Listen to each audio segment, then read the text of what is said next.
just the same day he was buried. We didn't even get the opportunity of seeing him. Mr. Speaker, back in the days when I was active in my business, the entire company did the screening and we vaccinated. So I took the shot. It's 3 times. You do first, second, and third. And Mr. Speaker, 10 years after, I ran the test again to check whether I have antibodies or not. And the report required that I needed to do the booster. So I took a booster. I did that for the entire family, Mr. Speaker, and my workers as well. I ensured that they all tested. Mr. Speaker, let's not take this for granted, and I claim the attention of colleagues. A lot of our constituents are dying as a result of hepatitis B. A lot of them are dying.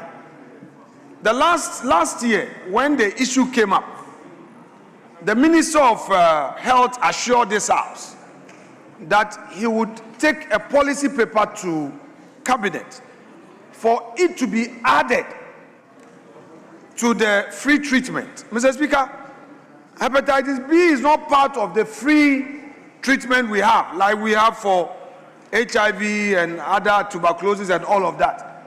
So mothers who have the infection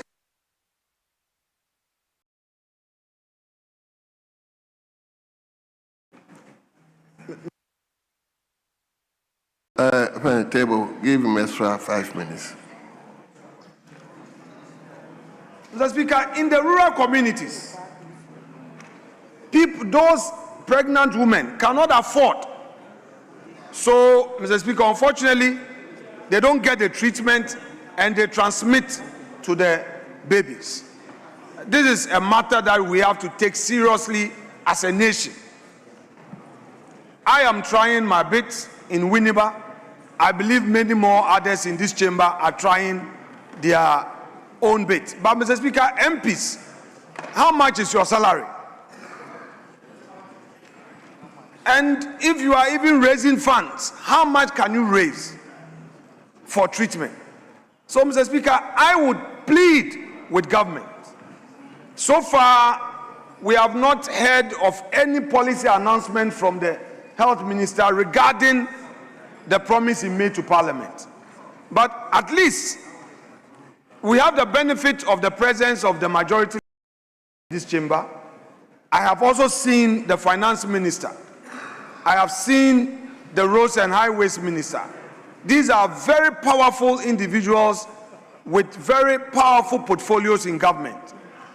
Please, let us as Parliament make a name for this 9th Parliament by ensuring that we make a strong case for government to make hepatitis B treatment as one of those treatments that government would cover under the health insurance or even the new Ghana medical care, which you guys call it a certain, I don't know.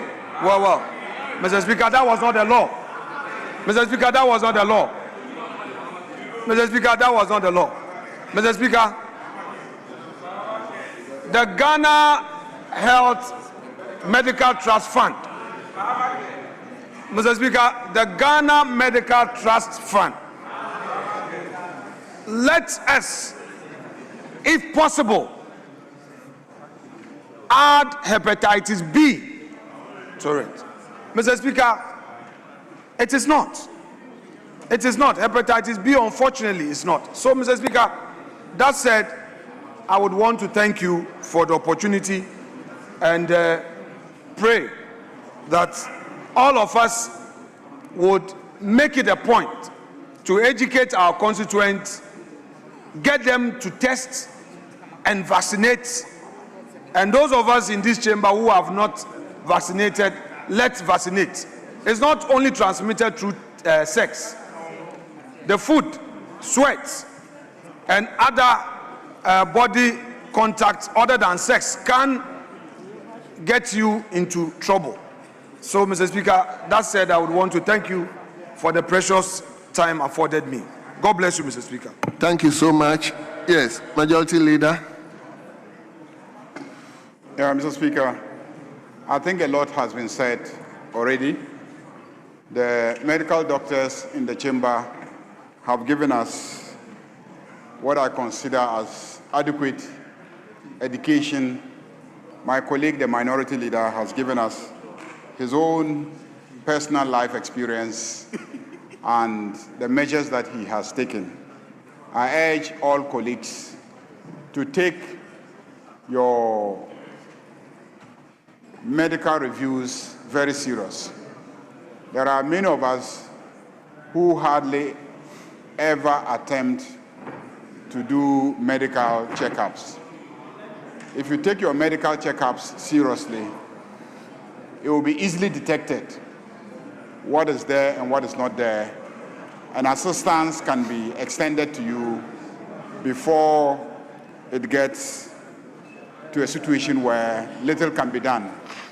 So I urge all colleagues, and not just all colleagues, I urge all Ghanaians to take the issue of medical checkups seriously.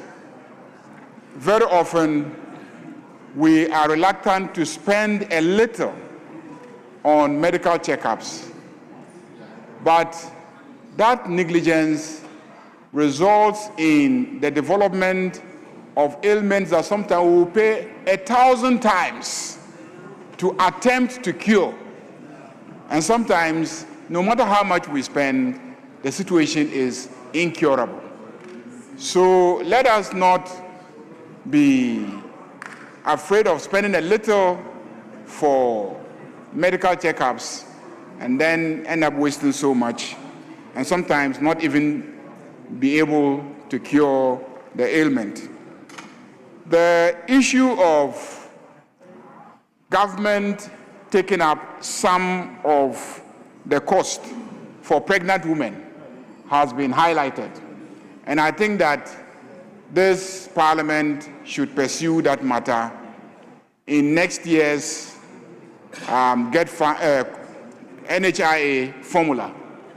I don't believe that it is too much to ask that when it comes to pregnant women, the cost of assisting them so that they can prevent mother-to-child infection and even take care of they themselves is beyond our capacity as a country to do. So I support the call of Doctor that we should make sure that for pregnant women, we should deal with that. I also want to urge that we should rethink the way that we spend on our health sector. We spend so much money treating and trying to cure people, and we don't spend that much trying to prevent people from falling sick. Today, we are talking about Mahama Cares. If you look at the approval that we have given in terms of money to Mahama Cares, over 1.1 billion Ghana cedis has been allocated to Mahama Cares. And the fund basically deals with non-communicable diseases. But what are the causes of non-communicable diseases? Just physical exercise, one of the major causes. People not exercising. But we're not designing our cities and communities in such a way that we encourage people at least to engage in exercise. So we need to rethink how we spend on healthcare delivery in this country. And that should apply to the case of hepatitis. So colleagues, all the appeals made, let's take them on one after the other. And I believe as a House, we'll be able to make an impact in reducing the cases of hepatitis B in our country. I thank you, Mr. Speaker. Thank you very much. I hope we can bring... Yes. Honorable members, unfortunately, one of the former member of parliament passed on, and I think it's befitting that we listen to a tribute to his memory. Come again. We should do it before we come. Yes, my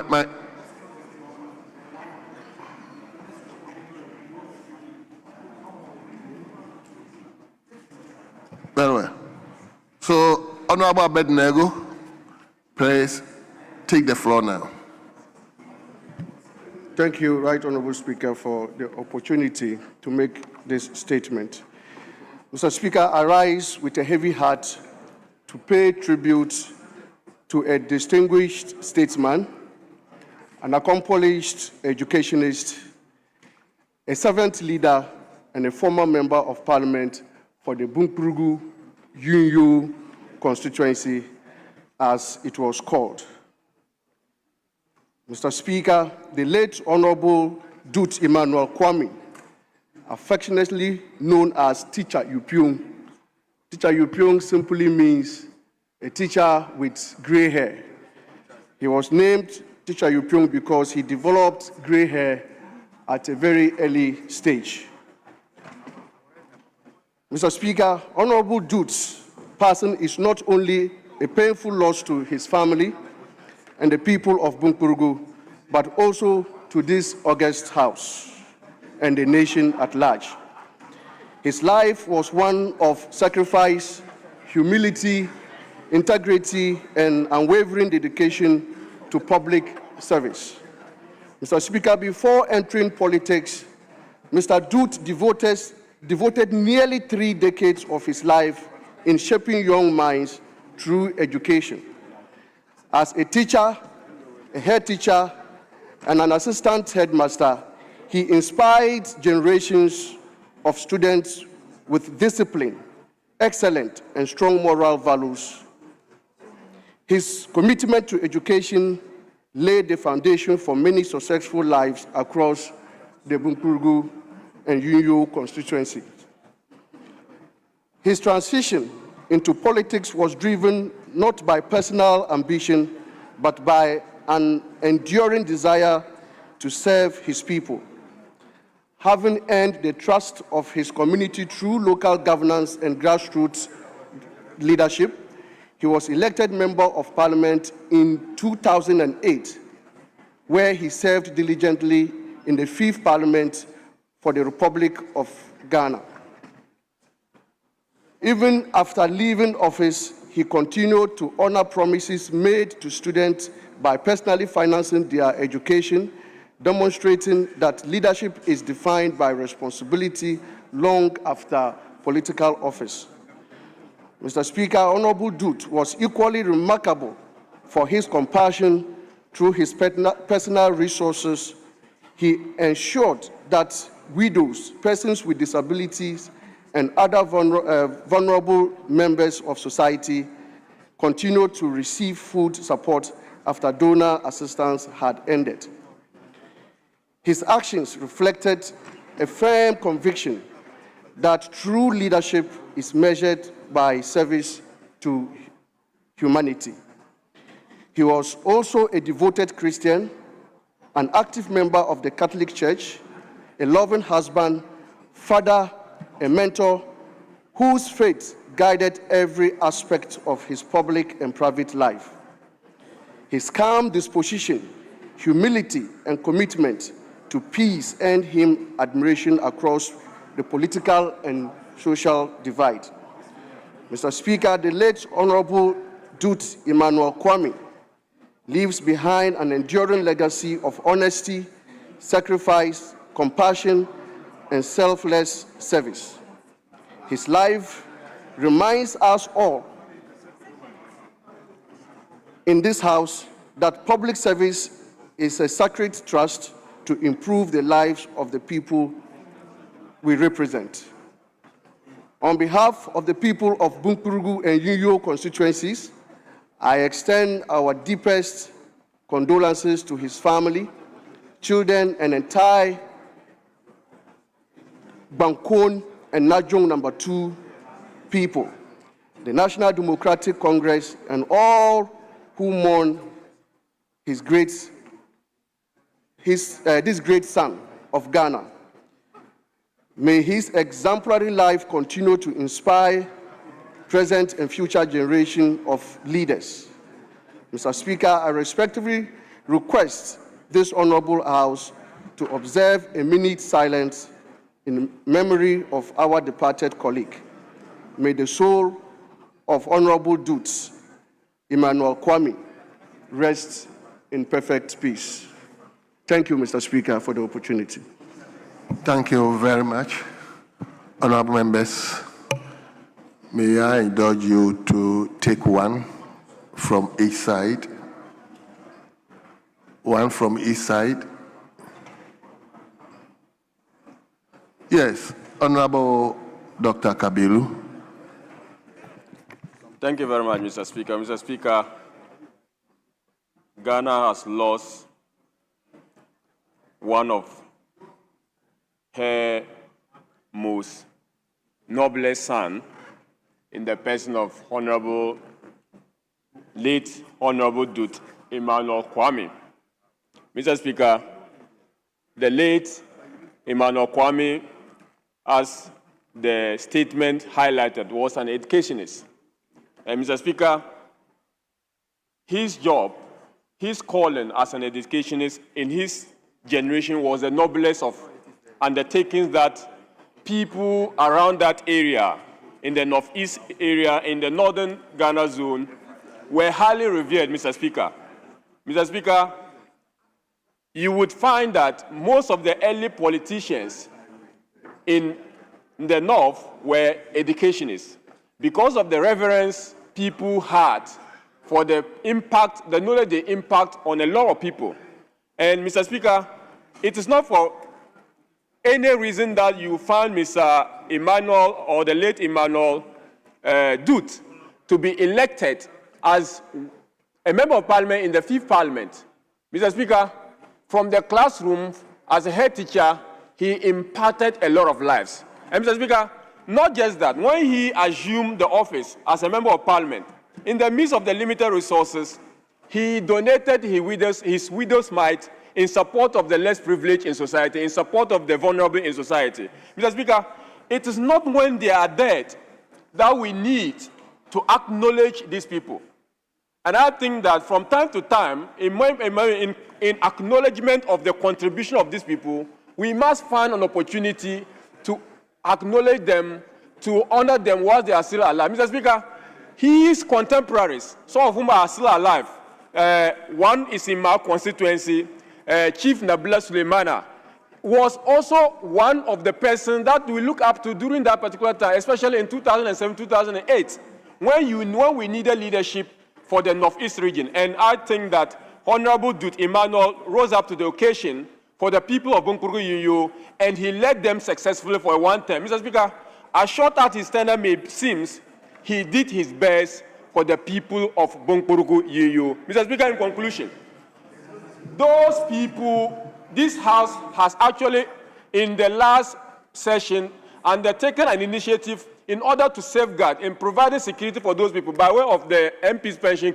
scheme. Mr. Speaker, many of these people, in their difficulty, does not have the state coming to look after them. And I think that this is an opportune time for us to look at the MP's pension scheme in honor of the many people who serve this particular House, and in their difficulty, the House has not been able to look after. With these few words, Mr. Speaker, I wish the late Dut Emmanuel Kwame perfect peace, and I want to thank the maker of the statement for honoring our late member of parliament. Thank you very much, Mr. Speaker. Thank you. Yes, but be brief, please. Thank you, Mr. Speaker, for the opportunity to contribute to this great man of our country. Mr.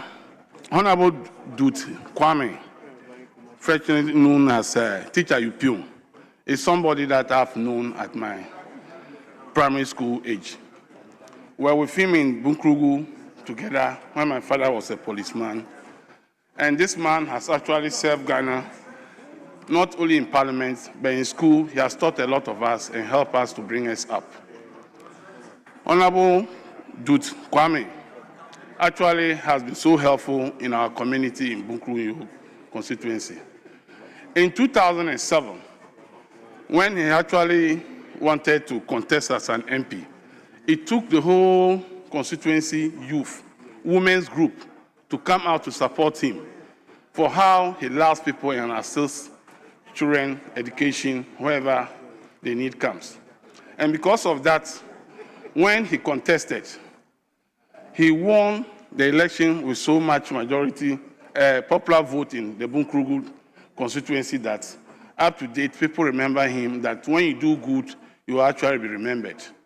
So we are today remembering this great man. It's not just for only in politics, but he has actually helped humanity and served people in women's group. And because of that, he had a lot of women's group within the Bunkrugu constituency where he used to assist. And after he left Parliament too, he continued to assist people. So it is a great day that we remember such a man.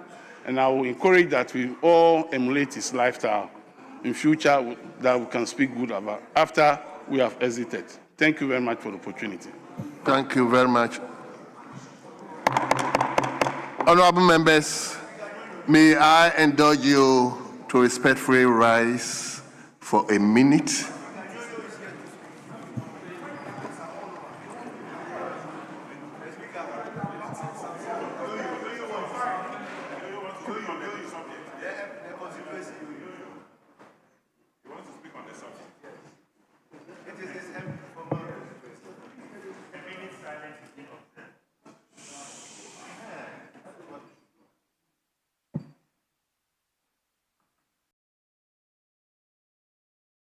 May the soul of Honorable Dut Emmanuel Kwame and the soul of all former members of Parliament who have passed on to eternity rest in perfect peace. Amen.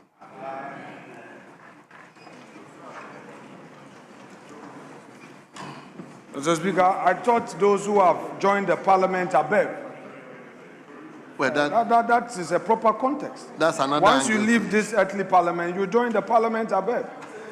Yeah, Mr. Speaker, you should say so. That is how lawyers, when you are doing the all the those moot who court, have joined the that's why- Parliament above. Well. Yes, leadership.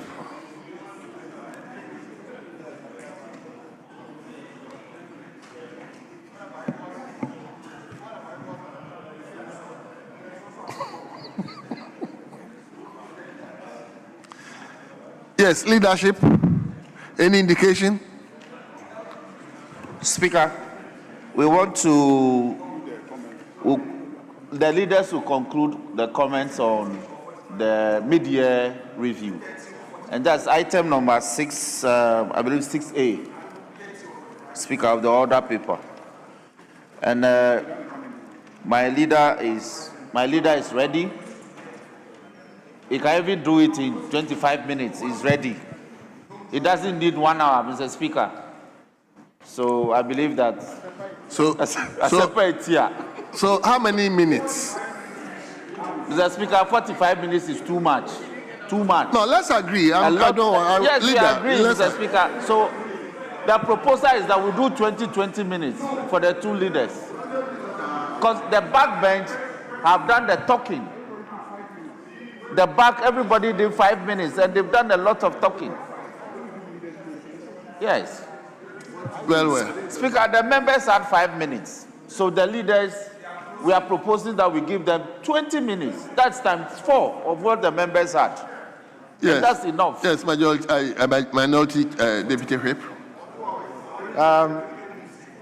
Mr. Speaker, the majority chief whip know that there are a lot of mess in this country that we can't address it in 20 minutes. So So Mr. Speaker, 45 minutes is fair. I wanted to request for an hour and a half, but 45 minutes is fair. So, Mr. Speaker, the time that we are using to debate on this issue, that our leaders can start. So, Chief Whip, let my minority leader speak. After that, majority leader can also conclude. Honorable members, the compromise time I am giving out is 30 minutes each. That's compromise time, please. Speaker, let's place the matters in context. Members have 5 minutes. Members, It doesn't matter. Including committee leaders and even members of It leadership. doesn't matter. I've already given out. So, my Speaker, notice is that let's hear. do 25 minutes. Speaker, let's do 25 minutes. I've already given out. Don't worry. My notice is that let's start. Your time starts from now. Timers, please.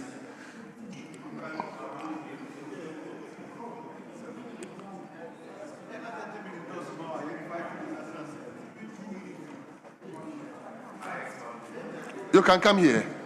No, Mr. Speaker,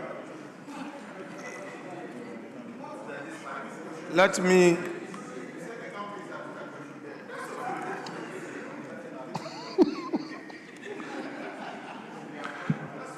Honorable minority leader, don't be.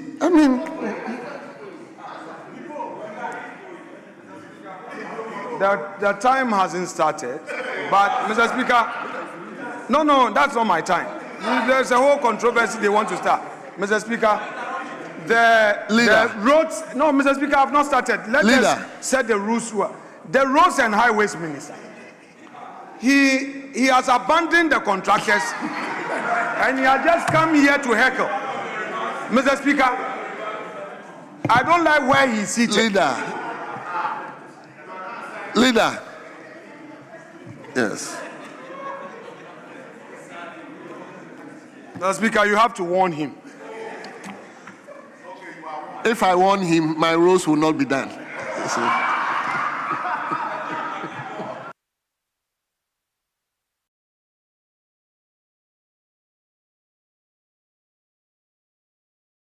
Mr. Speaker, thank you for the opportunity to conclude comments on the mid-year fiscal policy review on behalf of the minority caucus.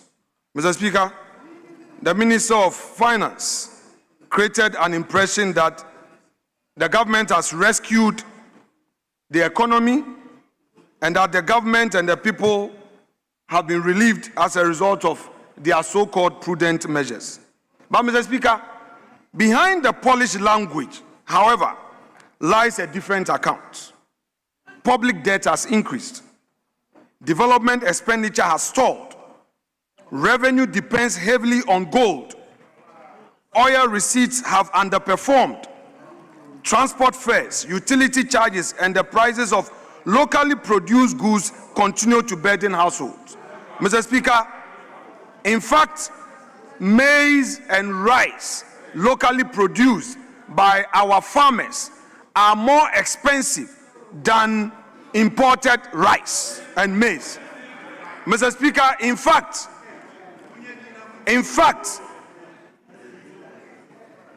those who are awarded buffer stock contracts to supply food for our secondary schools, Mr. Speaker, prefer buying from importers than locally produced rice and maize.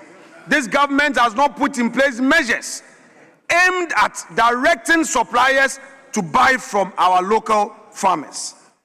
The minister, Mr. Speaker, has gathered selected statistics, arranged them for maximum applause, and invited the country to mistaken presentation for performance. I repeat, from what he's done, he wants us to mistake presentation for performance. We are not here to talk about presentation, colored, flowered grammar. We want to feel his performance in our pockets. Mr. Speaker, we, the minority, therefore, have a clear duty. We will not assist government to degrade its records. We will not repeat its campaign claims under the cover of parliamentary balance. We will examine the minister's own figures and show that the celebration is premature, the foundations are weak, and the lived reality of Ghanaians bear little resemblance to the picture painted at the dispatch box. Speaker, this review is built around a familiar political method where a ratio improves, the minister hides the rising absolute figure. Where expenditure falls below target, he calls it non-performance discipline. Where commodity prices lift growth and reserves, he claims structural transformation. Where inflation slows, he speaks as though prices are falling. And where inheritance programs produce results, he presents them as achievement conceived and delivered entirely by this administration, when in fact he knows that is not the case. The question before this House, therefore, Mr. Speaker, is whether or not the government has reduced the burden on the Ghanaian citizen, expanded productive opportunity, executed the development budget, and placed economy on a durable path. On each of these tests, Mr. Speaker, the mid-year review falls short, and I so submit. It is our case, Mr. Speaker, as minority, using the government's own statement, that the debt stock is rising, that the celebrated debt ratio rests heavily on the denominator, that the fiscal outcome has been supported by massive under-expenditure, that growth remains exposed to gold, that oil revenues have missed their target, and that the cost of living remains stubbornly high in the areas that matter most to ordinary people. Mr. Speaker, on this score, the Minister of Education, the Minister of Agric, the Minister for Works and Housing, and perhaps the Roads and Highway Minister would all bear witness. The minister is not paying contractors. So if you underperform in your expenditure and you are holding the funds, you don't say that there is growth. Mr. Speaker, this government has abandoned agriculture and heavily depending on Gold for Reserve program. What Gold Board is doing is what the government is depending on. Where IMF is reporting that the amount of 9.6 billion losses as a result of certain actions at the Gold Board. Mr. Speaker, at the right time, the Gold Board will be summoned to this House through proper procedures in Parliament for them to account for all the losses that they have incurred. They can call us names. We don't mind. We will stick to the rules and hold their feet to account. Mr. Speaker, the minister may control the presentation, but he does not control the fact printed in his own document. The private sector, Mr. Speaker, they cancelled the 1D1F. The 1D1F program of Akufo-Addo Bawumia administration was aimed at helping the private sector with low taxes, helping the private sector with they getting rebates in terms of taxes on their equipment and raw materials. It was going to help the private sector to grow. They came, they said they are cancelling that policy. Unfortunately, Mr. Speaker, there is no alternative policy for the private sector. And this the minister wants us to celebrate. They are not creating growth in the economy. They are not creating jobs. Mr. Speaker, even the jobs they came to meet, we have it on record in this very House, that this government dismissed thousands of Ghanaian youth. And those who have qualified as teachers and nurses, they are refusing to employ them. Every now and then you hear of demonstration by nurses, demonstration by teachers. Today, this government is quiet, is silent. It's not creating the enabling environment for job creation. And yet, the minister comes here and says everything is well. Mr. Speaker, the centerpiece of the minister's celebration is a claim that Ghana has already achieved a debt to GDP ratio of 45%. We are not interested in the numbers. When the minority met GUTA, when the minority met AGI, when the minority met Employers Association, they told us the reality on the ground, that the business environment is not favorable. that they are incurring losses. That, Mr. Speaker, that so-called publican software introduced at the port, government claims that it is raking in revenue. Meanwhile, it is costing the importer millions. It is making import expensive. And yet, you bring a software without doing the necessary research. You go in and you are only interested in the revenue. You are not interested in the cost of that revenue to the ordinary Ghanaian. So in the research agenda, what have you achieved? Nothing. Mr. Speaker, the government is only interested in numbers, the macroeconomic numbers. We are not interested in that. You are not here to please the IMF and the World Bank. The government must know that it is the people of Ghana that voted for you. If you are interested in polishing the numbers so that the IMF will clap for you and your people will suffer, I'm sorry, then you are losing your mandate. Mr. Speaker, the government has also detached.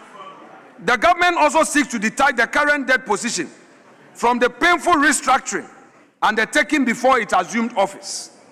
That the domestic debt exchange, the external debt negotiations, and the Eurobond restructuring created the fiscal space from which the present administration now speaks.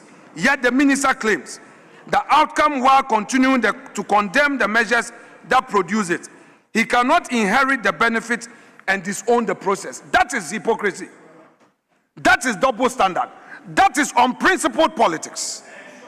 There is also nothing permanent about the ratio supported by favorable nominal growth, a strong gold price and exchange rate conditions, a weakening cedi, slower growth or decline in commodity price can reverse the ratio quickly. The government has therefore planted its flag on movable ground and called it a permanent victory. Mr. Speaker, time would expose this government. Mr. Speaker, the truthful statement is this: Ghana's debt to GDP ratio has fallen, but Ghana's debt has increased. The minister chose the statistic that flatters the government and suppressed the figures that exposes it. That is the pattern running through the entire review. Mr. Speaker, the IMF exits, a government claiming credit for supervised discipline. Mr. Speaker, I repeat, this government is claiming credit for supervised discipline.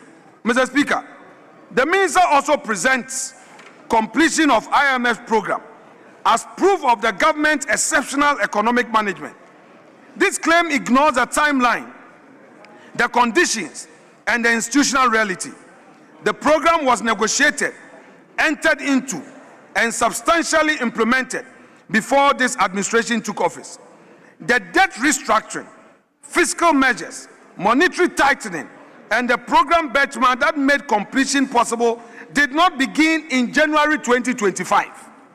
The government is claiming authorship of the final chapter of a book it did not write. It opposed measures when they were politically convenient to oppose, inherited their results, and now demands applause for completing the process. That is not reform. It is political opportunism. Mr. Speaker, the minister says Ghana met 10 of the 11 quantitative performance criteria. He gives little attention to the criterion that was missed, namely the ceiling on the Bank of Ghana's claim on central government. He describes a breach as technical. Really? A breach technical? Mr. Speaker, every fiscal abuse begins with an explanation that it is technical, temporary, or misunderstood. Parliament should not accept a label in place of accountability. If the majority will accept this, we, the mighty minority, will not accept this label. We know the reality. We know the truth that you breached. The breach concerns the relationship between the central bank and the government. Ghana has already paid a heavy price for blurred fiscal and monetary boundaries. Any transaction that increases claim on government or shifts obligation onto the Bank of Ghana's balance sheet deserves full disclosure. I repeat, You sacked the media. You didn't want the media to know. You didn't want the media to know what Bank of Ghana is doing. Today, you can't sack the media again. So I am repeating what you prevented the media from knowing. That any transaction that increases claims on government or shift obligation onto Bank of Ghana's balance sheet deserves full disclosure. You say you are a party of probity and accountability. Yet when Bank of Ghana is being exposed, you want to shut the doors and the windows to the meets agreed targets. The true test, therefore, begins after the funds review. Disbursement and conditions cease to provide discipline. This administration has not yet demonstrated that it can preserve fiscal restraint when political pressure rises and external monitoring recedes. Mr. Speaker, the minister lists new institutions and control mechanisms, including the Fiscal Council, the Commitment Authorization Regime, and the Value for Money Office. Naming institutions is easy. Giving them independence, publishing their findings, and accepting their criticism is harder. A council that reports quietly to the executive cannot protect the public purse from the executive. The government must state whether the Fiscal Council's assessment will be published in full and laid before Parliament. It must disclose whether the council can challenge unrealistic revenue assumptions, excessive commitment, and offer budget obligations. Without public reports, legal authority, and institutional independence, these bodies will become ceremonial addition to the minister's speeches. Mr. Speaker, IMF exit does not certify transformation. It confirms that Ghana completed a program created in response to a crisis. The government now seeks to convert completion into partisan trophy. The minority, the mighty minority, will not permit that rewriting of history. It will not happen under our watch. We shall expose you. Mr. Speaker, let me deal with inflation. A lower rate was used to conceal higher prices. Mr. Speaker, government most aggressive propaganda concerns inflation. The government most aggressive propaganda concerns inflation. The minister announced to us a headline rate of 5.3%, as though the prices of food, transport, electricity, rent, and basic services have returned to affordable levels. Inflation falling does not mean prices are falling. It means prices are increasing at a slower rate than before. The high price level remains, and households continue to pay it. Mr. Speaker, can the minister answer why electricity tariffs have increased to almost 30% in less than 1.5 years? 1.5 years, 30%. You claim that there are irregularities at ECG, but the same contractors are being paid at ECG. Come clean and stop the politics. Come clean and stop the politics. Mr. Speaker, we are interested in the reforms being pursued at the energy sector. The Akufo-Addo government started some reforms. Their duty is to continue the reforms. It is not burdening the ordinary Ghanaian with tariffs that will solve the energy problem. And every now and then getting into the news with fake news, with propaganda of arresting those who were in charge, that will give you results. If you have facts, please pursue those facts. And if there's a need for reforms, pursue the reforms. You cannot continue to burden the ordinary Ghanaian. Almost 30% in tariffs. You charge 1 Ghana cedi per liter at the pump. And you have introduced some tax measures. All these in opposition, you said you are not going to increase taxes. You are not going to introduce taxes. But today, you increase taxes and introduce taxes and even bringing back road tolls. The very toll that we abolished. The very toll that you criticize. A government of inconsistencies. A government without principles. A government full of double standard. A government responsible for rhetorics. A government of propaganda. A government of settings. A government that does not create jobs. A government that is always full of sacking people. Mr. Speaker, a government that promises fewer ministers yet appoint more and more appointees at the Jubilee House. That is who you are. Mr. Speaker, this distinction matters because government is deliberately blurring the figures. A family that could not afford a basket of goods last year does not suddenly afford it because the rate of increase has slowed. Workers have not recovered the purchasing power lost during the earlier price surges. Pensioners have not been compensated for erosion of their incomes. Businesses still operate with higher inputs by way of costs. The minister celebrates the speed of the increase, while citizens confront the level of the price. Mr. Speaker, the government's own decomposition shows that services inflation stood at 9.4%. Transport fares and other services used daily by ordinary people continue to rise far above the deadline rate. Locally produced items increased by 6.7% and accounted for the overwhelming share of the inflation experienced by households. Imported inflation may have eased, but domestic cost remains severe. Mr. Speaker, clearly, this exposes the hollowness of the government's claim that the ordinary Ghanaian is enjoying relief. The trader still pays more to move goods. The worker still pays more to commute. It is difficult to travel on the Accra-Kumasi road. They have abandoned that road, and they say they're going to do an expressway. We are not against the expressway. That which you came to meet, Mr. Speaker, complete them. Continuity is the rule of the game.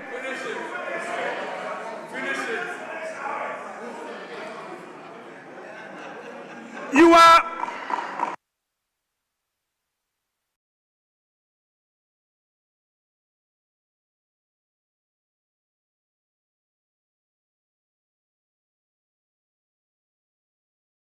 Leader, let's hear you.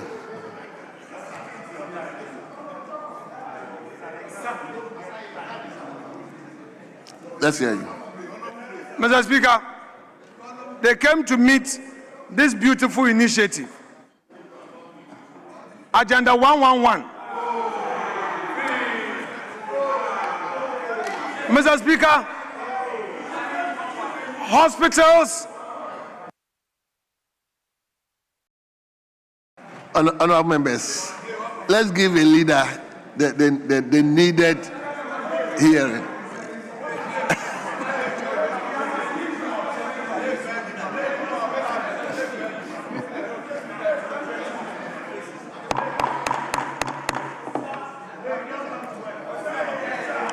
Mr. Speaker, they came to meet a beautiful initiative, the Agenda 111. Mr. Speaker, the Agenda 111 was aimed at achieving one thing: health for all. The Akufo-Addo administration introduced this initiative to build health facilities in all districts. We couldn't complete them. You have come. Your duty as a government is to see to it that these hospitals are completed, commissioned, and put to use. Mr. Speaker, you've abandoned them. Mr. Speaker, Honorable members, Honorable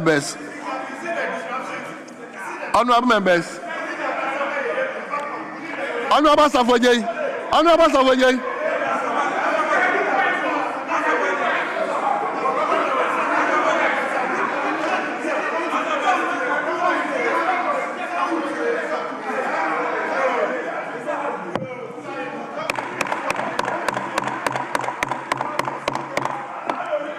Honorable members, Honorable Safojei, please.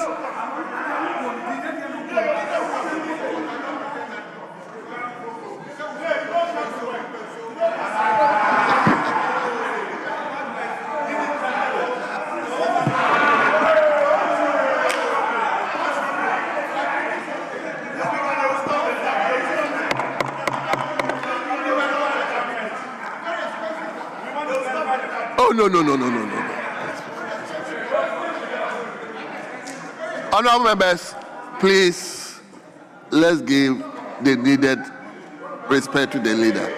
Yes, leader.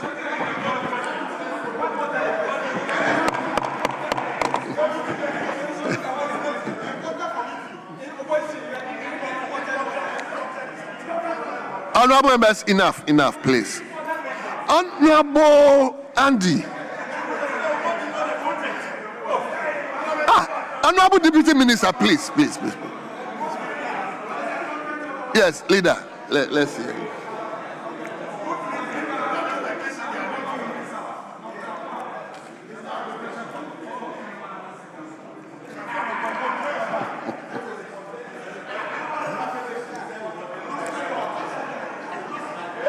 Leader, address the chair.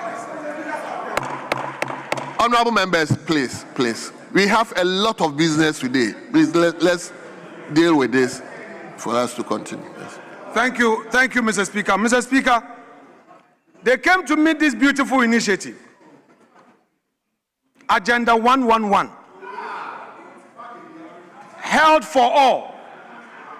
Mr. Speaker, as we speak, not a single one have they attempted to complete. Mr. Speaker, meanwhile, they claim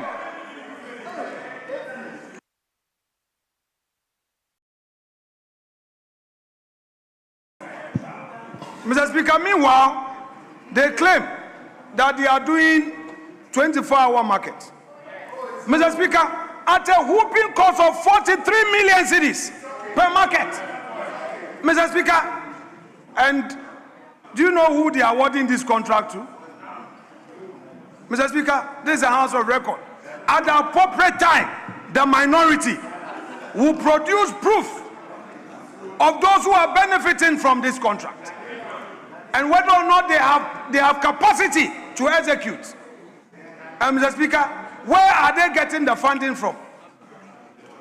They came here to say that the District Assembly Common Fund will be allowed its space of utilization by the district chief executives and the municipal chief executives.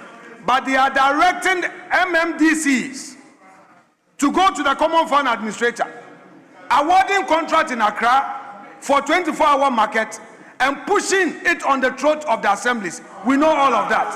Mr. Speaker, what due diligence are they doing? Mr. Speaker, what is the competence level of those who are to consult these markets? Yet, Mr. Speaker, you have Agenda 111 that they are refusing to complete. Mr. Speaker, what the government...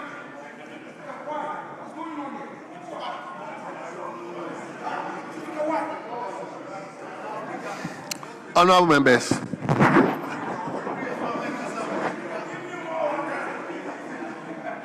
Leader, let's hear you. Honorable members, please. Leader, yes. Mr. Speaker, the finance minister knows very well that the way to run economy prudently is to create opportunity for all. What do we see? Mr. Speaker, this is an economy that doesn't care about the ordinary Ghanaian. They promise the youth of this country that there will be 24-hour economy, that every job there will be 3 shifts. Every job there will be 3 shifts. Mr. Speaker, not a single opportunity has been created. What they did was to sack those who are in the employ of the state and brought in their party members. And even so, they have failed to create equal opportunity for all Ghanaians. Mr. Speaker, this is not a government serious in transforming our country. Mr. Speaker, according to organized labor, Galamsey has worsened. The Galamsey menace has worsened. Because, Mr. Speaker, since they came into office, they created access for those indulging galamsey. Mr. Speaker, that was a promise. You said you provide torchlights for farmers to farm at night. You said the water seller will be given torchlight so that you will work at night. You said disco will be done during the day.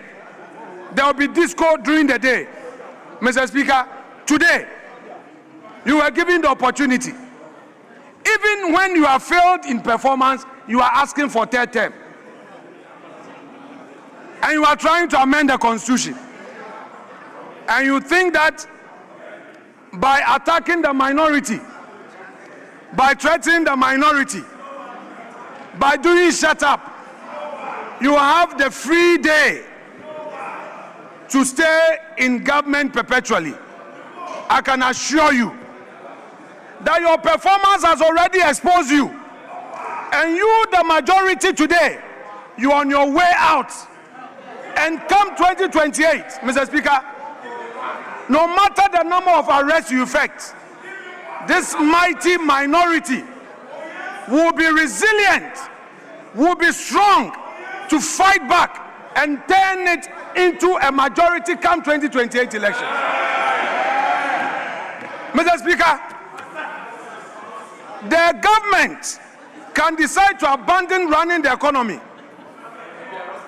and worsen the situation of the ordinary Ghanaian by focusing on the minority. Mr. Speaker, in fact, they can choose to arrest every single minority MP. And we encourage you to do it, since that is what you want to do. But, Mr. Speaker, that will not change your story come 2028. Whether you like it or not, you are going to lose 2028. And the mighty minority will turn into the majority and sit on the right of Mr. Speaker. Mr. Speaker, the finance minister was only involved in empty rhetorics. If we ask the finance minister, how many jobs in 1.5 years they've created, he cannot share with us any data, any statistics. Most of the ministers are redundant. Most of the ministers are redundant. Most of the ministers are redundant. Mr. Speaker, they don't get their releases. The minister said he has released 1.5 billion.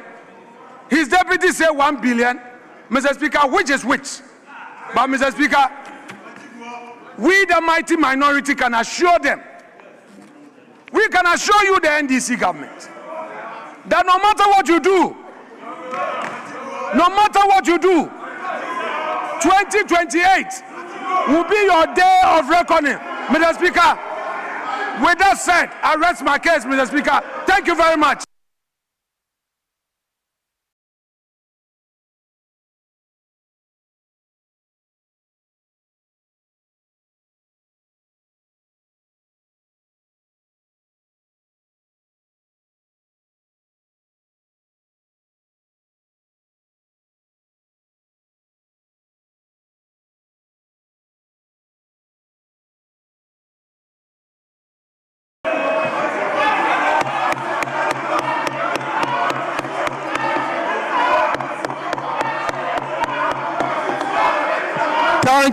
Thank you so much, Minority Leader.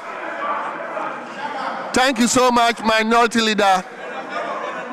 Respectfully, let me invite the Majority Leader to also take the podium.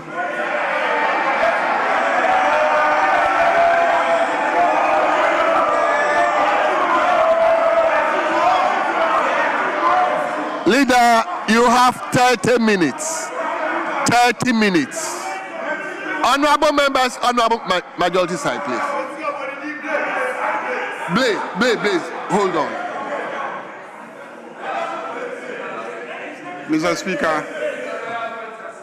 Speaker, let me thank first and foremost the Minister for Finance Dr. Kesal Atuforson for complying with his statutory responsibility to account to this House half-yearly for his performance. He did not begin the tradition. All other ministers of finance complied with the Public Financial Management Act, and what he did was not to present a new budget, but just to come and account for how he utilized the amounts that we appropriated, and also how far he has gone in meeting the targets that he promised this House that he would meet in his 2026 budget.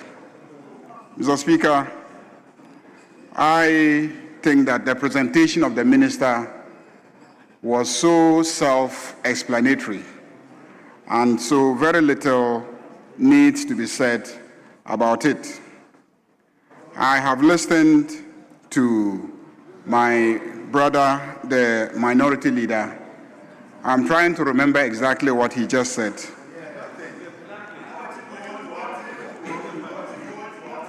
Mr. Speaker, you know, there's a story that goes around about a student who prepared for exams, and he prepared on a bed. And then when he entered the exam hall, the question was on a tree.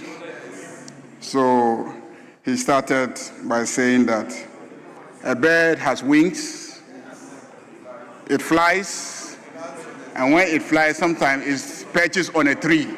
And one may ask, what is a tree? I was trying to understand what the media review has to do with a third term.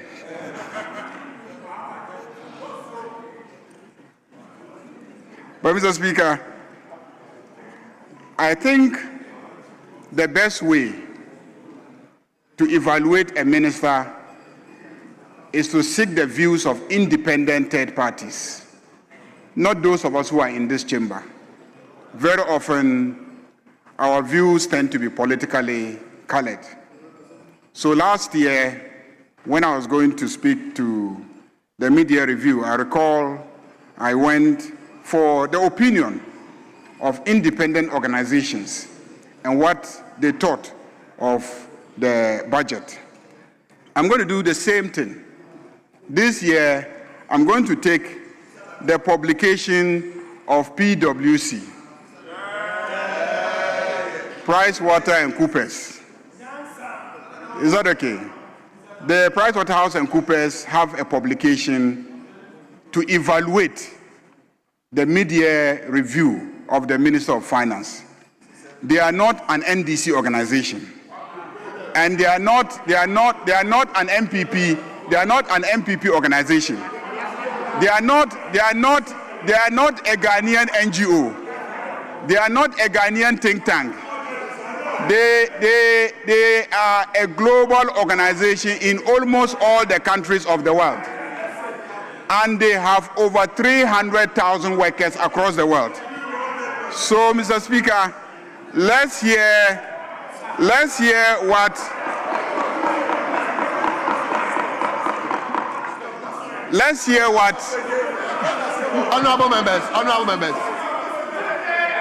Honorable members.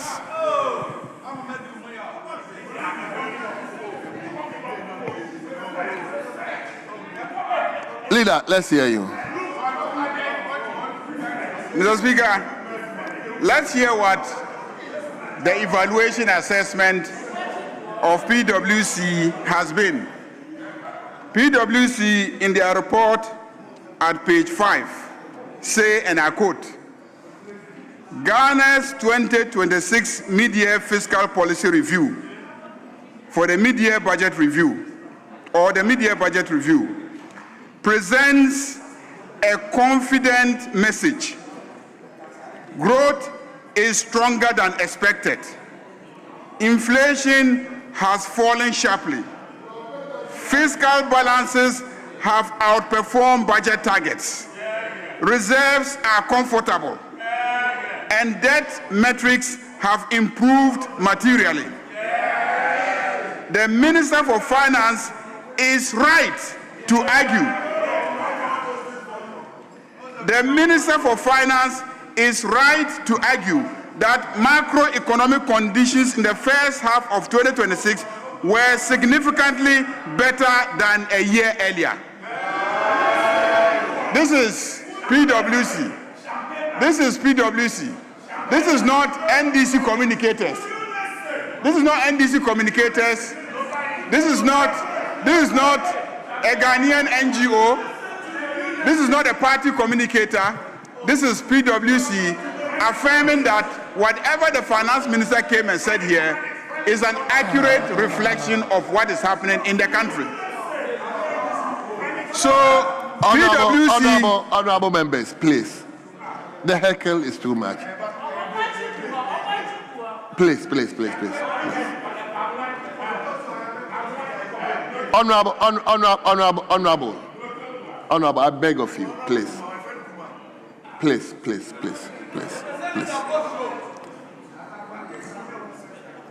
Mr. Speaker, PwC says that, and I quote, this is PwC, not NDC communicators. Our assessment is that the first half performance was genuinely strong. Our assessment is that the first half performance was genuinely strong. This is PwC speaking.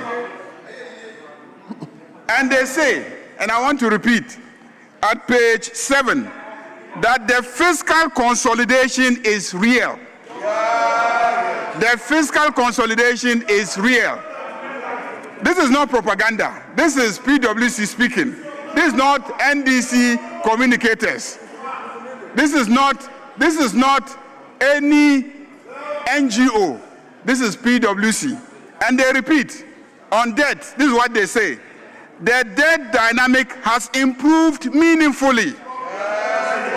The debt dynamic has improved meaningfully. This is what they say again, that financial conditions have eased materially.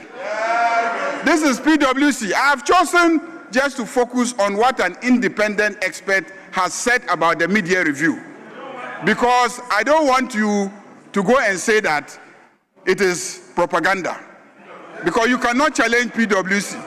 You cannot. Mr. Speaker, you can Google it. It's on the net. Mr. Speaker, they say that reserves are stronger. Reserves are stronger. Mr. Speaker, they evaluate every single sector report and then they conclude that the economic growth is supportive. Inflation has improved. Exchange rate has improved and more stable than in prior years. They say that fiscal deficit and primary balance are stronger than expected. They say that debt sustainability is better. They say that external position is stronger than in the crisis year. So these are the assessments and conclusions of PwC. This is not the finance minister saying. This is not any paid party communicator saying. This is a very credible consultancy global organization assessing the performance of the finance minister and the government of the National Democratic Congress and saying that on all counts they give us a positive assessment. So, Mr. Speaker, I want us to commend the finance minister for the work that he has done. And there's something else that they say that I want us to also pay attention to. After the assessment, They then go to take the various sectors of our economy and the implications of the positive performance on those sectors. So, manufacturing. This is what PwC says at page 14 of their report. Manufacturing. Improving micro stability, lower interest rates, and a steadier Ghana cedi is positive for the manufacturing sector. For the manufacturing sector. And I am saying this because you just spoke about jobs. Jobs are to be created by our manufacturing sector. And PwC says that improving macro stability, lower interest rates, and a steadier Ghana cedi is positive for the manufacturing sector. When it gets to agriculture, you just spoke about agriculture. This is what PwC says about agriculture. Agriculture, grains, poultry, livestock. And they say government has been supportive in a very meaningful way to the agricultural sector. Even in the cocoa sector,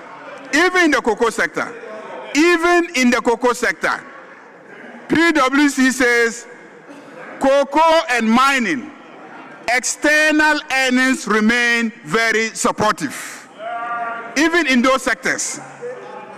Then in the banking and insurance sector, this is what they say.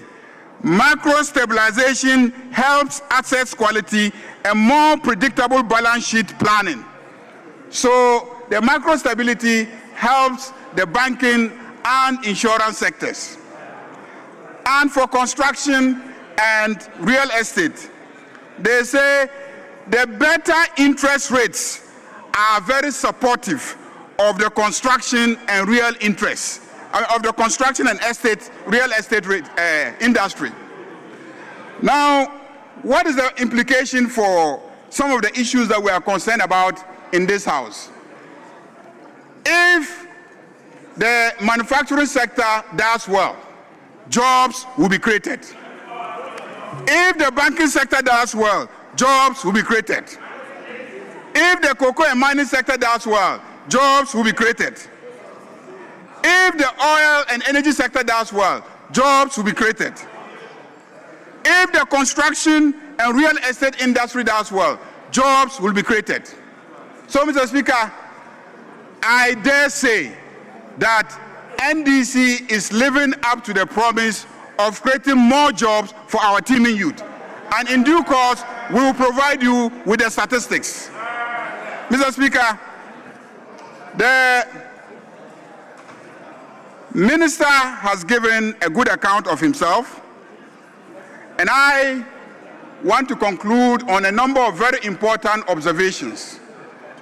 Based on the performance of the minister, a market woman can confidently plan her business based on the stable inflation that we have now. A market woman can confidently plan her business based on the stable currency that we have now. A market woman can confidently walk to UMB and Prudential Bank for a loan to develop her business. This contrasts significantly with the economy that we inherited, where so many banks were collapsed, so many loans and savings schemes were collapsed, so many rural banks were collapsed, and market women could not confidently walk to banks and take facilities to improve their business. With the performance of this minister and the NDC government, a market woman can now confidently walk to UMB, walk to Prudential Bank, and take a loan facility. Mr. Speaker, district assemblies can confidently plan their development projects because from the statement of the minister, the assemblies are getting the right remittances of the common fund. Mr. Speaker, hospitals can confidently plan because the remittance the transmission of the funds to the NHIA is happening. And more importantly, in the statement, the minister has reported that over 900,000 people have been lifted from multi-dimensional poverty. It is obvious that many more multi-dimensionally poor people can look at this year with even more confidence because many more of them will be lifted out of poverty. Mr. Speaker, the minority spoke about food, and let me give you a response. During the debate, one of our colleagues presented the contrasting food prices in 2024 and the food prices as we have them currently. And it's obvious from the reductions that we see in the markets that a single mother can confidently walk to the market and buy rice, sugar, and other essential commodities at close to half the price that she was buying them in 2024. That is a fact. When I listen to the minority, I hear just one thing, that this government is not spending. That this government is not spending. And because this government is not spending, we have not been able to finish Agenda 111 hospitals. 111 hospitals that the NPP government could not finish in 8 years, they want NDC to finish them in 1.5 years.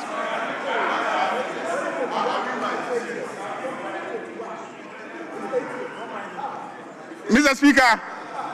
Speaker, I was in this house when President Akufo-Addo announced Agenda 111. They were announced as an emergency response to the COVID. What do you do about an emergency? You execute the emergency project with a sense of urgency. But our MPP friends abandoned the construction of hospitals and rather concentrated on the construction of a cathedral. They abandoned the construction of the hospitals and focused on the construction of cathedrals. So were you committed to your own projects? You were clearly not committed to your own projects. Take the amount of money that you use to carry out the excavation which you call the cathedral, and tell yourself how many more hospitals you could have completed with that kind of money. Mr. Speaker, when I listen to my colleagues, the only issue they have with the finance minister is that he is not spending money. He is not releasing money to the ministries.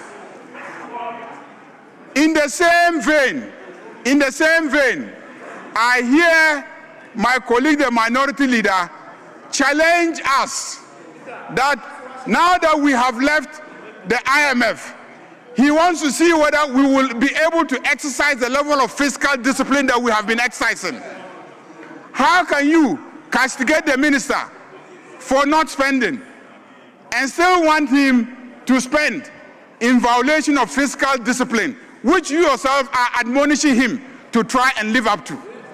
You cannot be physically disciplined and at the same time be spending to build cathedrals. You cannot be physically disciplined at the same time spend recklessly. So fiscal discipline, if it is good, is good. And so the finance minister will stick to fiscal discipline. Mr. Speaker, on that note, let me commend the finance minister for such a good performance. I want to assure him that this house will not shy away from criticism when it is needed. And one point sticks out as a weakness in the presentation of the budget, and that has been the issue of revenue mobilization. Colleagues opposite have raised it. Experts and consultants have raised it. So we urge the finance minister to double the efforts in the area of fiscal tax mobilization. Mr. Speaker, we in this House are ready to support the Finance Minister in this regard. That is why in the last 4 days, this House has sat till 1 a.m. in the morning to pass the legislation that is needed to help the Finance Minister address the challenges with tax mobilization. We have sat here till 1 a.m. in the morning to pass the comprehensive customs bill so that we can help the Finance Minister cover all the loopholes that prevented the various finance ministers of this country from meeting their tax targets. We have passed the amendments to the various revenue legislation to help the Finance Minister to cover the loopholes, and we have also passed the legislation dealing with VAT to also assist the Finance Minister to cover the loopholes in that sector. So whilst we criticize the Finance Minister and his team when it comes to the area of not mobilizing as much as we want, we in this House stand ready to support him, and that is why in the last 4 days we've sat in this chamber till 1 a.m. to help craft the legislation that he will need.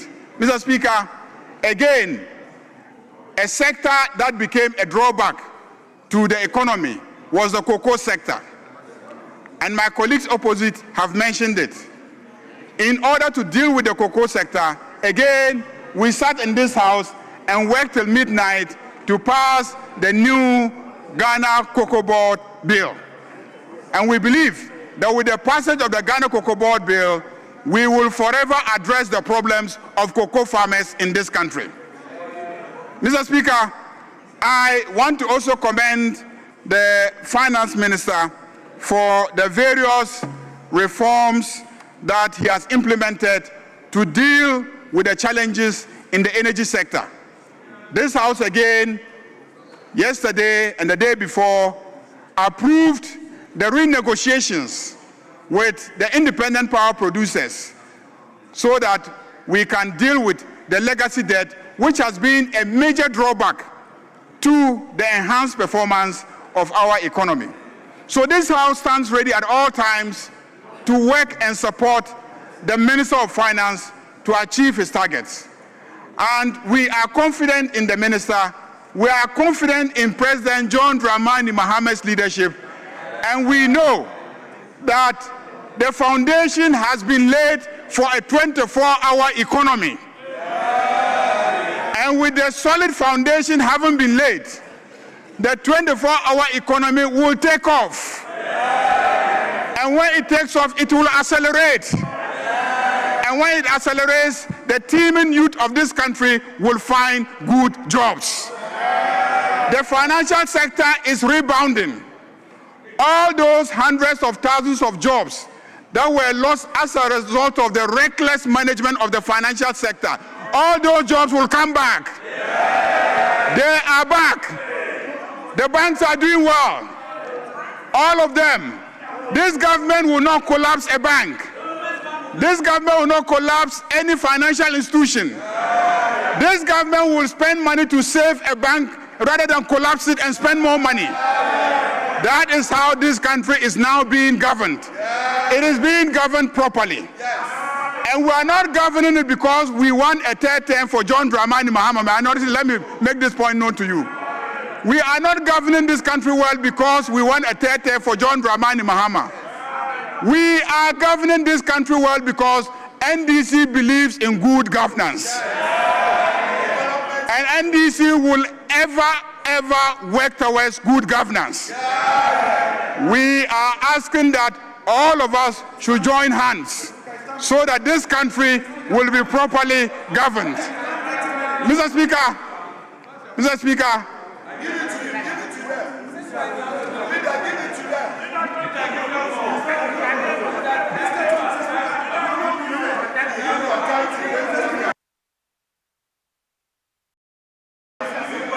Honorable Honorable Leader, the time according to it is 23 minutes. Yes.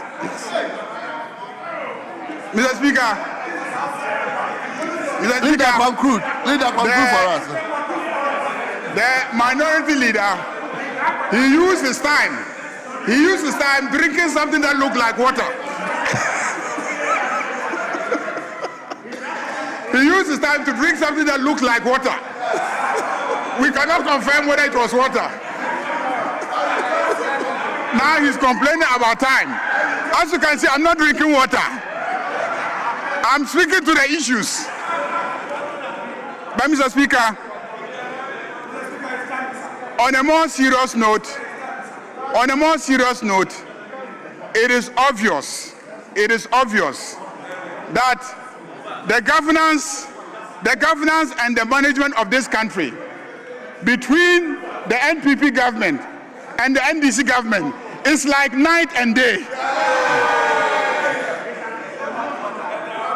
Mr. Speaker, and this recognition of the difference is not only by me or members of the majority.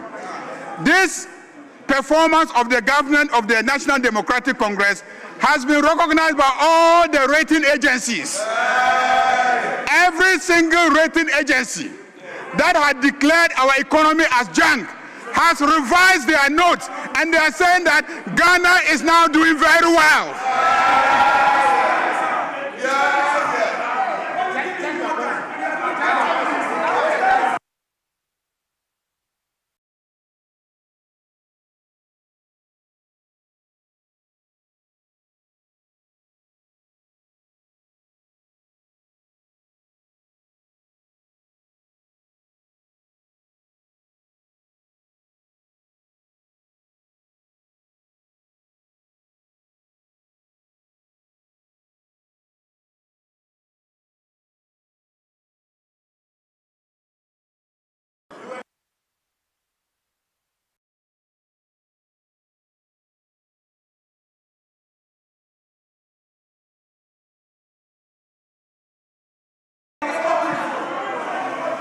Yes, Leader, you are getting to the end, so conclude for us. Mr. Speaker, when you see the leader doing what the backbencher should be doing, then you know that the kitchen is very hot. Mr. Speaker, on a more serious note, the world is commending us as a country because the finance minister could not have done what he has done. John Dramani Mahama could not have done what he has done, but for the sacrifices of the ordinary people of this country. So on this note, I will continue to urge our fellow countrymen and women to continue with the sacrifices that are needed for us to fix the economy so that we can all benefit. There is no need putting so much pressure on governments to do all the wrong things so that we will return the economy to where we did not like it, for which reason we voted massively against the NPP. I want to assure you that the NDC has the capacity to absorb the pressure and to remain focused and to do the right thing. And this House will support the President John Dramani Mahama and his Minister of Finance so that they will continue on the right track that they are on. God bless Ghana, God bless the President, and God bless the Finance Minister. I thank you very much.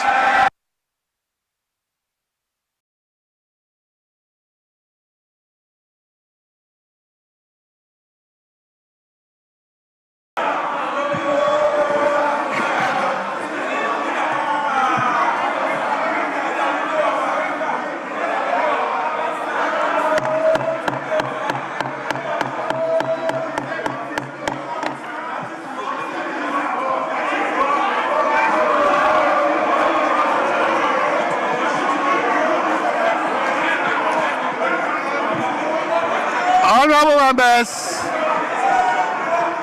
honorable members,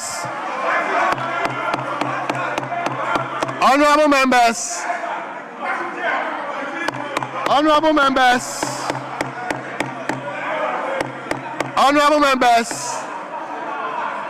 having listened to the leaders Having listened to the leaders, the minority and that of the majority, that will bring us to the end of the commentary on the budget statement and economic policy of the government of Ghana for 2026 financial year.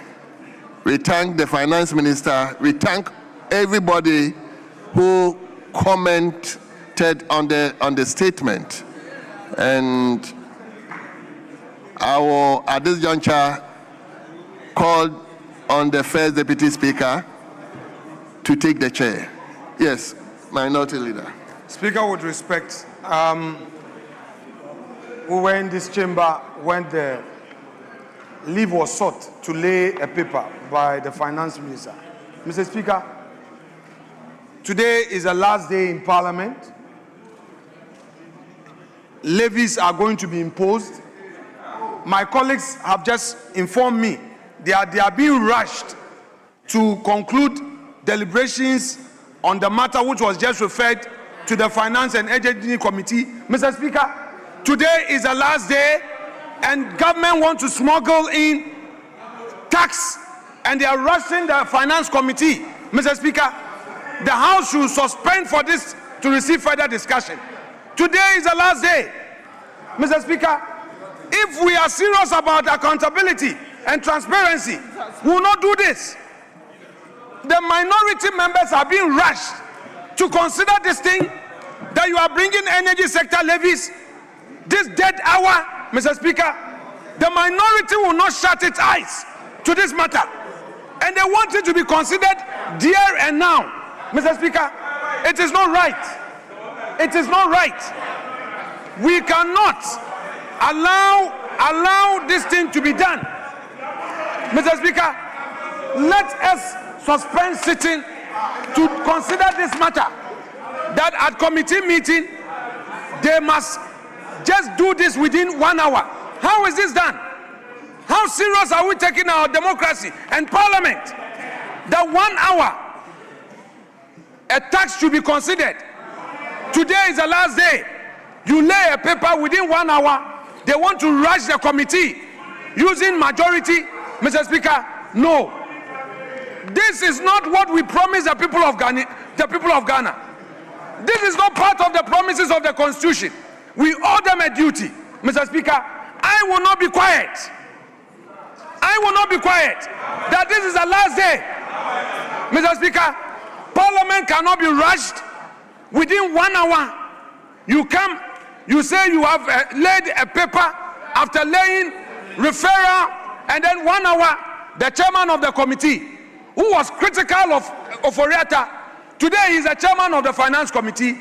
He wants to rush everything through. Mr. Speaker, this Parliament, led by the minority, will resist this. We will resist. Mr. Speaker, we shall resist. We will not allow any imposition of this levy today, and will not work out. We will stay in this chamber and stop you from doing this.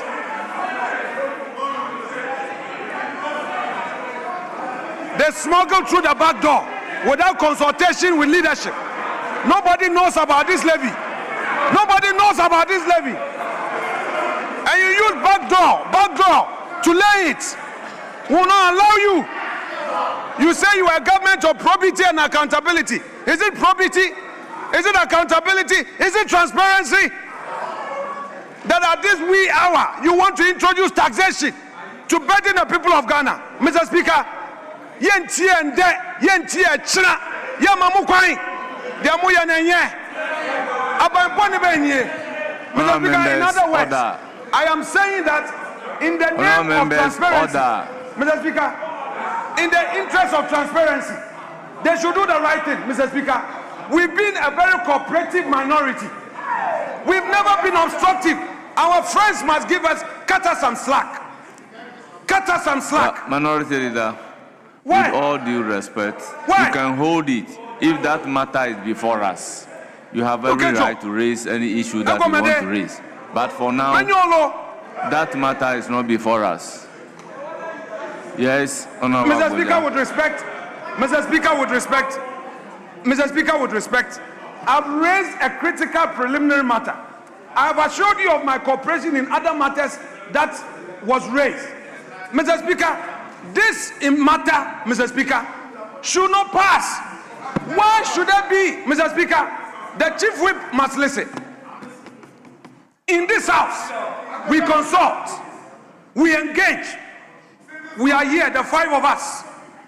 The finance minister has a duty to engage that there are serious government business through the leadership of your side. Nobody has been informed. Two. Even if we want to give you the benefit of doubt, why should our members be rushed? Because we are in minority. My members on the committee are being bullied that Honorable Adongo is forcing his way. Mr. Speaker, it's not going to happen today. I will not allow. Minority Leader. Mr. Speaker, the right thing must be done.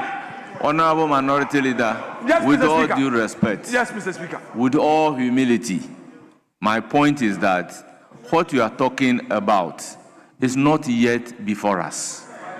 Therefore, wait. If the matter is before us, you will be given every opportunity to raise the issues that you are raising. I agree. All I'm saying is that I'm raising a serious protest to my colleagues in leadership that my members at the finance committee are being bullied.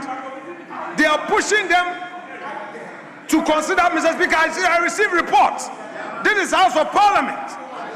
They cannot do what they are doing, and I expect Honorable Adongo as a chair to be most measured and listen to the views of the minority at the committee.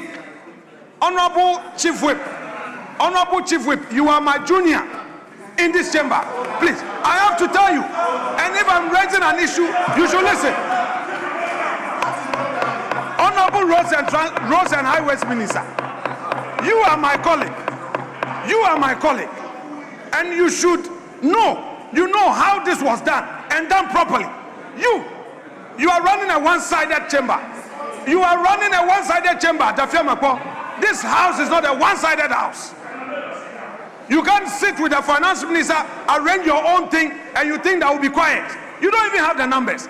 We shall see today. Go and bring your 189, and the people of Ghana will know. You arrange things at your level and by yourself. This is a two-sided house. You can have your 189. You can. It's belated. Let me talk. Yes, Honorable Kwame Abuja. Mr. Speaker, Mr. Speaker, thank you very much. Mr. Speaker, that water that the minority that have taken appears to be working very well. I wish I can have a part of that water. Mr. Speaker, no one is introducing new tax, no new levies. The minority leader did not even read the document. Mr. Speaker, I agree with him when he said that we came to this house together. Mr. Speaker, at a point in time when we were on this side, the roof of this building was being ripped off in a storm. We sat here just to sack assembly members. Just to make a law to sack assembly members. The speaker, Professor Okwe, sat there. We were able to sit and do business because it was in the national interest. Mr. Speaker, the spirit in which the minority leader has come. Did you read what we wanted to do? Mr. Speaker, the good thing is that you have just said the thing he's talking about is not yet before us. Let the thing come before us. Mr.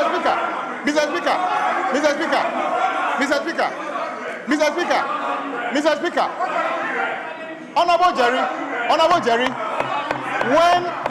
Jerry, Mr. Speaker,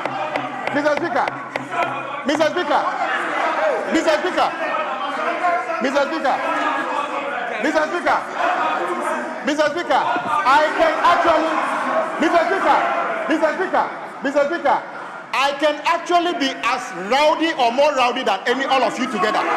You know me. I've been there before. All of you put together can't beat me. The point is that We were doing it systematically. You, Mr. Speaker, and let me advise the minority leader. When we were on your side, it was not the leader who was doing what you are doing. It was the backbenchers who are doing it. You are now taking the job of the backbenchers. What do you want them to do? What do you want them to do? So allow the backbenchers to do the backbenchers work. Mr. Speaker, there's nothing wrong with what you want to do. In other case, Mr. Speaker, this is Parliament. There's a reason we all fight to have majority in Parliament. We have our numbers. Let's introduce what we want to do. There's no problem about what he's talking about. They are free to oppose anything they want to oppose. Those who are in support of it can also support it. So there's no need for anybody to threaten we will not agree. The only thing we will not agree to do in this house is to do something that is wrong. But so far, we have done everything that is in the interest of our people. Whatever we need to do today, Mr. Speaker, we shall do whatever is in the interest of the people. You cannot stop us. You cannot stop us. We will do it because it's in the interest of the people of this country. So, Honorable Jerry, you are too enthusiastic. You can come and stand at the front there.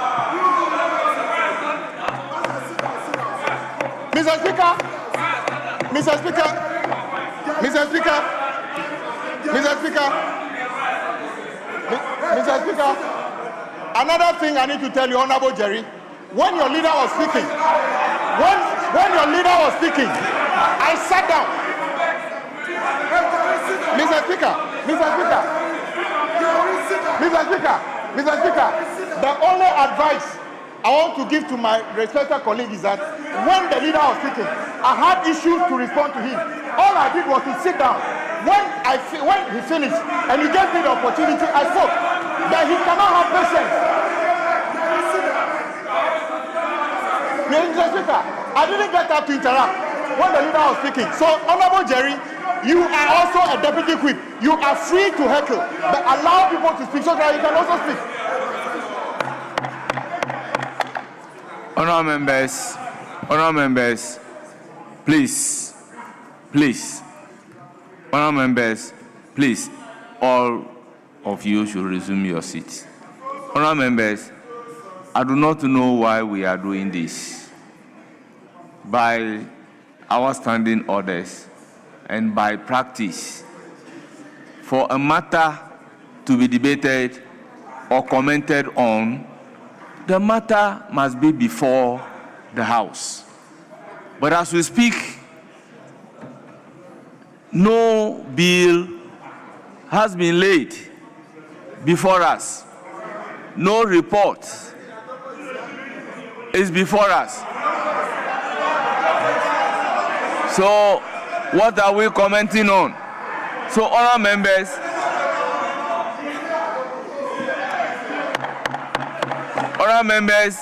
let's hold it. If the matter is before us, then we can debate and the House can take decision.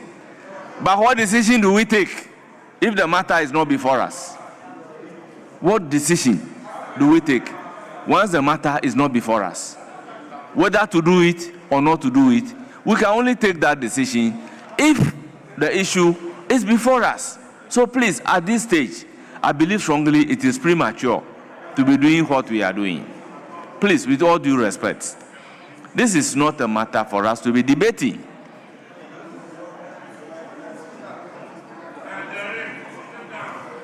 Speaker. Please, Speaker. if it is about a matter which is not before us, then everybody should cease fire. Because I will not hesitate to ask you to resume your seat if you want to talk about a matter which is not before us. Mr. Speaker, he has said certain things which I need to set aright. It's very important. Kwame Agboja, Speaker, with all due respect to the minority leader, the Honorable Kwame Agboja spoke on his merits as a member of this House. I am responding to the concerns you raised. Speaker, number one, this matter, please, Jerry, please, Jerry, please,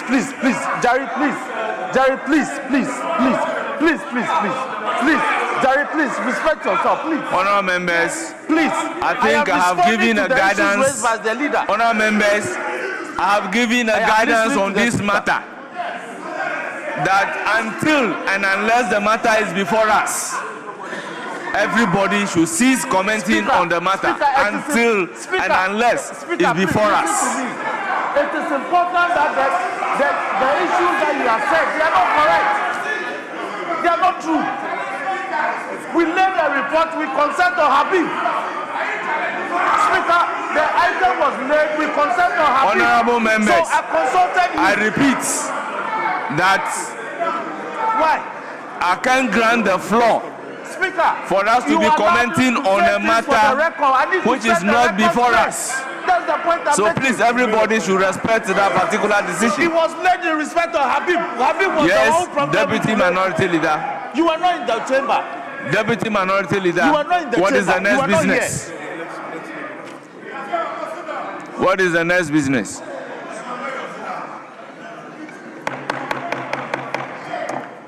Mr. Speaker, thank you very much. Mr. Speaker, I think we are dealing with the business in front of us. Can we look at motion number 34 on page 12 of today's paper? We are carrying on what is here. No. With all due respect, Honourable Deputy Majority Leader, because of the level of the background noise, I did not hear you. Honourable members, can we listen to each other in silence? Mr. Speaker, I said let's continue dealing with matters before us. And in that case, we should look at item number 34 on page 12 of today's other paper, the motion.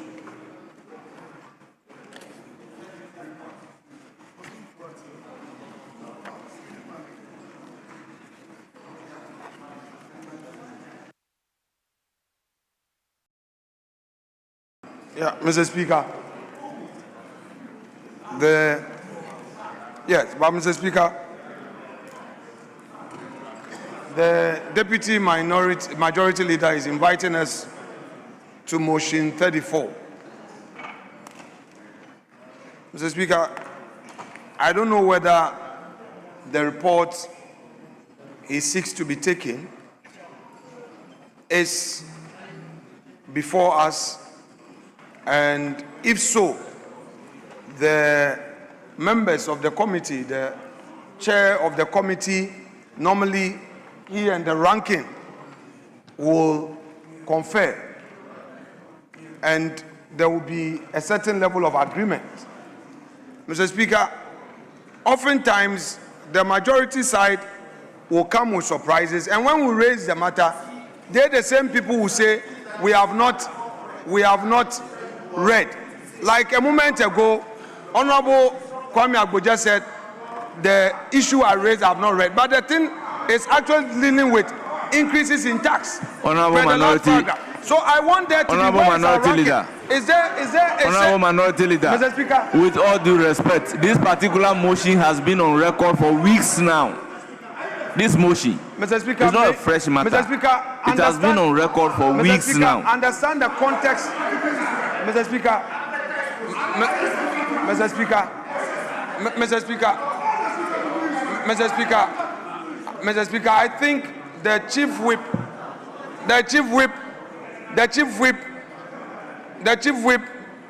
of the majority side, I have not seen him take water. I have not seen him take water. Mr. Speaker, I have not seen him take water. So Mr. Speaker, I don't see why he's hyper. So, Mr. Speaker, he had a lot of water outside the chamber. Honorable Minority Leader. Mr. Speaker, I'm only Honorable asking. Minority Leader, can you find out from the ranking member whether the report has been distributed? Mr. Speaker, let me assure you. Mr. Speaker, let me assure you that this side will fully cooperate with you. Mr. Speaker, we would make sure that your time in this chair will be pleasurable. Mr. Speaker, I am assuring you. Mr. Speaker, I'm assuring you that this side will help you to ensure order in this house. But Mr. Speaker, for instance, Mr. Speaker, I know that our brother, Kwame Agboja, is our very good friend. For instance, Mr. Speaker, a moment ago, he said that the levy, this bill, is not going to increase taxes. Mr. Speaker, the last paragraph of the memorandum is going to increase Honorable Minority Leader, on this occasion, you are contravening my ruling and you are completely out of order. Let us not revisit this issue until the matter is before us. I agree. Let's deal with the matter before us. Although he misled Parliament, but it's okay. The right time will come, according to the rules. Mr. Speaker, our colleague, the ranking on health, has given an indication to me that he and the chair of the health committee are to engage. We don't want surprises. The problem we have with you, the majority, is that you are full of surprises. Like this is the last day. You want to introduce things through the back door. Although we know this report has been here for weeks, we know. But there must always be a certain level of agreement and engagement. Honourable members, the motion number 34 is about an annual statement by the Audit Committee. He said he was going to be here. Of Food and Drugs Authority. He said he would come back for the year Mr. Speaker, 2024. He promised to be here. The finance minister, Mr. Speaker, the chief whip must sit down. I don't see why he's always busy. Are you the one defending the finance minister?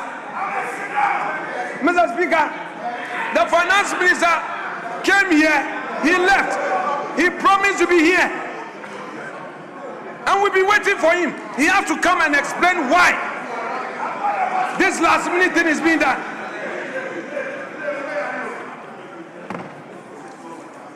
Mr. Speaker, the committee report can be taken.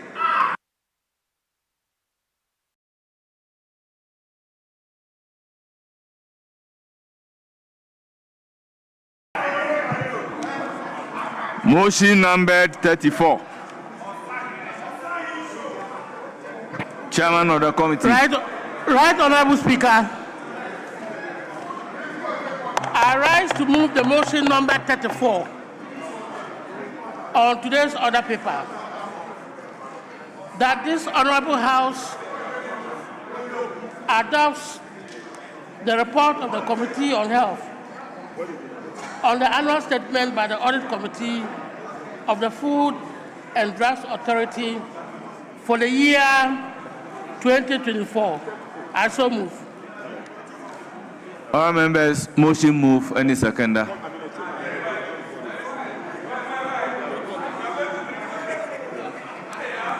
All members, motion move. Any seconder?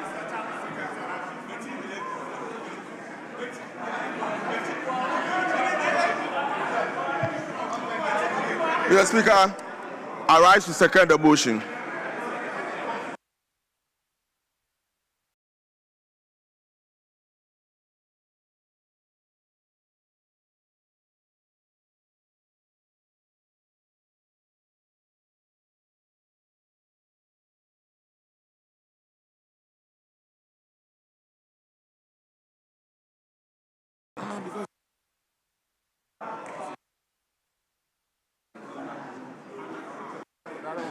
Yes, Chairman of the committee, in doing so, you have to present the committee's report before we second the motion.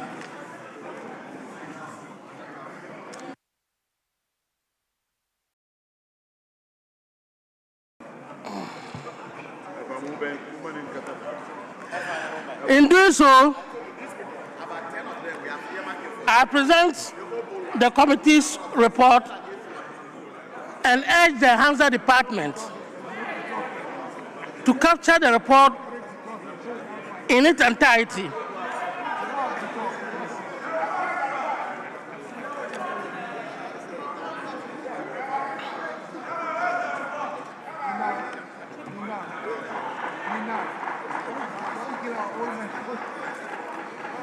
The committee met on the 10th of March 2026 and considered the Audit Committee report of the Food and Drugs Authority. significant Honorable Apia Boatin, among the I ask you to findings take your seat. are dilapidated infrastructure at Bolga, non-functional elevators and conditioners at Tema, financial irregularities, incomplete implementation of GIVMIS, delayed promotions for staff. Right, Honorable Speaker, in conclusion, the committee indicated the needs for stronger internal controls, improved infrastructure, enhanced compliance with financial management laws, and accelerated implementation of audit recommendations to safeguard public resources and strengthen the authority's regulatory mandate. I so move.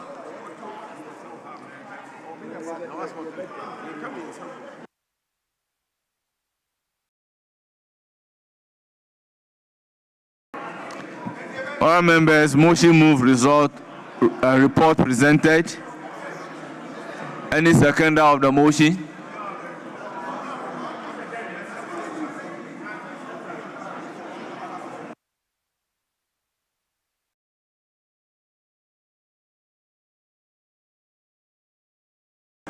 Honourable members, the report is on the console. So why are you saying you don't have?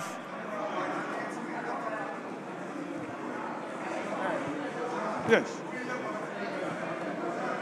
Mr. Speaker, I second the motion. All members, motion moved and seconded. It is for the consideration of the House. I'll put a question. As many as are in favor of the motion say aye. Those against say no. All members, the ayes have it. The motion is adopted. Yes, Deputy Majority Leader. Mr. Speaker, now we go to number 35. The motion number 35 on page 12. All members, motion number 35. Chairman of the committee.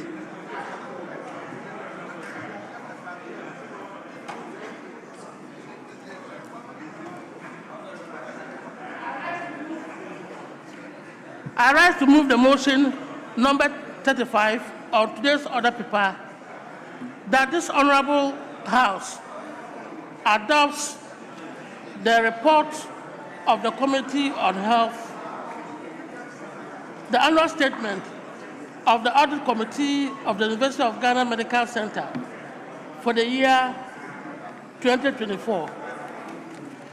And in so doing,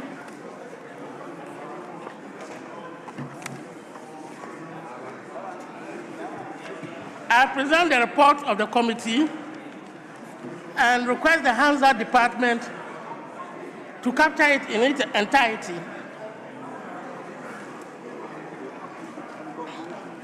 Right, Honorable Speaker, the committee met on 11th of March 2026. Honorable Chairman, once Hansard has captured the entire report, go to the conclusion. Yeah. So I'm requesting the Hansard to capture the conclusion. The committee observed that management has demonstrated cooperation and commitment in responding to audit findings and implementing corrective measures. However, recurrent issues such as weakness in contract management, procurement compliance, debt recovery, asset Honorable documentation, Kenneth Addo, and risk you management cannot turn highlight your the back need to the maze. for sustained attention and preventive action.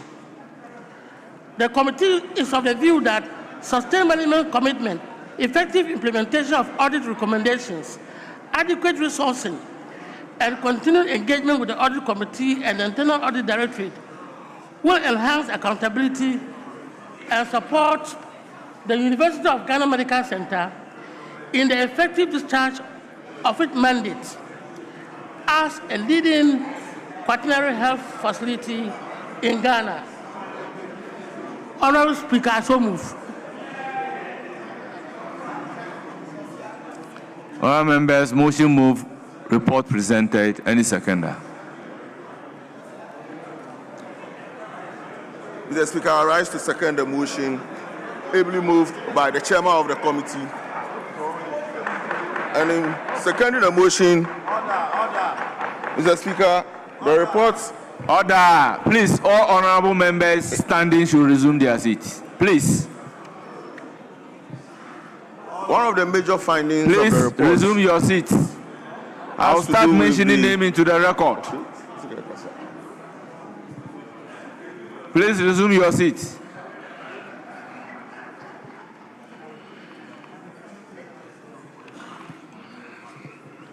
Yes, let's hear you.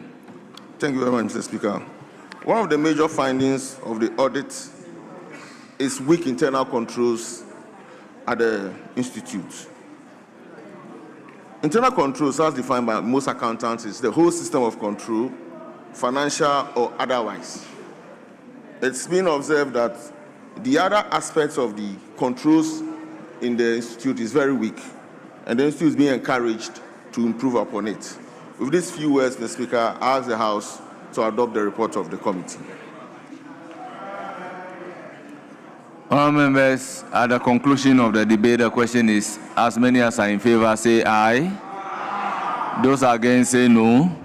Honourable members, the ayes have it. The motion is accordingly adopted. Yes. Okay, Mr. Speaker, now we can come back to page 9, item 16, motion 16 on page 9.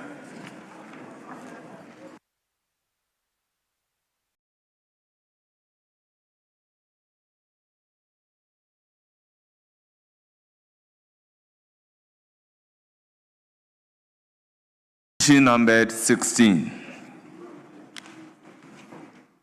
Chairman of the committee. Sorry, Right Honorable Speaker, I rise to move that motion number 16 on page 9 of today's order paper be moved.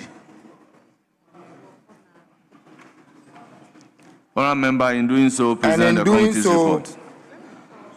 I present your committee's report on the independent constitutional bodies report on budget performance on the Commission on Human Rights and Administrative Justice for the period. Mr. Speaker, SHRAJ as an independent body is seized with the responsibility of ensuring administrative justice. But Mr. Speaker, I would entreat the Hansard Department to capture the report as though it is read in its entirety whilst I present the recommendations and conclusion. Mr. Speaker, among the recommendations, we expect that SHRAJ be given some increased leverage on the use of their IGF in order to augment the already limited resources that are allocated to them through the annual budget. Mr. Speaker, in conclusion, the committee, upon a thorough consideration of the report, respectfully recommends to the House to adopt this report and approve the budget performance report in respect of the Commission on Human Rights and Administrative Justice for the period January to December 2025 in accordance with Section 27 of the Public Financial Management Act 2016. I so submit, Mr. Speaker.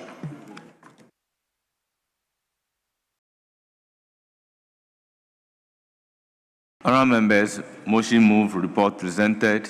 Any seconder?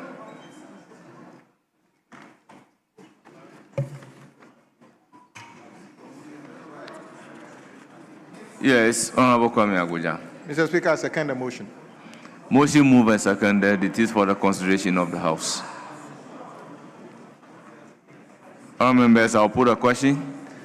As many as are in favor of the motion say aye. Those against say no. The ayes have it. The motion is adopted. Yes, Deputy Majority Leader.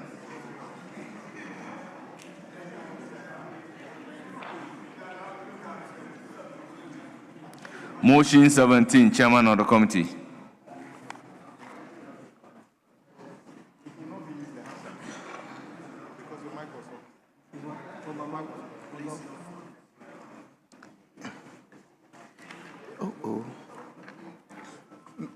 Motion 17, Chairman of the Committee.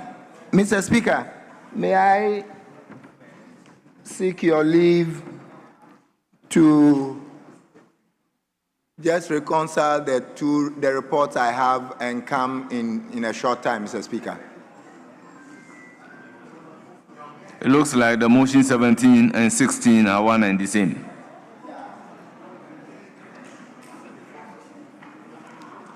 Because they are all dealing with Shraj for the period 2024.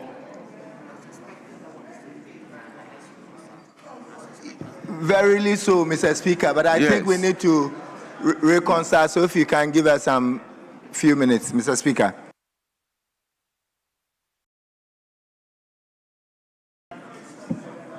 So, Deputy Majority Leader. Okay, Mr. Speaker, in that case, we'll do 18. Motion 18. Motion number 18, Chairman of the Committee.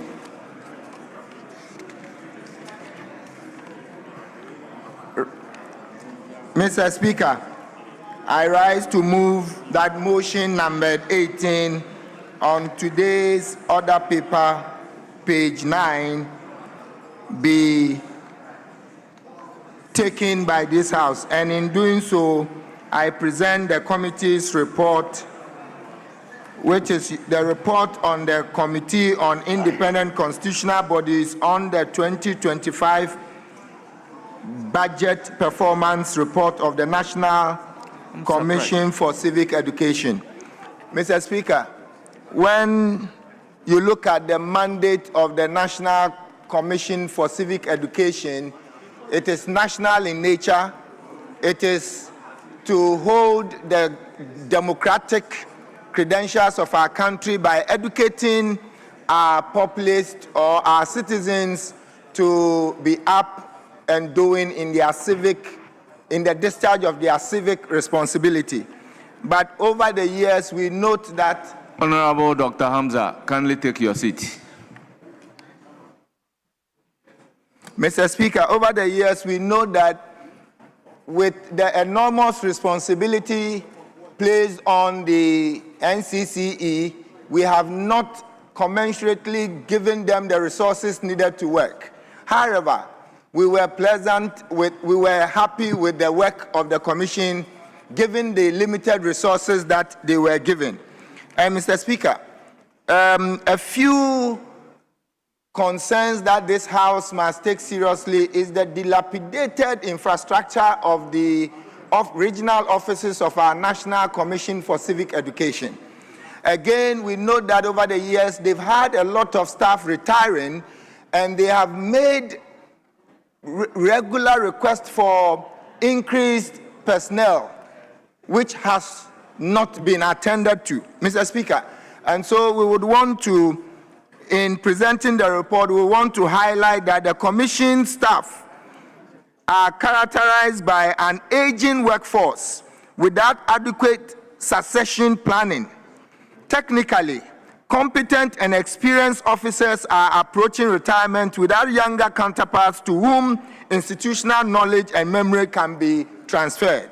Again, Mr. Speaker, we noted that the condition of service and remuneration levels of the Commission staff remain grossly inadequate, adversely affecting staff morale, retention, and overall institutional capacity of the Commission.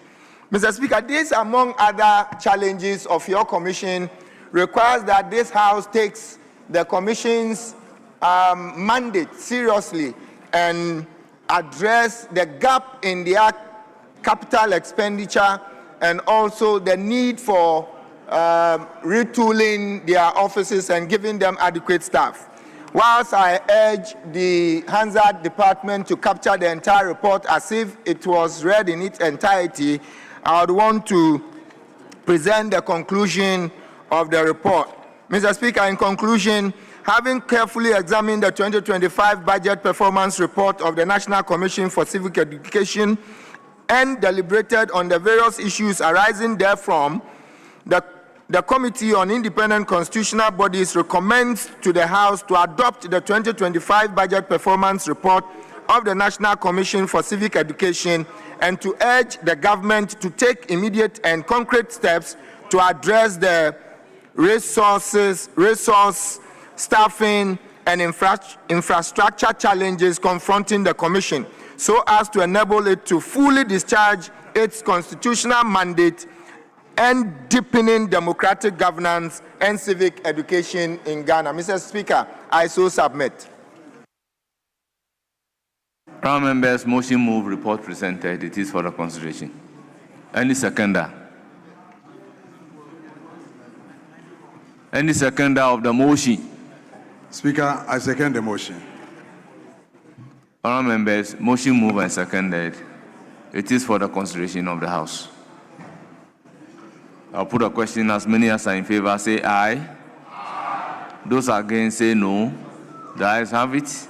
The motion is adopted. Yes, Deputy Majority Leader. Thank you, Mr. Speaker.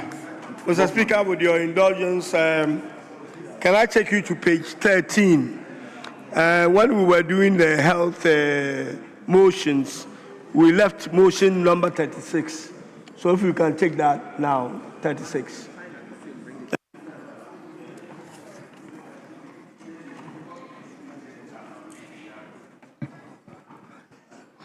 Motion number 36, Chairman of the Committee. I rise to move the motion number 36 on today's order paper. In doing so, present the committee's report. And in doing so, I present the committee's report and urge the Hansa Department to capture the whole report in its entirety. On the 24th of February 2026, this Honorable House referred this matter to the Health Committee for further investigation. The Minister of Health had already set up a parallel investigation committee that had finished their work. And so we had to meet them for their presentation to us.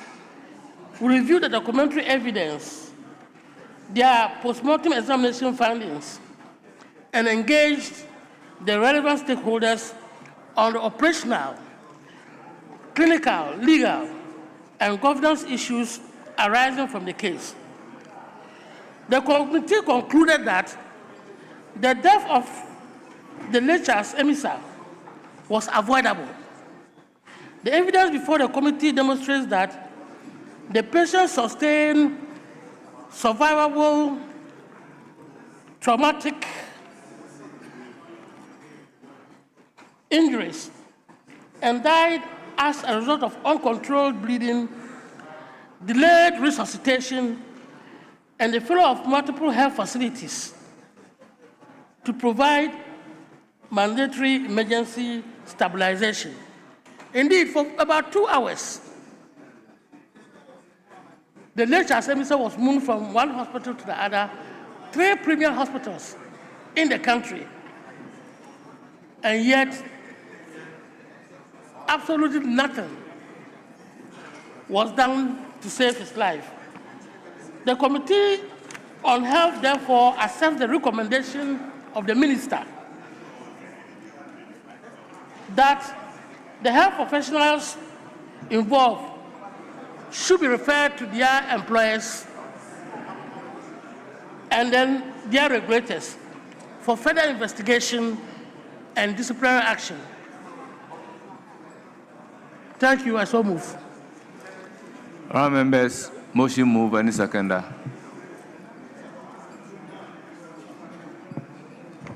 Mr. Speaker, I second the motion and just would want to add that if we trust that if these recommendations are implemented, the health system will be strengthened and automatically mention such deaths would not occur. Thank you, Mr. Speaker.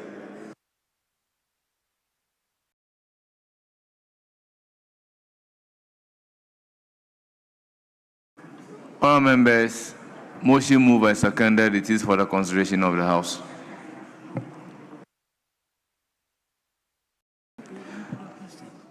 I'll put a question. As many as are in favor say aye. Those against say no. The ayes have it. The motion is carried. Report accordingly adopted.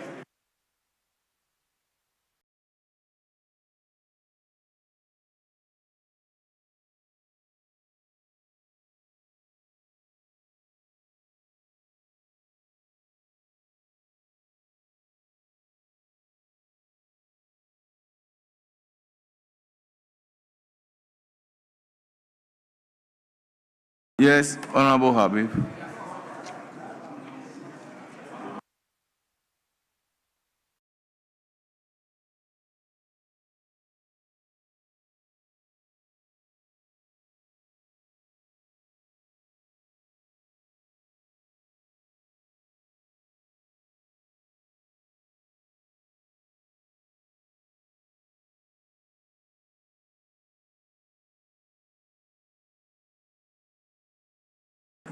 Yes, Deputy Majority Leader.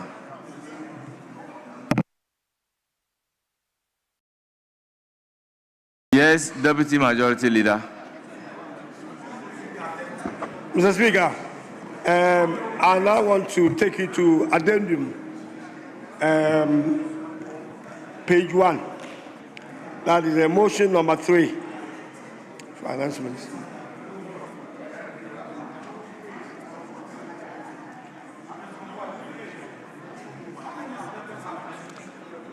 Yes, we have to do one first. Deputy Leader, you have to go We have to do one first. and then before you can be able to.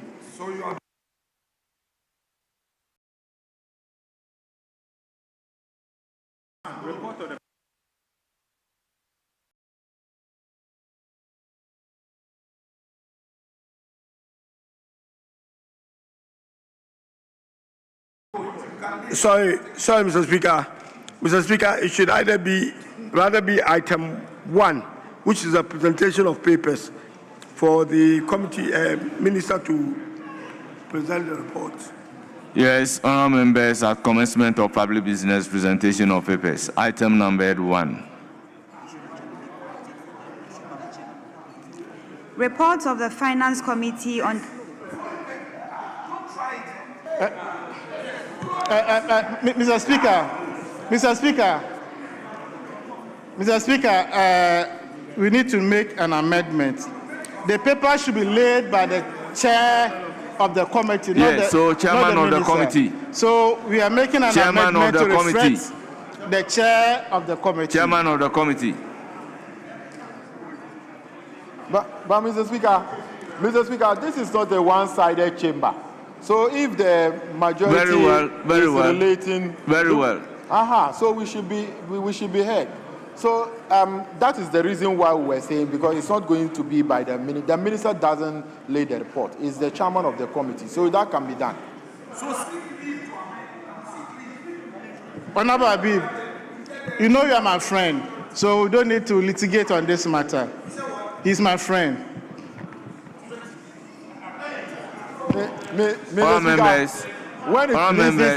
When it pleases him, I'm his friend. Yes, and in certain occasions, I am not his friend. Habib, you are right. The mistake is emanating from the order paper addendum. Therefore, let's correct the Minister of Finance to chairman of the committee. But Mr. Speaker, the deputy whip should know that I am his senior in leadership, and I can guide him on the procedure. Please, Mr. Speaker, let us not litigate over this issue. You should listen to me, and I'll give you proper guidance. You seek the leave of you should seek the leave of the speaker to point out the error, make that correction, and then the appropriate person. That is how it should be done. Honorable Habib, Honorable Richard Achampong, please. Honorable members, this document, none of you authored it. So it is coming from the table office. So I have a right to draw the attention of the members to the error and have same corrected. So same has been corrected from the Minister of Finance To Chairman of the committee. Please, Chairman of the committee, item numbered 1. Report of the Finance Committee on the Energy Sector Levies Amendment Bill 2026. Honourable members, report has been duly presented. It is for distribution to honourable members. Item numbered 2.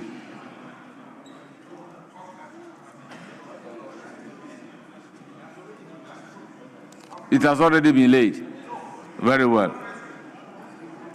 Very well. Then item number 3. Mr. Speaker, this is a House of Records.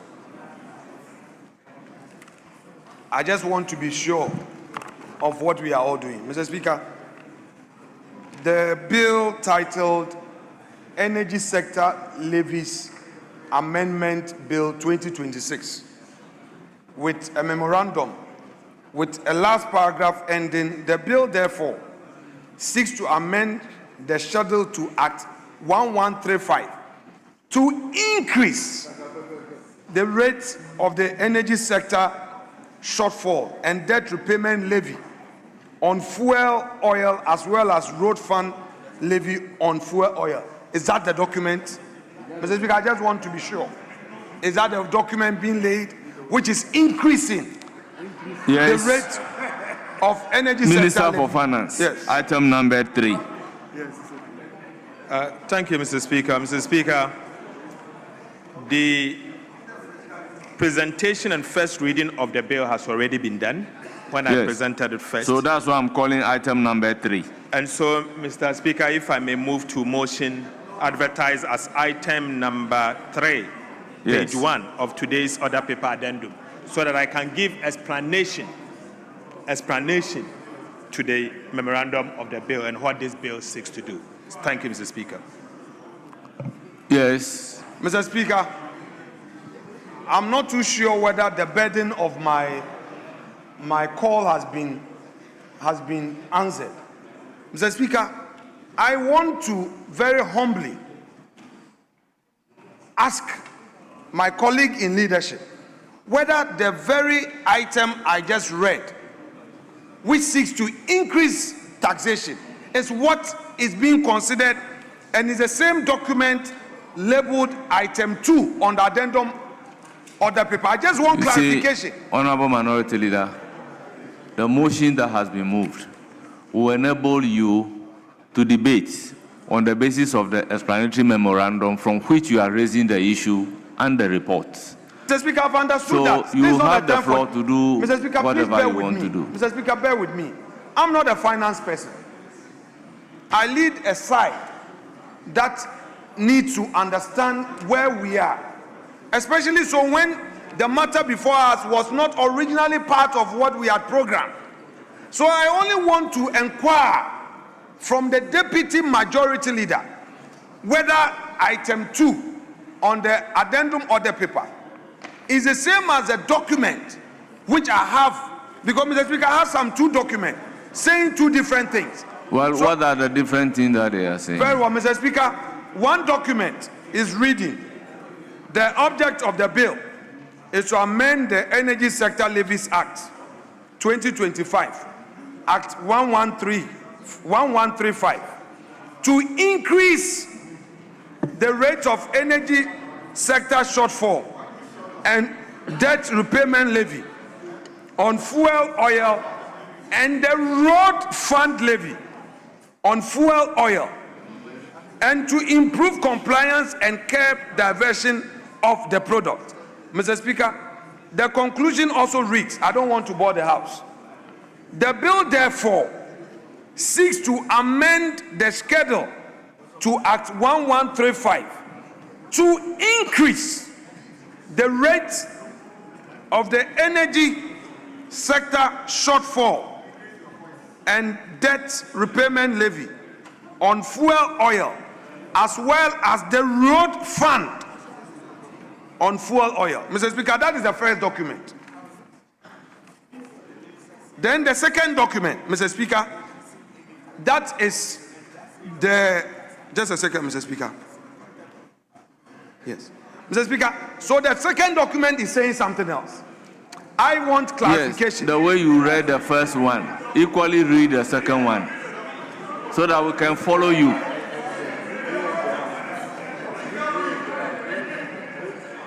Honourable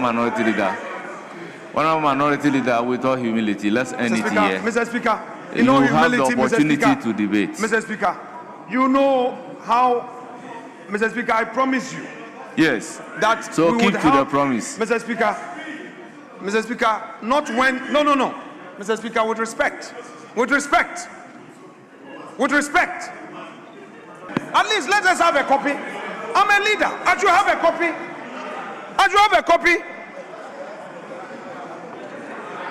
When the finance minister was minority leader, he would demand for copies. With his chief whip, he's seated by his former colleague, the roads minister. He was the chief whip. He would demand copies. I told you.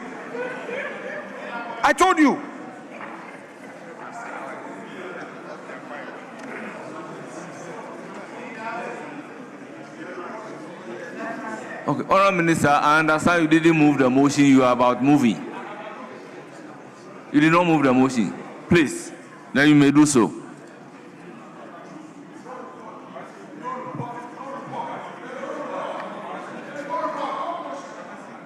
Mr. Speaker, my attention has been drawn that the table office is loading a copy of the report on the console. And so, Mr. Speaker, we can hold on and for the report to be loaded. Then we take it back. Yes, Deputy Majority Leader.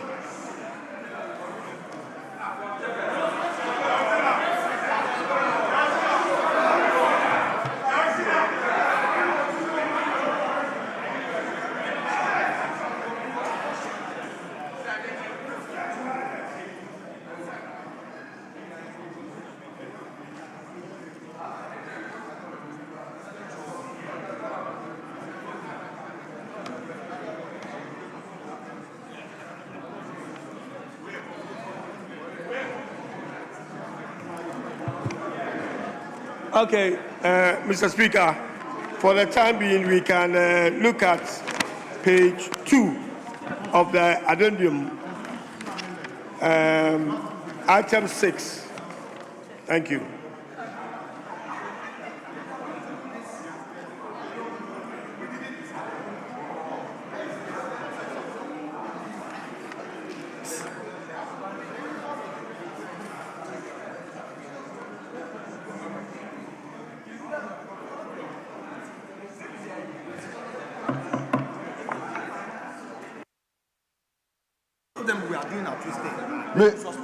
Mr. Speaker.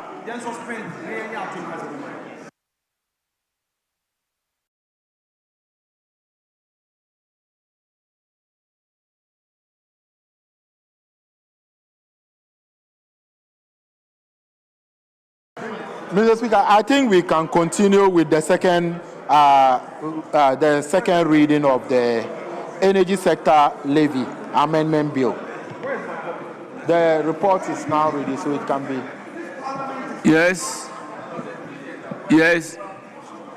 Finance Minister.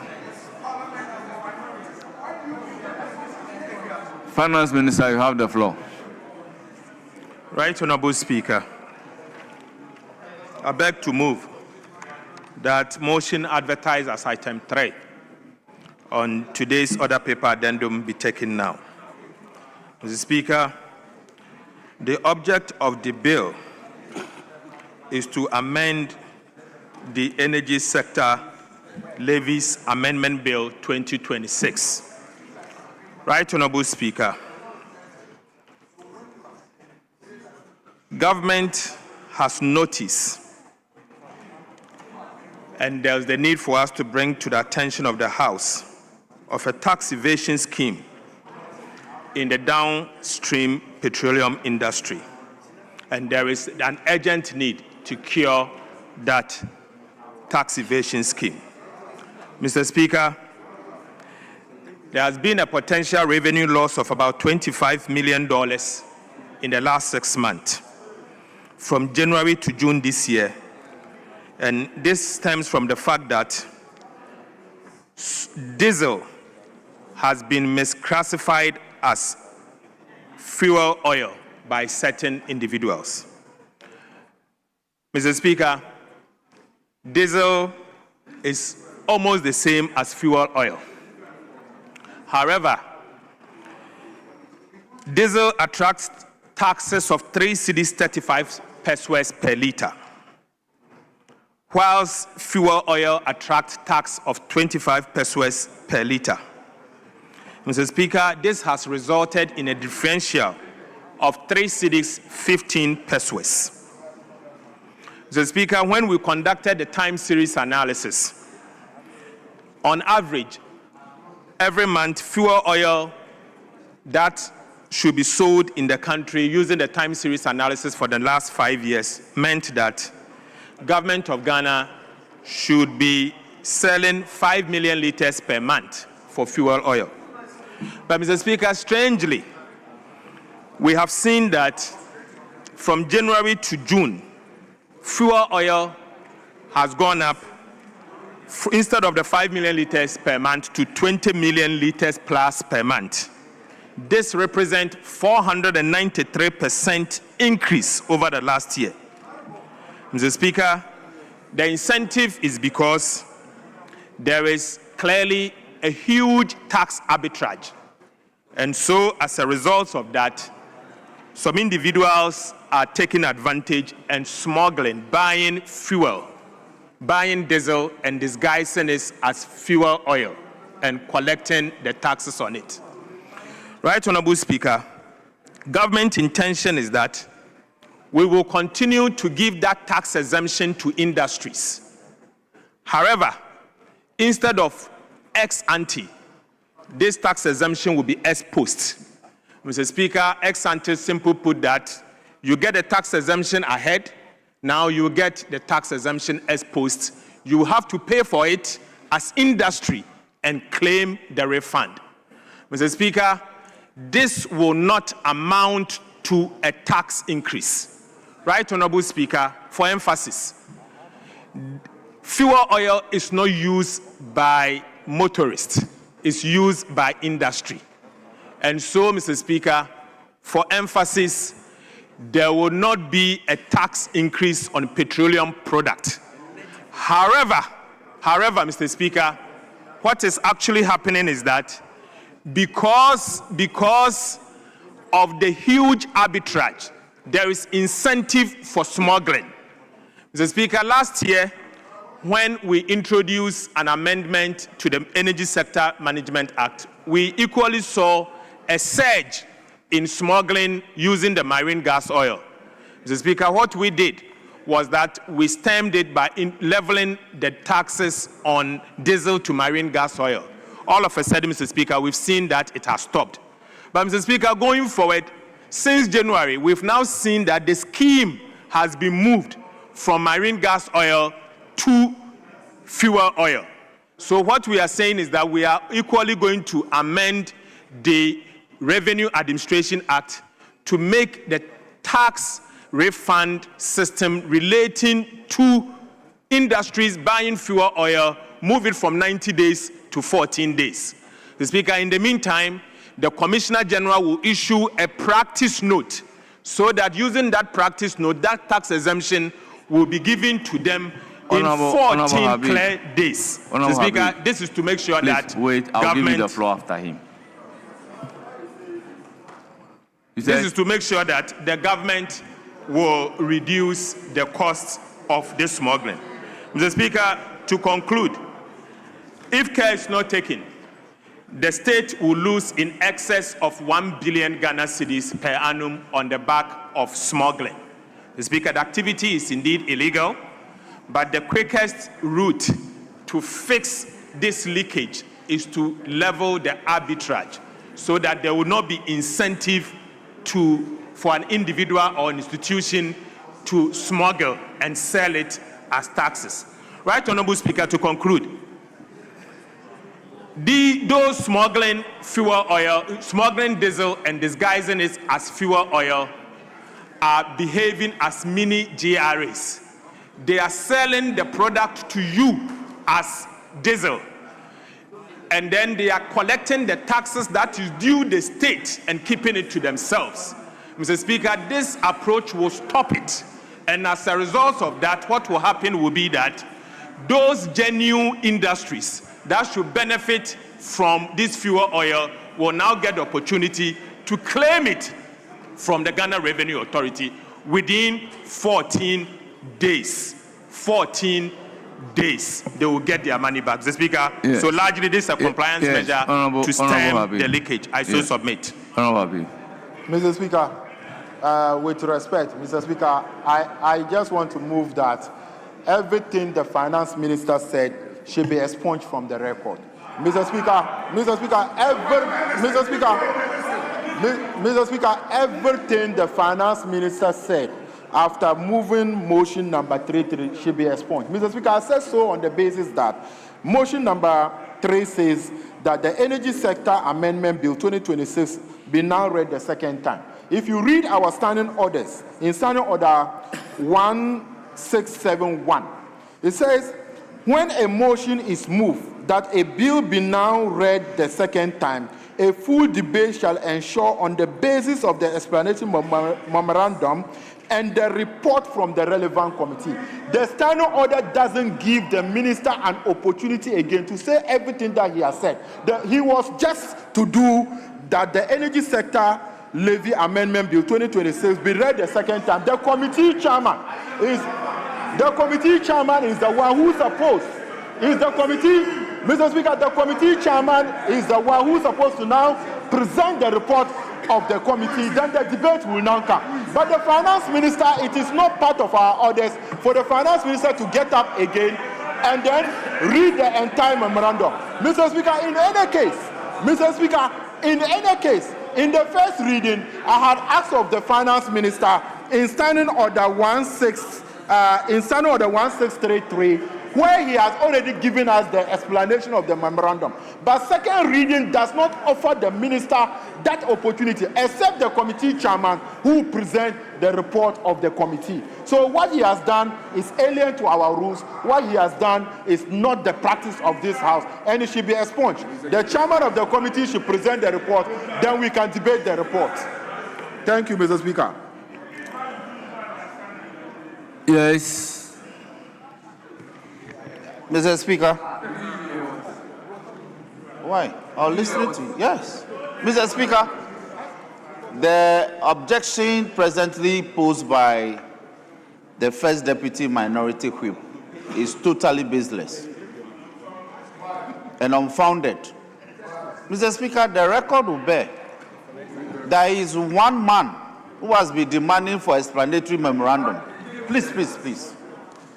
What is not happy about, Mr. Speaker, is that this side is on their feet that the current bill before us is to levy a new tax. Oh, please.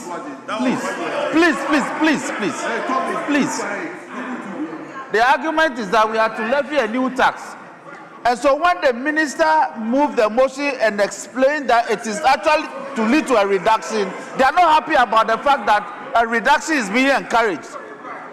And that is why you want the reduction to be expunged from the records. It won't. It goes to defeat your position. So, Mr. Speaker, the finance minister is actually a member of the House. He has a right to speak to the matter in the manner that he has done. He has explained that it is not actually a tax to increase any rate, and it's actually to reduce. Oh, please. You have not even read. Listen to the finance minister. So it is the reduction that they don't like, the explanation regarding the reduction. And Mr. Speaker, he has to stay in the records. And please, let's speak to the matter and move them. Honourable members, please. Habib raised an issue. The Chief Whip responded.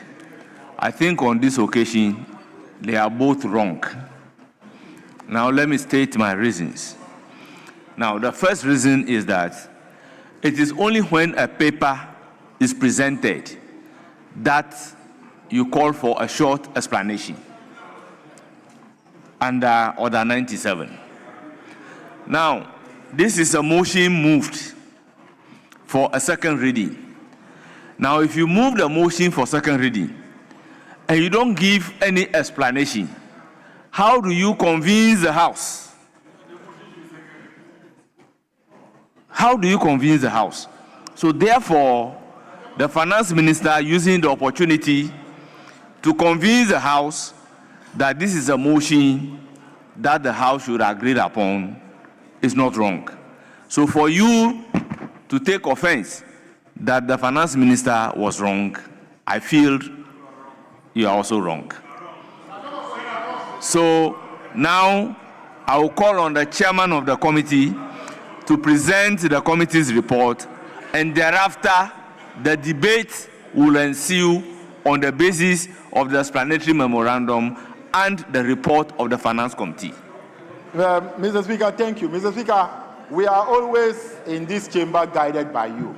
And Mr. Speaker, if you read our standing orders very well, Mr. Speaker, if you read our standing orders well, Mr. Speaker, standing order 1634 give the minister the opportunity in whatsoever he has said in the first reading of the bill, even if an explanation is not requested under 1633, but 1634 says that the text of the bill and the explanation memorandum shall be incorporated into an official report. So whatever he said, our rules have made provision for it. But Mr. Speaker, that is why, if you read Standing Order 167, that's what which is talking about second reading, that's what I'm telling you. There is nowhere, Mr. Speaker, guide us. Mr. Speaker, the majority chief whip said should have been applicable upon the introduction.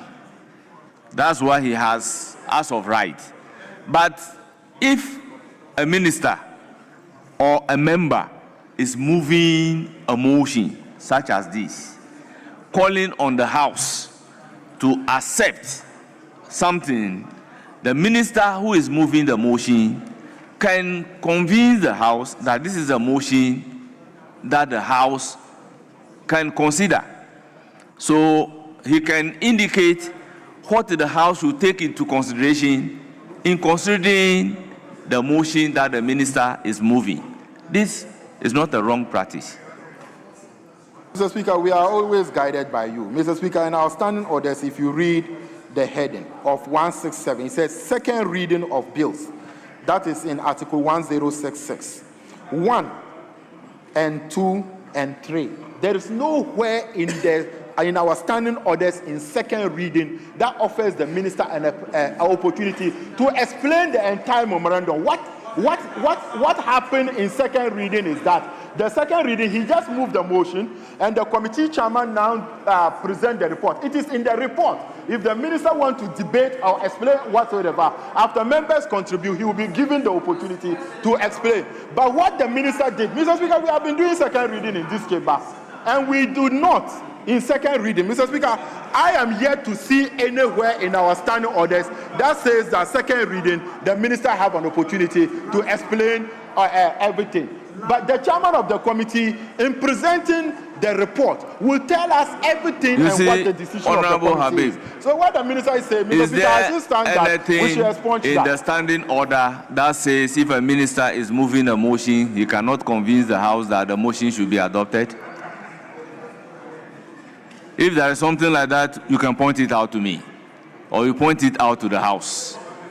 So please, I will then call on the chairman of the committee to present the committee's report. Mr. Speaker,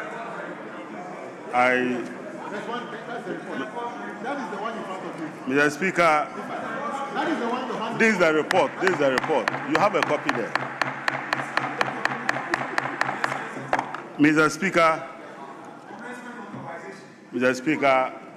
I present your committee's report. Mr. Speaker, what the bill seeks to do is to effect a major leakage, is to effect a major amendment that would stop the leakage that is happening in the implementation of the original bill, act that we passed in this House in 2025. Mr. Speaker, the current arrangement provides for two types of fuels. Mr. Speaker, we have the fuel oils that are meant to promote industrial growth. And therefore, there's a subsidy on that to encourage businesses to be able to fuel their businesses at a lower rate. And then we have the normal fuel that we all use in our vehicles, which is taxed at a higher rate. Unfortunately, because of this disparity, people have tended to buy fuel meant for industries and apply them for Honourable members, let's listen to each other in silence, please. And apply them for purposes other than what the subsidy was meant for. As a result, government has seen a significant rise in the supply of fuel oils, which is not consistent with the industry consumption. And we're told at committee that government is losing about $50 million a year as a result of this practice.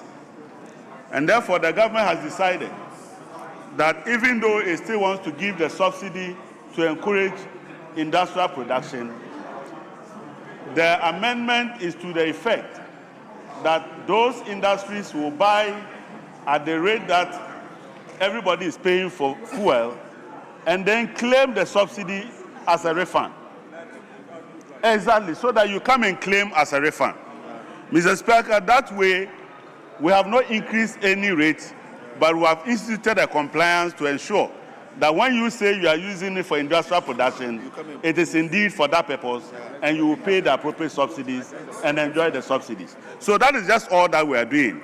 But because we have to effect that through amendment in the shadows, that is why the minister is here, to make sure that the law allows him to effect this compliance arrangement and to plug the leakage that the country is suffering. The members were worried that there may be a situation where the government may not, or the ministry may not be capable of refunding those that have paid for those subsidies. And the minister made it very clear. In fact, the agency made it clear that under the ICOMs, they can program those agencies into the system to capture the true cost of what they consume so that the refund can be made available to them.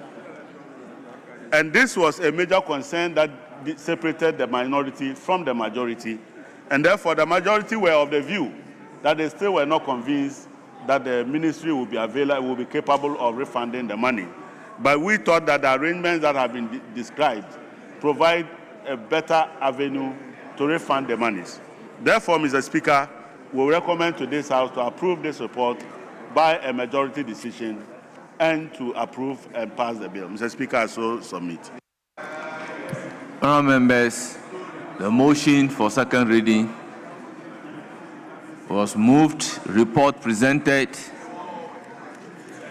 It is now for the House to debate the motion on the basis of the explanatory memorandum and the report of the committee as presented. Honourable members, the floor is now open. Thank you, Mr. Speaker.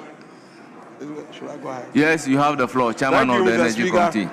Mr. Speaker, I rise to comment on the motion. Mr. Speaker, the motion for Energy Sector Levies Amendment Bill 2026. Mr. Speaker, the Minister said this bill is to address significant leakages and abuses within the government fuel subsidy programs, particularly those intended to support industries. Mr. Speaker, at the committee level, we all agree with the ministers where he's coming from. But the minister, we asked the minister how are they going to refund this rebate to those intended industry users. There is no any policy in place. So we were worried that the minority side were worried that the minister will just make it by saying it, but without any evidential document to a policy in place that shows that, okay, in 2 weeks, in 1 month, we are going to give rebate to these industrial users. This is what we are saying, the minority is saying, Mr. Speaker, because if you said without any timeline, you are going to give a refund to the industrial users.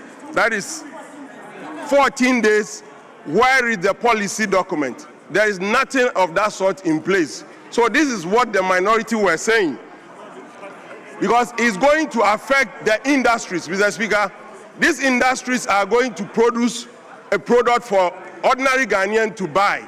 So what is going to happen is their products are going to be expensive without this rebate. So we are worried about this. So the minister has to let the House know that at this is a policy in place that are going to give a rebate to these industrial users. This is all what we are asking for, because there was no any timeline, Mr. Speaker, and this levy is moving from 24 pesos to 1 cedi 93 pesos on the fuel, and then on the road fund levy also 48 pesos. Mr. Speaker, we think that it's going to burden the ordinary Ghanaian. That is why the minority.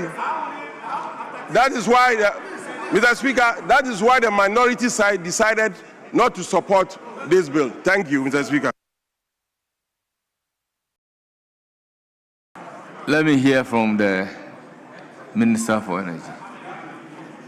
Thank you very much, Right Honourable Speaker. Right Honourable Speaker, the ranking member makes an explicit statement. He says he agrees with the Minister of Finance on the problem. So he agrees that there's a problem. He agrees that that problem ought to be cured. The only departure, and the fact speaks for itself, is when the refund will be made available to whoever procures. And based on this evidence, it is simply like the input-output VAT. What he's saying is that pay on account, and then in 14 days, when you present a claim, your refund will be given to you. Mr. Speaker, umpewe. No, umpewe. To wait. If you don't want this, what else do you want? This is what we call policy. So if you say there's no policy, what do you mean by policy? Policy is simply a deliberate government action taken to deal with a problem or a situation. That's all. That is policy. So that is government policy. Government policy is that we are incurring huge losses, and we used to incur these losses with kerosene. When we were subsidizing kerosene, people buy kerosene and then they adulterate it with petrol. And it was spoiling or creating problems for people's engine and loss of revenue. So we took the subsidy off and used the money to redistribute rechargeable solar lamps, because kerosene was for the rural folks for lanterns. So when we took the subsidy from kerosene, we then supplied them with rechargeable solar lamps, which is environmentally friendly, it doesn't consume fuel, and they could use it to charge mobile phones. I would only appeal to the minister that if he gets the approval, he should put in place robust mechanism, one, to validate the claims, two, to expedite action when it comes to the refund. I don't think that there's any room for us to disagree, unless, of course, people just want to disagree. This is innovative, this is positive, this is forward-thinking, and I fully endorse the action taken by the Honourable Minister of Finance. Thank you very much, Right Honourable Speaker. Yes, you have the floor.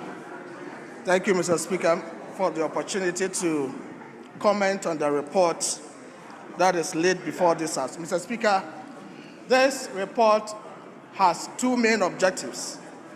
First is to increase the energy sector shortfall and debt recovery levy and the road fund levy on fuel oil. That is the first objective, that increase of these levies. Mr. Speaker, the second intended objective of government is to address significant leakages and abuse within the government's fuel subsidy program and to strengthen tax compliance. Mr. Speaker, if the objective of this bill is to strengthen tax compliance, why are we not focusing on enforcement, but rather imposing another tax on the people of this country? Mr. Speaker, going the path of taxation does not address the enforcement deficit. We should remember that this enforcement issue is coming on the back of a bill the finance minister submitted to this House last year. And that is what is creating the problem. Mr. Speaker, none of us condones smuggling, but we should be mindful that when we want to address smuggling, we don't impose another tax, because this does not mean that the problem will be solved, because it is just like the situation as Chinua Achebe put it. Once the hunter has learned to shoot without missing, the birds also go flying without perching.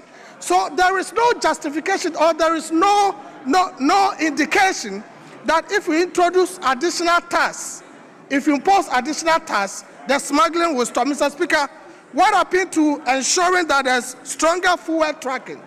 What happened to ensuring that there's electronic monitoring? All of these could be done. Mr. Speaker, the other thing that we should know is that in the industry, it is not every business operator that is smuggling. And for that matter, for this House, when there are enforcement failures and Parliament is trying to put up a measure to stop that, we should be careful not to instigate a policy that will punish people who are obeying the laws of this country. And when we do this, it means that we are increasing the levy for those who are compliant and for those who are not compliant. The other thing, Mr. Speaker, we should pay attention to is when if you look at paragraph 7.5 of the report, it says that companies that use fuel oil will pay the tax upfront at the point of imposition, but taxpayers will not be burdened. Mr. Speaker, I disagree with this, because the burden, the incidence on the companies is a legal incidence, but the economic incidence is on the taxpayer. Because what is going to happen effectively is that if a company or a business or a manufacturing company relies on fuel oil for boilers, generators, or industrial heat, any additional cost by way of this tax will be passed on to the consumer. Their operational costs will go higher, their business input costs will be increased, and this will be passed on to the consumer. So in actual sense, the economic incidence is on the Ghanaian consumer, who will be consuming the product of these companies. The legal incidence is on the companies, all right, but the economic incidence is what affects households. The economic incidence, Mr. Speaker, is what affects you and I. That is why we think that the solution to the smuggling, the solution to this arbitrage that has been created by a bill that the minister submitted to this House, is not the imposition of additional taxes, but rather we should look at enforcement. Mr. Speaker, if I have the mandate, I would advise that the finance minister considers this again the second time and know the implication and the economic incidence of this on the Ghanaian taxpayer. We do not want to overburden the Ghanaian taxpayer. And Mr. Speaker, lastly, at a time that Ghana is talking about lower inflation, we should not, by the introduction of a new bill to this House, do anything that has a cascading effect on inflation. What is going to happen in the end is that businesses are going to have higher operational costs. They will pass the cost on Ghanaians. Inflation will go up. People are going to suffer. Our disposable income cannot buy what we are supposed to get into our households by way of consumption. Mr. Speaker, with these few words, I end my submission here. Richard Achampong, you have the floor. Mr. Speaker, thank you very much for the opportunity to speak to your committee's report. Mr. Speaker, we should be very careful the kind of words we use in this chamber. All of us have reports before us. The report is not seeking to introduce any new tax. The issue is pay upfront. Come and justify if indeed what you have said is right, the money will be refunded to you. How can this become a new tax? How can this increase your production cost? You were at the meeting. You raised all these questions, and those questions were answered. But we come to the floor, try to change the narrative, as if government is introducing a new tax. we are not introducing any new tax. Rather, we are plugging the loopholes. Unless you want to tell me you want to support smuggling. They were enjoying from it. People are taking undue advantage.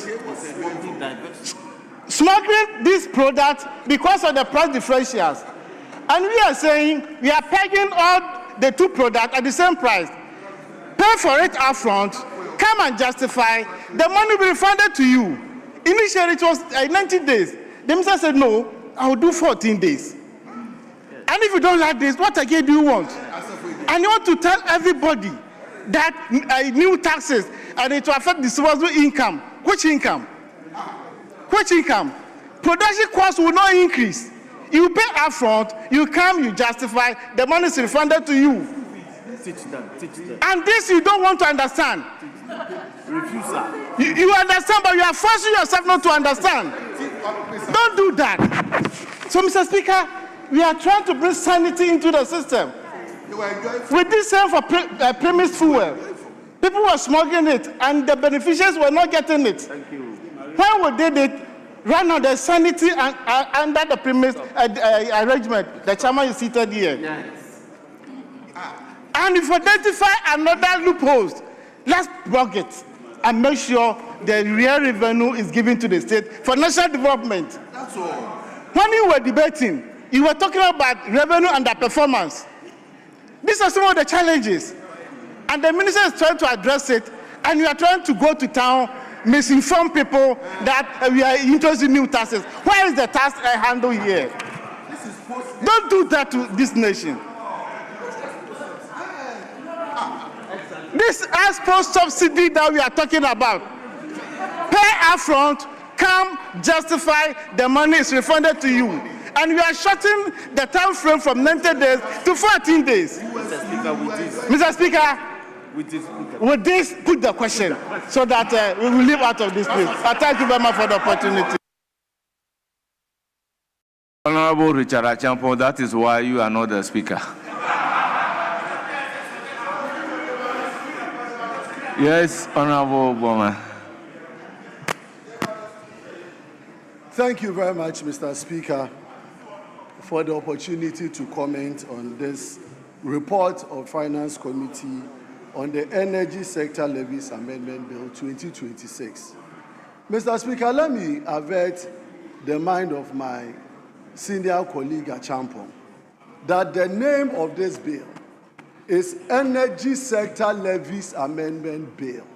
So if you are not here to amend a levy which will impose a proportion of tax on a particular commodity, then why is it called an Energy Sector Levy Amendment Bill? So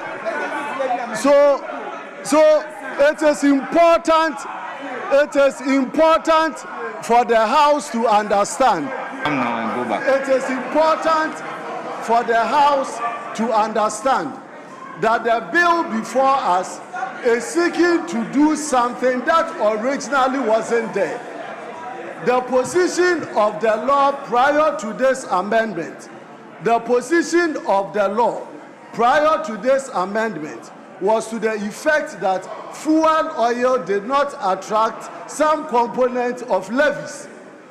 So we are in this House to consider whether we should increase the levies that are on fuel oil. But Mr. Speaker, the memorandum from the minister is indicating that there are some challenges in terms of revenue collection, including smuggling. But the minister is telling us that from the series of data suggested that the average consumption of fuel oil was hovering around 5 million per annum. According to the Minister of Finance, between beginning of the year 2026 to June 2026, consumption of fuel oil has skyrocketed from 5 million to 20 million. So, from the minister's own words, there is a clear indication that people may be smuggling or otherwise the input of fuel oil. But the minister did something that is fundamentally a problem. He has never conducted an investigation to establish the cause of this increase. The minister has not been able to provide adequate information to justify and establish the fact that the increase of 5 to 20 million is a result emphatically of smuggling. He is only conjecturing and assuming that if fuel oil consumption, which ordinarily was around 5 million, today it is going to 20 million, then his suspicion is that people are moving diesel and classifying them as fuel oil. But that is not empirically proven by any investigation. See, they are moving fuel oil and classifying it as diesel, or they are moving diesel classifying it as fuel oil? No, they are moving fuel oil. Classifying but it is supposed to be diesel. Yes. Yeah, so his suspicion is that people, because the price of diesel is higher than that of fuel oil, people are misclassifying diesel as fuel oil, making them benefit. No, maybe you are turning it the other way around. Probably you are turning it the other way around. Oh, no. Speaker, because the issue is on the fuel oil. And then, because of the subsidy to the industries, people are now smuggling the fuel oil in the name of diesel. Speaker, so because of the difference in the prices as a result of the subsidy. No, so Speaker, hear me well. Speaker, hear me well. The issue is that consumption of fuel oil, according to the minister, has increased from 5 million to 20 million as at half year. That is fuel oil as classified today, the consumption. But the suspicion of the minister is that what is being consumed and termed as fuel oil is actually diesel, because the price of diesel is high. No. That is the position.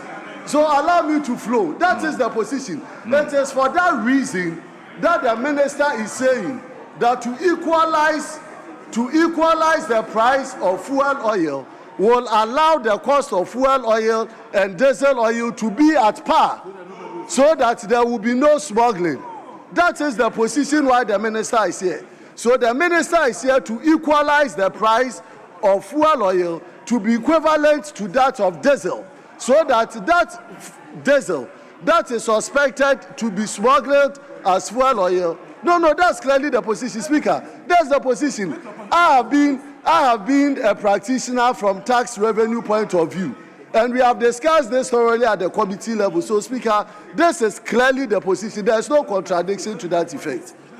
Now, the argument I am making to the minister and to this House is that decision to introduce a bill to revise the energy sector levy, to increase the price of fuel oil, to be at par with the others as I talk about diesel, is an approach that could have been cured by systems properly being put in place. But this is a House of Record. Is it increasing the price or the subsidy?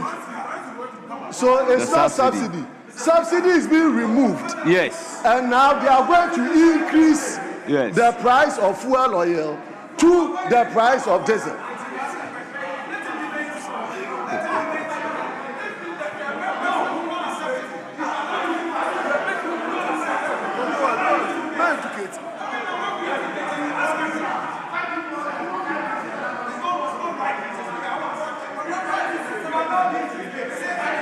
Honourable Member, you have the floor.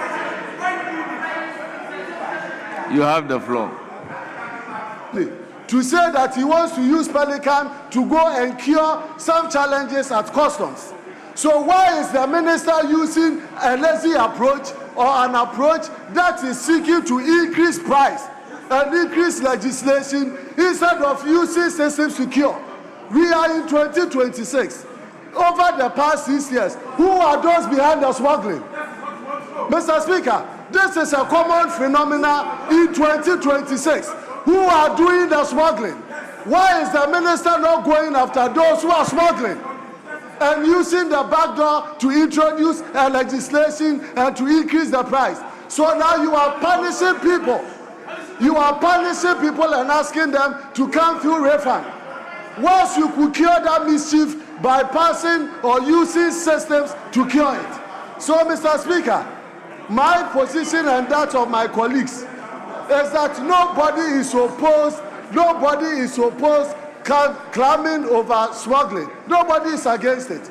But you don't need to cure that by coming through a legislation. You can cure it with systems. And this minister has told us that he has the systems. So where is the systems? Why is he not bringing system and using legislation? So, Mr. Speaker, without more, I believe that this bill is not being sensitive. This is another form of taxation. This counts to about 9 new taxes that have been imposed by this government since 2025. And the Ghanaian people are watching. Government to go with systems and not to use the lazy approach by imposing taxes on Ghanaians. And with this view, as Mr. Speaker, I want to say that unequivocally the minister should withdraw this bill and use systems to solve it. I thank you, Mr. Speaker, for the treasurer's speech. Yes, Honorable Baba Jaman. Mr. Speaker, today I have just learned that where there is an amendment to an act or a law, it means that you are introducing new taxes. I'm wondering what sort of understanding is this? Because the minister, in moving the motion, made it clear that no new taxes are being introduced here. But you see, Mr. Speaker, in our language, they say when a person is asleep, if you want to wake him up, you can wake him up easily. But when the person pretends to be asleep, you do everything and the person will not wake up. And I think that is what is happening here. Even though the minister and other speakers on this side have made it clear that there is no new tax, my friends on the other side continue to hammer that there is a new tax, and even saying that an amendment means a new tax. Mr. Speaker, what is happening here? And I think that is why the minister is succeeding in his office. The minister is succeeding because he is trying to plug all leakages. Where there's any leakage, he is trying to plug. What is saying here? What is he saying here? He's saying that because people are smuggling, diverting, and doing all sorts of things, pay up front at the end of the day, come and take your money. Does that mean a new tax? And so I wanted to agree with my friend on the other side. The only person I think that has shown some understanding of what is happening here. Because what he's saying is that we should bring policies to ensure that people take their money on time. And we don't have a situation where people will have to come and queue for their money after they have paid it. I agree that the 14 days that they have introduced, they must bring policies to ensure that people will not come and queue. But to say that this document that I'm holding, which clearly spells out what is going to happen, is an introduction of new tax, is being disingenuous to the fact. Please, I think that we all agree, both sides, we agree that there is a problem. That problem must be solved. The minister has come out with a strategy to solve it. We don't want it, and you are saying that no, he should withdraw it. Mr. Speaker, I will urge those on this side and those who are not deliberately sleeping, but are really sleeping and are waking up, to support this bill so that at the end of the day, this country will benefit from what it is doing. Thank you very much, Mr. Speaker. Honourable members, The word that my friend is the only one that has the understanding should be expunged from the record as if it does not exist. Yes, Majority Leader, you have the floor.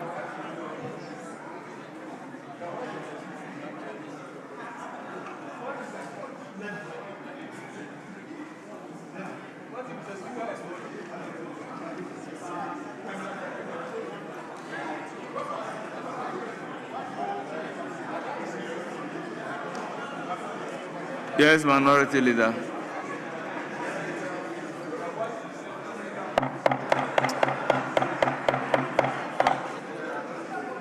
Mr. Speaker, the Finance Minister chose this day, being the last day that Parliament is rising,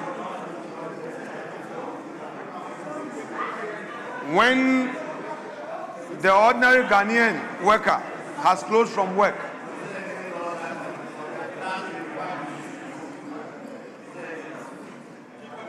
To come to this house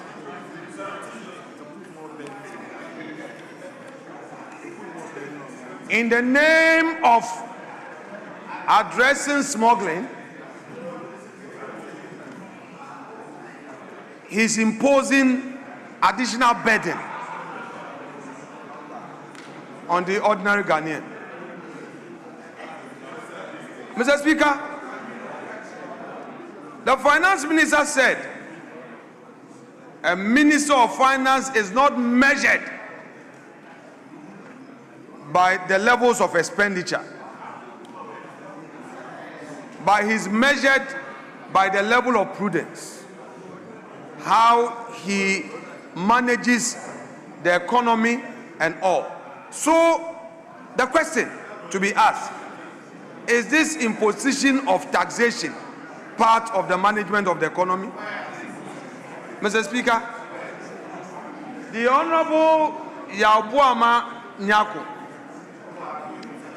Mr. Speaker, argued, and I want to associate with that argument. His submission was to the effect that if the minister has identified some smuggling, some loopholes, his duty is to fix it. You don't come here lamenting and you come imposing tax. Mr. Speaker, I listened to the Honorable Dr. John Jinapo.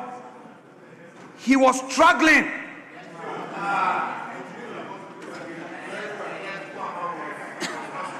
He was struggling to support this levy. Mr. Speaker, all of a sudden, Mr. Speaker, these gentlemen have forgotten what they said in opposition. Mr. Speaker, when they launched their manifesto, they told the whole country that no more taxation, no more levies. What do we see today? Electricity tariffs, almost 30%. Almost 30%. You impose 1 Ghana cedi per liter on petroleum products we buy at the pump. Today is the last day for Parliament.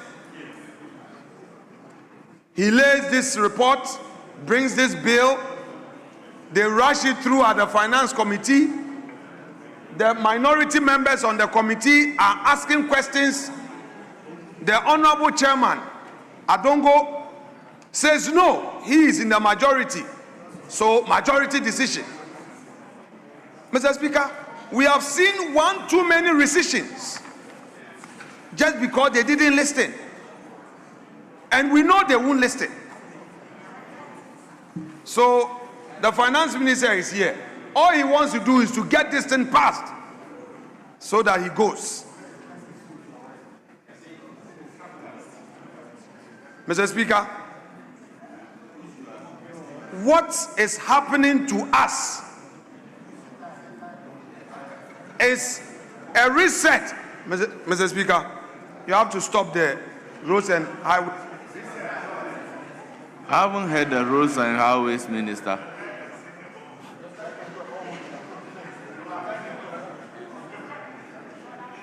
Please continue.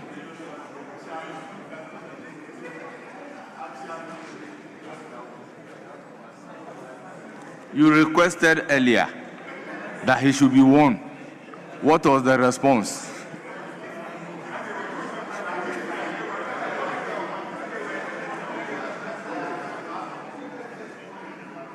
Honorable members, let's listen to each other in silence. Mr. Speaker, please. I will reserve the rest of my argument in my closing remarks. I wouldn't press further. It is obvious that the prudent way of managing this economy is to impose more taxes, according to the NDC. Mr. Speaker, it's a very sad evening. It's a very sad evening for our country. It's a very sad evening for our country. A government that does not keep to its promises on principle, double standard, that takes the people for granted.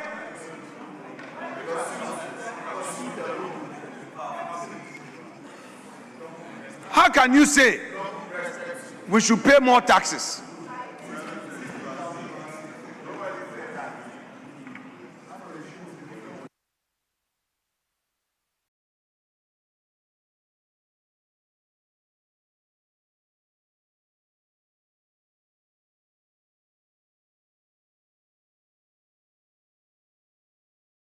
You have the floor. Yes, I know I have the floor. What is happening is not being done by backbenchers, by senior members. Honourable members, with all due respect, let's listen to the minority leader with rapt attention and in silence.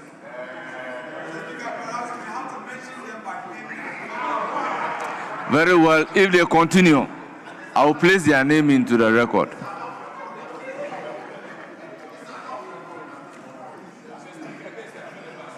Mr. Speaker, how can the Minister of Finance choose this day, being the last day,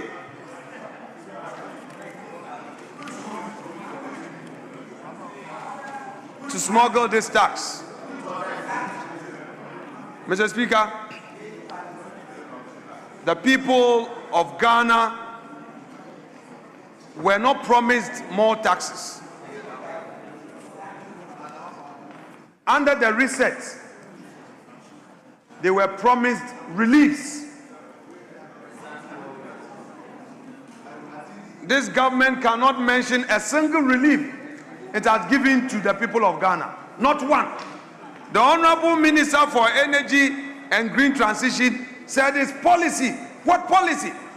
A policy to complicate the lives of the people? That is what you call policy? Honorable Minister of Energy, I heard you. You are justifying a policy that is aimed at burdening the ordinary Ghanaian. All too soon you forgot it when you were ranking member.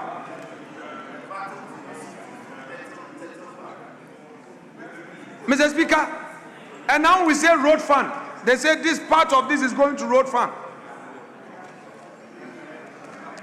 Has the Minister of Roads and Highways put in place the systems to address the loopholes at the road fund? You need systems. You need a proper software that would account. You don't need imposition of levies. You need to do the right thing. But Mr. Speaker, you know, these are our friends. They don't take advice.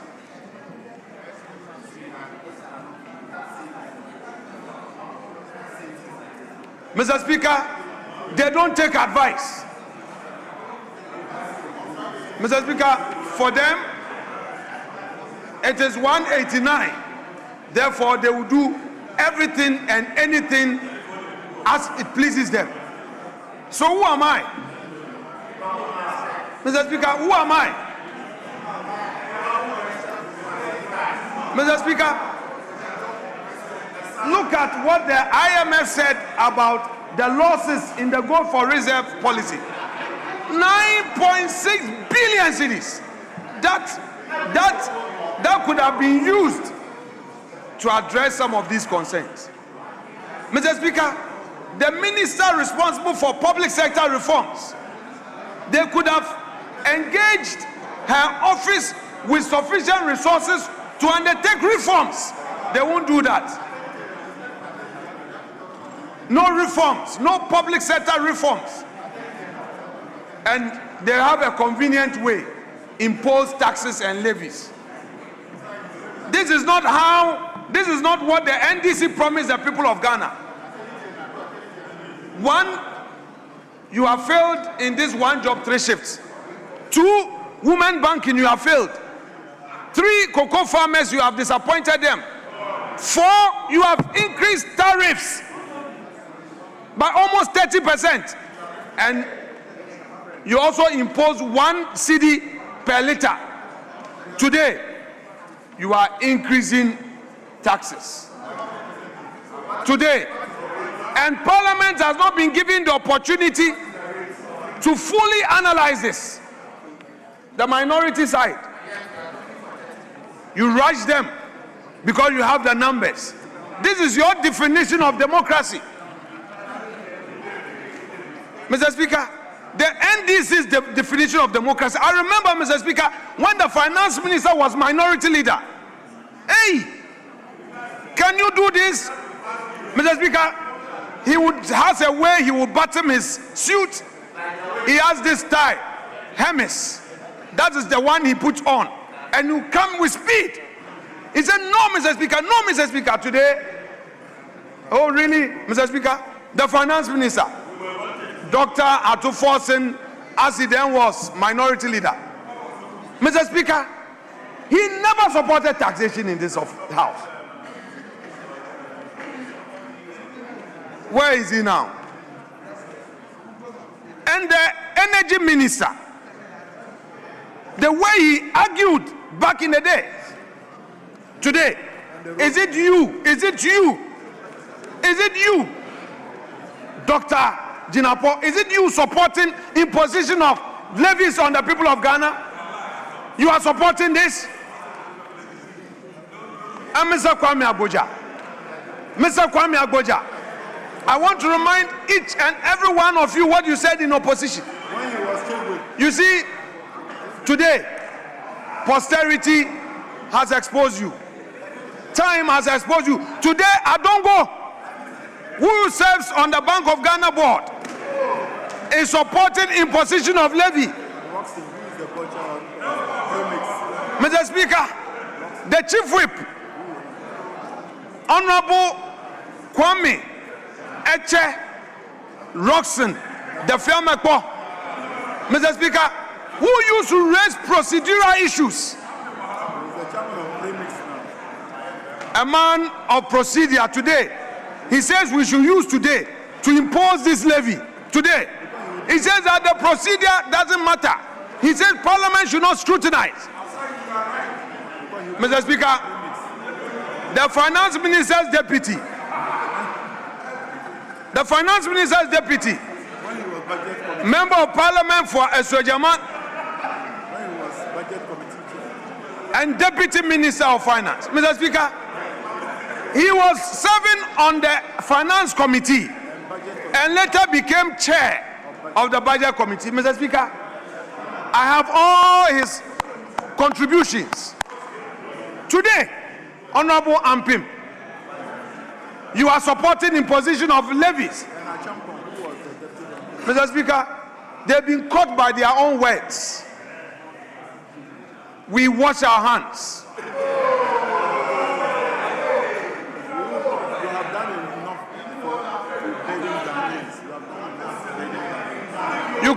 You came into office, all you know is rather to burden the ordinary Ghanaian with taxes and levies. And when we speak as minority, you use state institutions, Yoko, to threaten the minority. Yes, that's what you do. That is what you do. You harass our people. You want to do them shut up. We will not shut up today. We will not shut up tomorrow. Much as we are not against accountability, we are against the oppression. You cannot use this to stop us. You are bringing a bill in the night to impose levies. And when we speak, the next man you threaten with arrest, and you call for bail. That go and bring property before bail.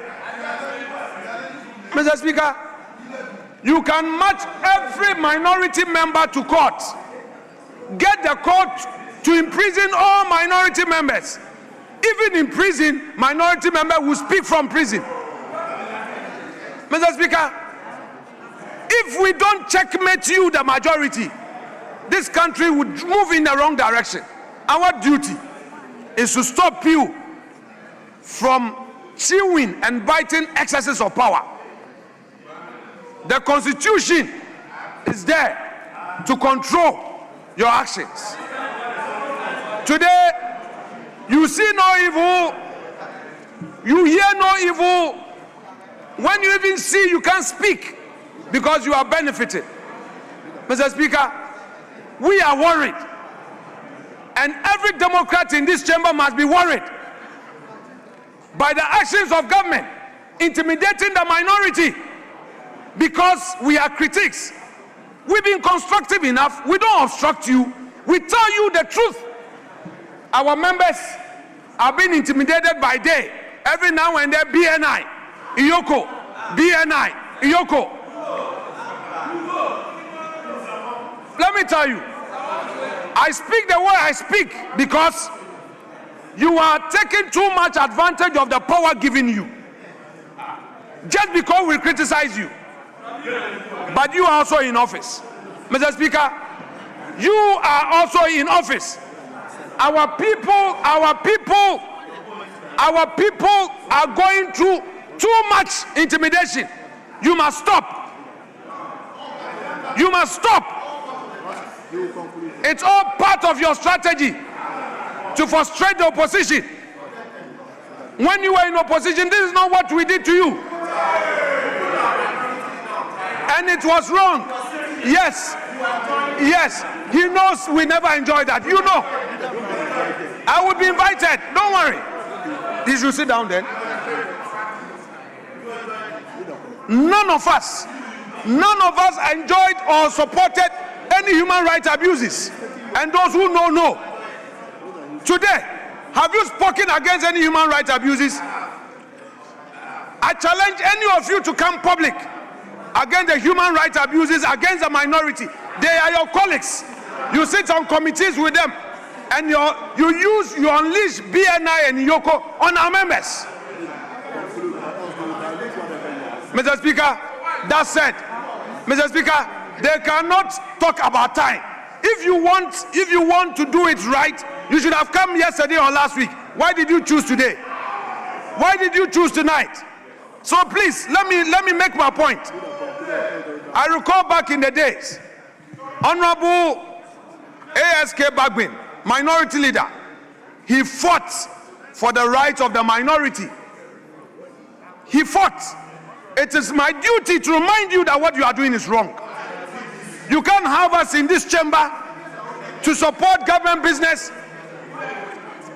and then when you finish, you want to intimidate our members.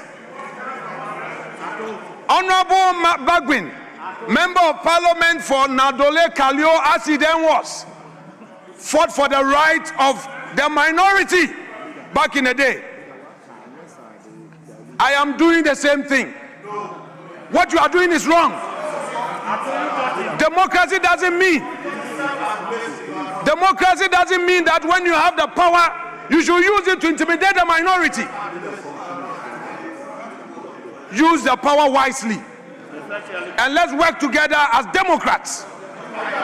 Mr. Speaker, that said,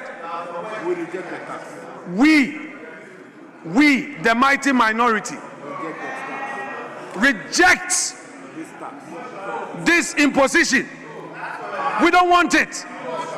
We want the people of Ghana to know that when the time came for us to support them, we stood for them. You don't care about them, and it's your full responsibility. Take your sins and carry your sins alone. We are not part of this. Mr. Speaker, I rest my case. Yes, Finance Minister. Thank you, Mr. Speaker. Mr. Speaker, for the record, government is not imposing a new tax. Mr. Speaker, what government is seeking to do is to convert the subsidy from an ex-ante subsidy to ex-post subsidy. Mr. Speaker, let me take my time to explain the difference between an ex-ante subsidy and ex-post subsidy. Right, Honorable Speaker, a subsidy that is paid after the event and after you have already incurred the costs or when the activity is done is what we call ex-post subsidy. Mr. Speaker, it is indeed the opposite of an ex-ante subsidy where you pay before the event. Mr. Speaker, the difference is that the timing differs between an ex-ante subsidy and ex-post subsidy. Mr. Speaker, when the subsidy is paid upfront,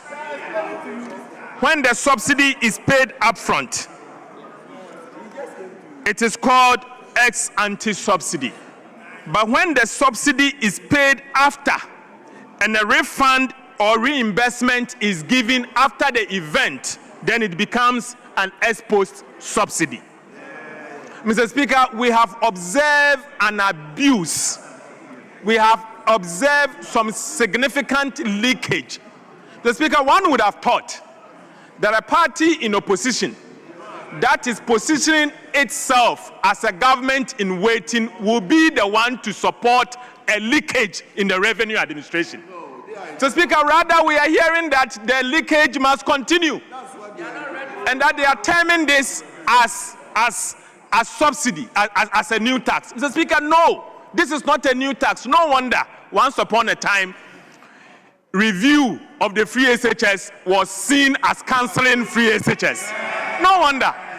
Mr. Speaker, however, we have reviewed the free SHS by providing a dedicated sources of funding for it to be sustained going into the future. Mr. Speaker, this is exactly what we are trying to do. We are fixing the leakage and the abuse of the subsidy. Mr. Speaker, countries have moved around. And so, Mr. Speaker, let no one create that impression that this government is introducing a new tax. The tax already exists. However, the subsidy is what we have changed. Instead of getting it up front, you will now pay for the subsidy and justify it and get your refund. That's it. That's all. Mr. Speaker, that is modern tax policy. Mr. Speaker, to conclude, Mr. Speaker, tax policy is the most dynamic laws you can find in any country. This is because, Mr. Speaker, it reflects the behavior of the society. Because, Mr. Speaker, whilst you plan, individuals and others are also finding ways around it to avoid the tax. And so it is the responsibility of the government of the day to be dynamic. We are only being dynamic. As you know, we are dynamic and very proactive. So, Mr. Speaker, that is all what we are solving. Thank you very much, Mr. Speaker. Honourable members, at the conclusion of the debate, the question is as many as are in favor of the motion say aye. Those against say no. Honourable members, the ayes have it. The motion is adopted. An act to amend the Energy Sector Levies Act 2025, Act 1135, to increase the rate of the energy sector shortfall and debt repayment levy on fuel oil and the road fund levy on fuel oil, and to provide for related matters. Honourable members, the Energy Sector Levies Amendment Bill 2026 is now duly read for the second time. And now the Energy Sector Levies Amendment Bill 2026 is at consideration stage.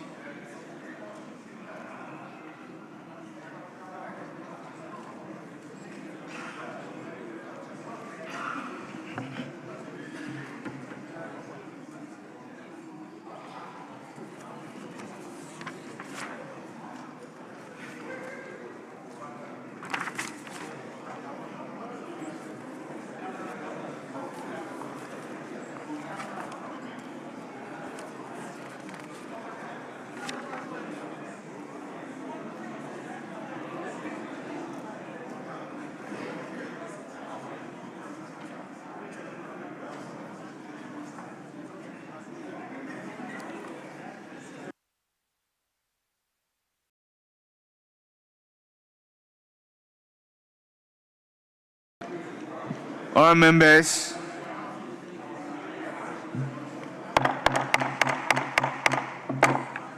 all member, why are you turning your back to the mace?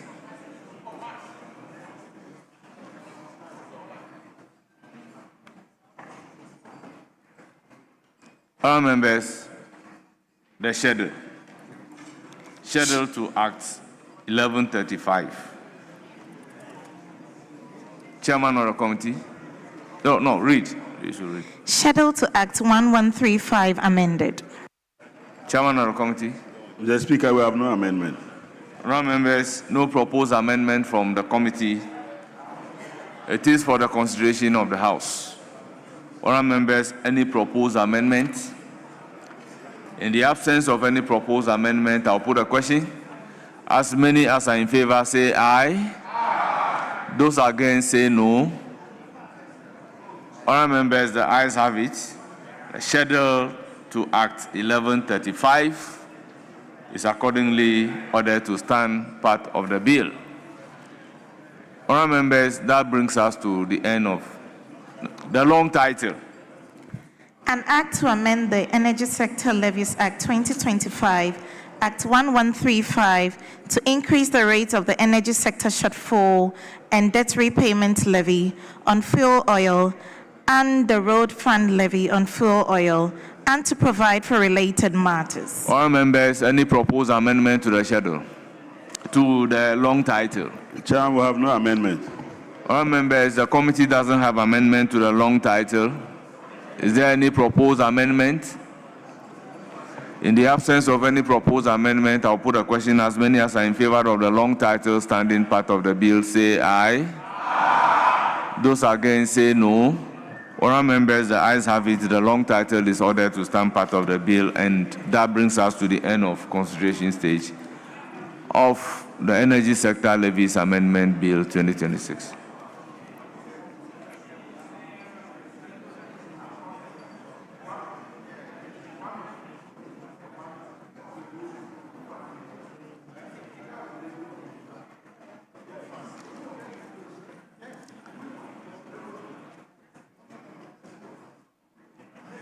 Honourable members, let's now take the motion numbered 4 on the order paper addendum page 1. Minister responsible for finance. Right, Yes. Honourable Speaker. Motion numbered 5. Yes. Right, Honourable Speaker, I beg to move that the Energy Sector Levies Amendment Bill 2026 be now read the third time. I so move, Mr. Speaker. Honourable members, motion move. Any seconder? Mr. Speaker, I second the motion. Motion moved and seconded. It is for the consideration of the House. Honourable members, I'll put a question. Those in favor of the motion say aye.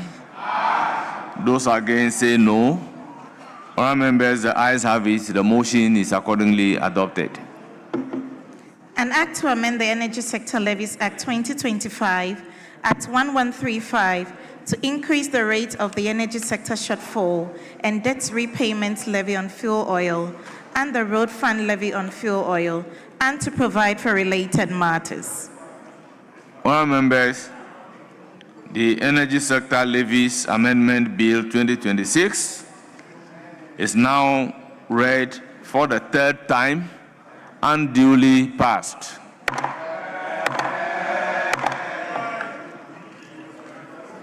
Yes.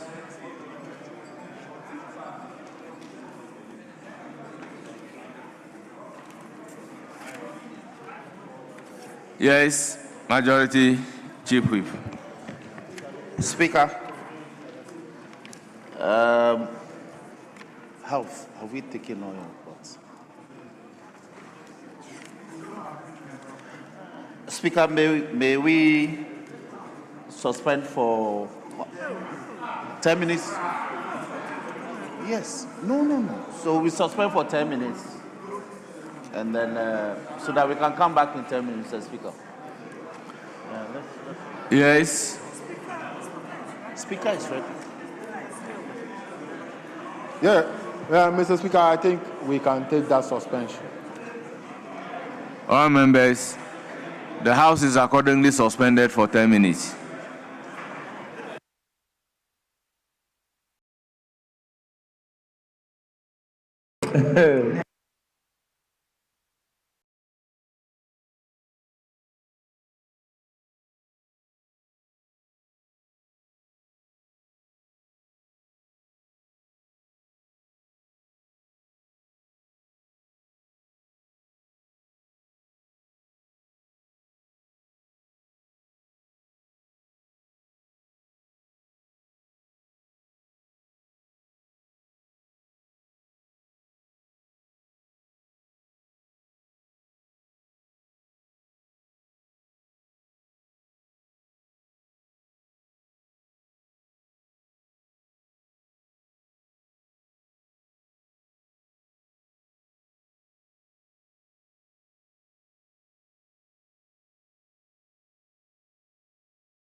They manage the system so well.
Honorable members, let me welcome all of you from the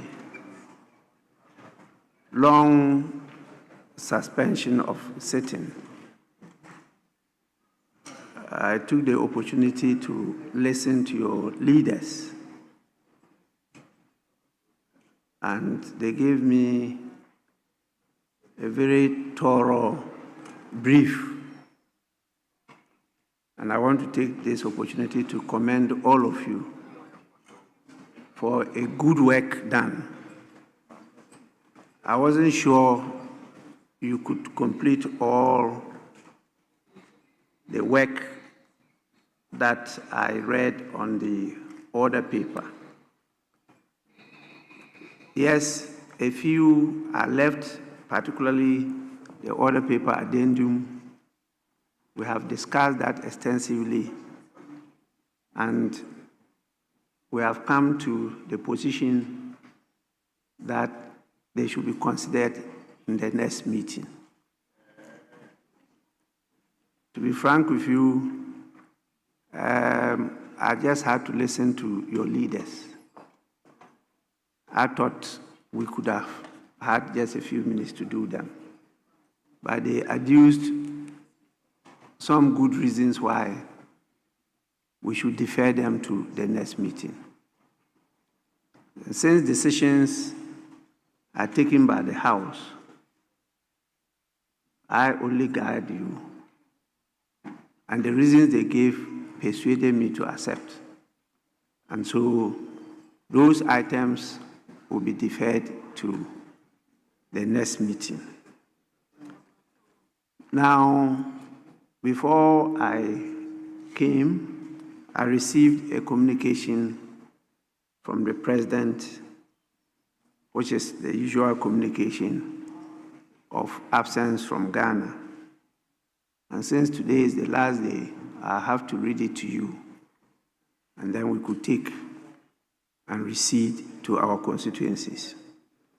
It is dated today, 31st July 2026, and it reads, Right Honorable Speaker, absence from Ghana.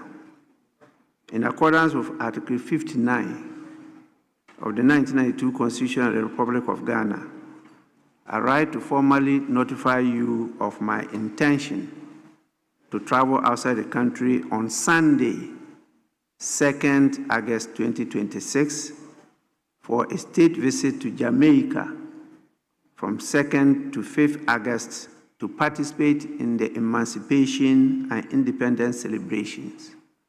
I will return to Ghana in the evening of 5th August 2026. In my absence, the Vice President, Professor Nana Jane Opoku Ajiman, shall perform my duties in accordance with Article 68 of the Constitution. Signed, John Dramani Mahama. With this, I want to let us make the usual closing remarks. And I will give the opportunity to the minority leader to start first, then the deputy majority leader, who I'm told has been instructed to hold the fort in the absence of the majority leader. Then after that, I'll just read my closing remarks, and then we call it a day. So, yes, minority leader. Speaker, with respect, Speaker, before doing my closing remarks, I pray that you indulge me to put a matter of grave concern to the minority before you. Mr. Speaker, as you may be well aware, somewhere last year, as a result of some miscommunication, the minority, as a result, is not properly represented on delegations as well as the Pan-African Parliament and ECOWAS Parliament. So, Speaker, we've agreed to get this matter resolved, and true to it, the matter has been resolved. The majority side insisted on a text of communication coming from the minority front bench, which for the purpose of transparency, it was done and handed over. And the understanding was that this matter will be dealt with whilst you are seated. Mr. Speaker, indeed, the other paper had the matter advertised, and the majority leader insisted that he wanted the terms of the discussion scripted so that he would also have it on record in order not to entertain possible surprises. We obliged. Today is our last day. Mr. Speaker, before his exit, the understanding was that the clerk would get this advertised so that we do what we all agreed to do whilst you preside. The deputy majority leader related to this, we both understood that this must be done.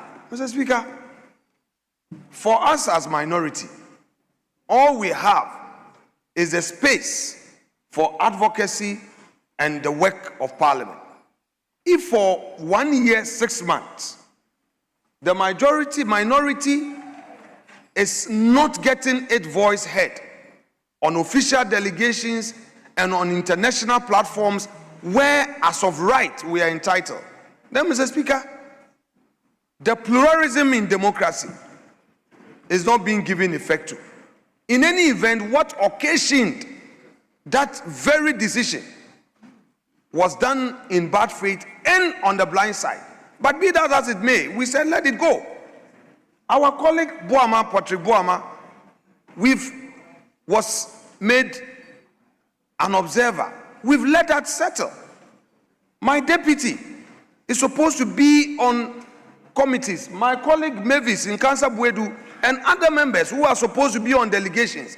Because of this standstill, none of us in the minority is represented. Mr. Speaker, on the recent NCSL, it was only me, because this matter has not been settled, and the minority chief whip, who by the practice and convention is there. Mr. Speaker, I would want to urge my colleagues in majority that Parliament will not come to an end upon expiration of this 9th Parliament. Parliament will not cease. There will be another Parliament, and another will follow. Long after all of us have joined our ancestors, there will still be Parliament. And whatever is happening on the records may become a referral point. So, Mr. Speaker, it is a matter I want to put across. Good faith is the order of the game. Where people try to smuggle their way with the slightest opportunity, I am afraid to say that it may come to a day that those who suffer may remember, and when they are supposed to extend a helping hand, they may also say that you mistreated them. We don't know what will happen tomorrow. I am saying this rather painfully, that we here are still unrepresented. I am at least covered by the ECOWAS protocol. That is why I'm still there. But what of my colleagues? What of my colleagues? So, Mr. Speaker, I have just made the point. It's unfair to us, but you are our boss, the presiding officer, and the head of this august assembly, who can direct and come to our rescue. After all, the standing orders clearly provide that as part of your bona fides, you are to protect the interests of the minority. Mr. Speaker, if the majority is not yielding, use your good offices to come to the rescue of the minority. Minority leader, I think you've had the opportunity to put across your case. we have heard you, and these are matters we've been discussing since the first meeting of this parliament. We discussed it during the recess, and then we came to this second meeting. We discussed the same issue up to this time.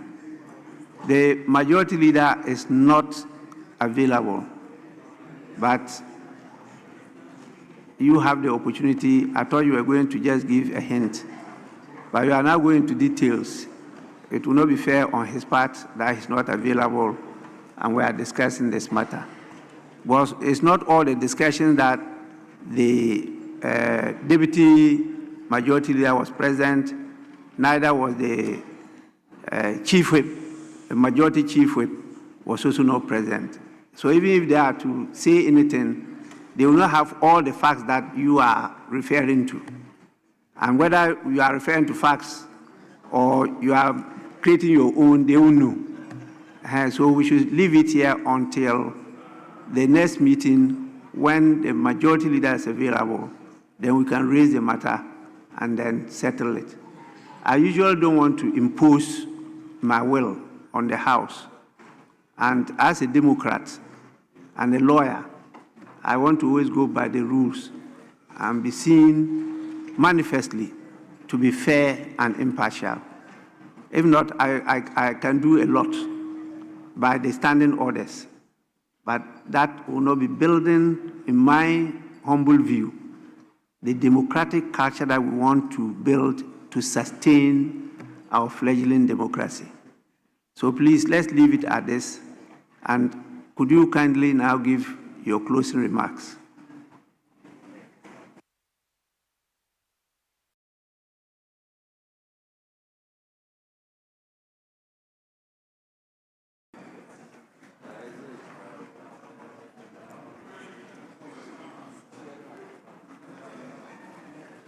Mr. Speaker,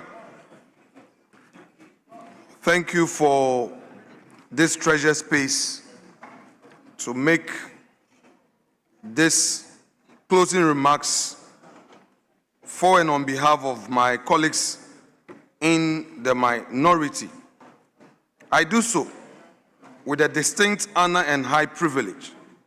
Mr. Speaker, I precede my statement with a quote from President Theodore Roosevelt, delivered 23rd April 1910, in an address at the Sorbonne in Paris, titled Citizenship in a Republic during his post-presidential tour of Europe. Mr. Speaker, President Roosevelt reminded the world of one enduring truth. Quote, "It is not the critic who counts, not the man who points out how the strong man stumbles, or where the doer of deeds could have done them better. The credit belongs to the man who is actually in the arena, whose face is marred by the dust and sweat and blood, who strives valiantly, who errs, who comes short again and again, because there is no effort without error and shortcoming, but who does actually strive to do the deeds, who knows great enthusiasms, the great devotions, who spends himself in a worthy cause, who at the best knows in the end the triumph of high achievement, and who at the worst, if he fails, at least fails while daring greatly, so that his place shall never be with those cold and timid souls who neither know victory nor defeat," end quote. So, Speaker, relying on these veritable words, I say to my colleagues in the minority side, let Roosevelt's words strengthen our resolve. We will be criticized, called names, and accused of opposing everything, but we must not retreat from our duty. We must continue to fight. Let's shoulder on, scrutinize and hold this government feet to the fire, because we were elected to defend the public interest, demand accountability, and speak for the people, even when doing so is difficult. Mr. Speaker, in the same light, the Clerk to Parliament, speaking at the launch of Parliament and You initiative on the 9th June 2026, offered a fitting reminder of the wider purpose of our work when he said, quote, "May today's constructive engagement and similar future endeavors secure for us and posterity the blessings of liberty, equality, opportunity, and prosperity." Mr. Speaker, end quote. These words should again guide us as minority as we bring this meeting to a close. Beyond our political differences, Parliament must remain a place where debate serves the public good and where our decisions protect the freedoms, opportunities, and future of the people we represent. Mr. Speaker and colleague members, there is a moment at the end of every meeting of this House when the noise settles and the only thing left is a record. Not the applause, not the headlines, the record. What we said, what we did, what we had the courage to name. So let me be honest with you today, colleagues, and through you, with the people of Ghana who sent us here. Not because it is easy, but because it is old. And let me be plain from the outset, Mr. Speaker, our republic, under this NDC administration, is not at all in safe hands. We see already incompetence at play, majority tyranny in this House, and a timid or malleable judiciary are, together, suffocating the fate of our citizens in democracy and pushing Ghana towards the precipice. That is the case this speech will make, point by point, before this House and before the nation. Speaker, but permit me to first acknowledge two important matters. One, a son of Anlo goes home today. Mr. Speaker, let me speak of matters that are outside and above politics. As I've already said, James Victor Gbeho, diplomat, minister, member of parliament, a man who represented us at the United Nations and across our region with quiet dignity. We do not always agree in this chamber about everything we do as political leaders, but we can agree that he served his country well. Rest well, Dumega, Mawu Nayirao. Then again, Mr. Speaker, on behalf of the minority, I extend condolences to the people of Dagbon. And in this same season of loss, a word to our brothers and sisters in Dagbon, mourning the passing of their overlord, the Jana. When Dagbon grieves, Ghana grieves, because the Dagbon stool carries, the Dagbon skin carries the memory of this whole nation.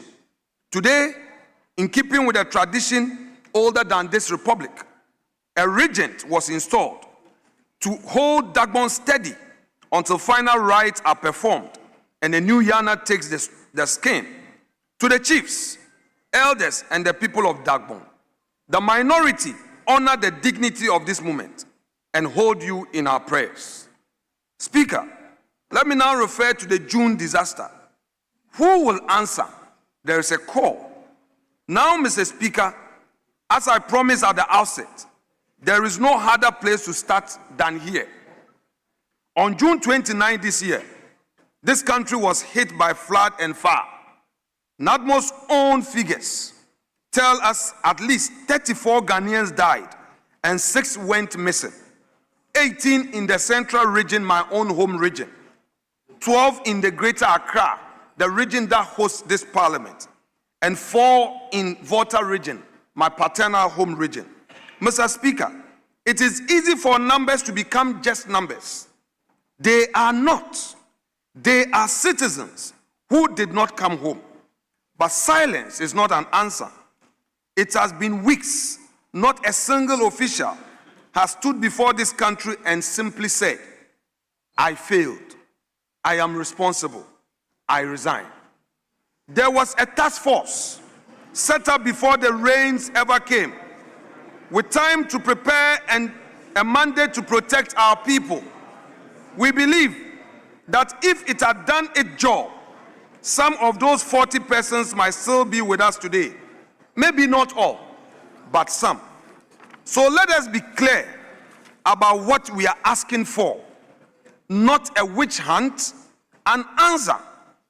Every member of that task force must be hauled before the appropriate committee of this House and account in full for what they did. Ghanaians buried their dead in June. The least we owe them is the truth in July. Mr. Speaker, colleague members, this is not the only silence this government owes us an answer for. A state-owned helicopter fell from the sky, killing high-ranking state officials and army personnel. To this day, no one in this government has accepted responsibility. A routine recruitment exercise for the Ghana Armed Forces turned into carnage, killing at least 6 young women who had simply come seeking to serve their country. To this day, no one in this government has accepted responsibility. Mr. Speaker, 3 tragedies, 3 sets of graves, and not one word of ownership from this government. This House cannot allow this silence to stand. We insist as minority, without qualification, that both the helicopter crash and the death of those young women at the recruitment exercise be subjected to the same full parliamentary investigation we demand for the June floods. Not a quiet internal memo, not a press statement issued and forgotten. A proper inquiry of this House with power to summon, to question, and to publish. Mr. Speaker, now it is obvious that numbers do not add up. If this government cannot give us straight answers on matters of life and death, we shall be surprised that it cannot give us straight numbers either. On the 23rd of July, the finance minister gave us mid-year budget review. A speech this House is asked to enter word for word into our official Hansard as a record for history. That is a serious honor. It should come with a serious duty to get the numbers right. It did not. Inflation for June was given as 5.7% in one breath and 5.3% in the next. Mr. Speaker, this minority is not alone in raising the alarm. Civil society has independently flagged the very same rot. Dr. Edu Owusu-Sarkodie, Executive Director of the Center for Policy Scrutiny, has publicly pointed out that total expenditure was quoted at one figure on page 25 of the budget document and a different figure entirely on page 26, against 2 different pending targets. He found the same pattern in our capital expenditure numbers. One figure on front page on page 25 and another page 26. Mr. Speaker, when independent policy analysts and this minority are reading the very same document and arriving at the very same alarm, that is not partisan noise.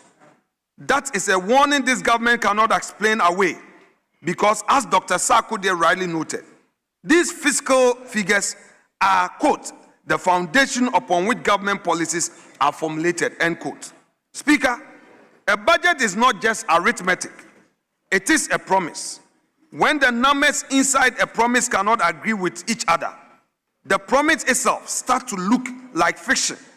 We therefore demand simply for the finance minister to return to this House and provide one set of figures told the same way from the first page to the last. Mr. Speaker, let me turn to the government one more time. It is failing on its own promises. Mr. Speaker, swapping numbers on a page are one failure. Broken promises to the Ghanaian people are another. And this government has no shortage of those either. Every government is elected on its promises. That is the deal.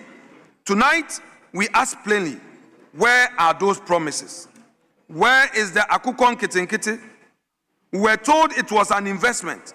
Now the Minister for Food and Agriculture himself tells us the beneficiaries are simply eating the chicken and sent in videos of their feast. You cannot hatch an economy from a bird that has already been eaten. Where are the nurses we trained? Where are the teachers we prepared? They sit at home, thousands of them, while the promise that gave them hope collects dust.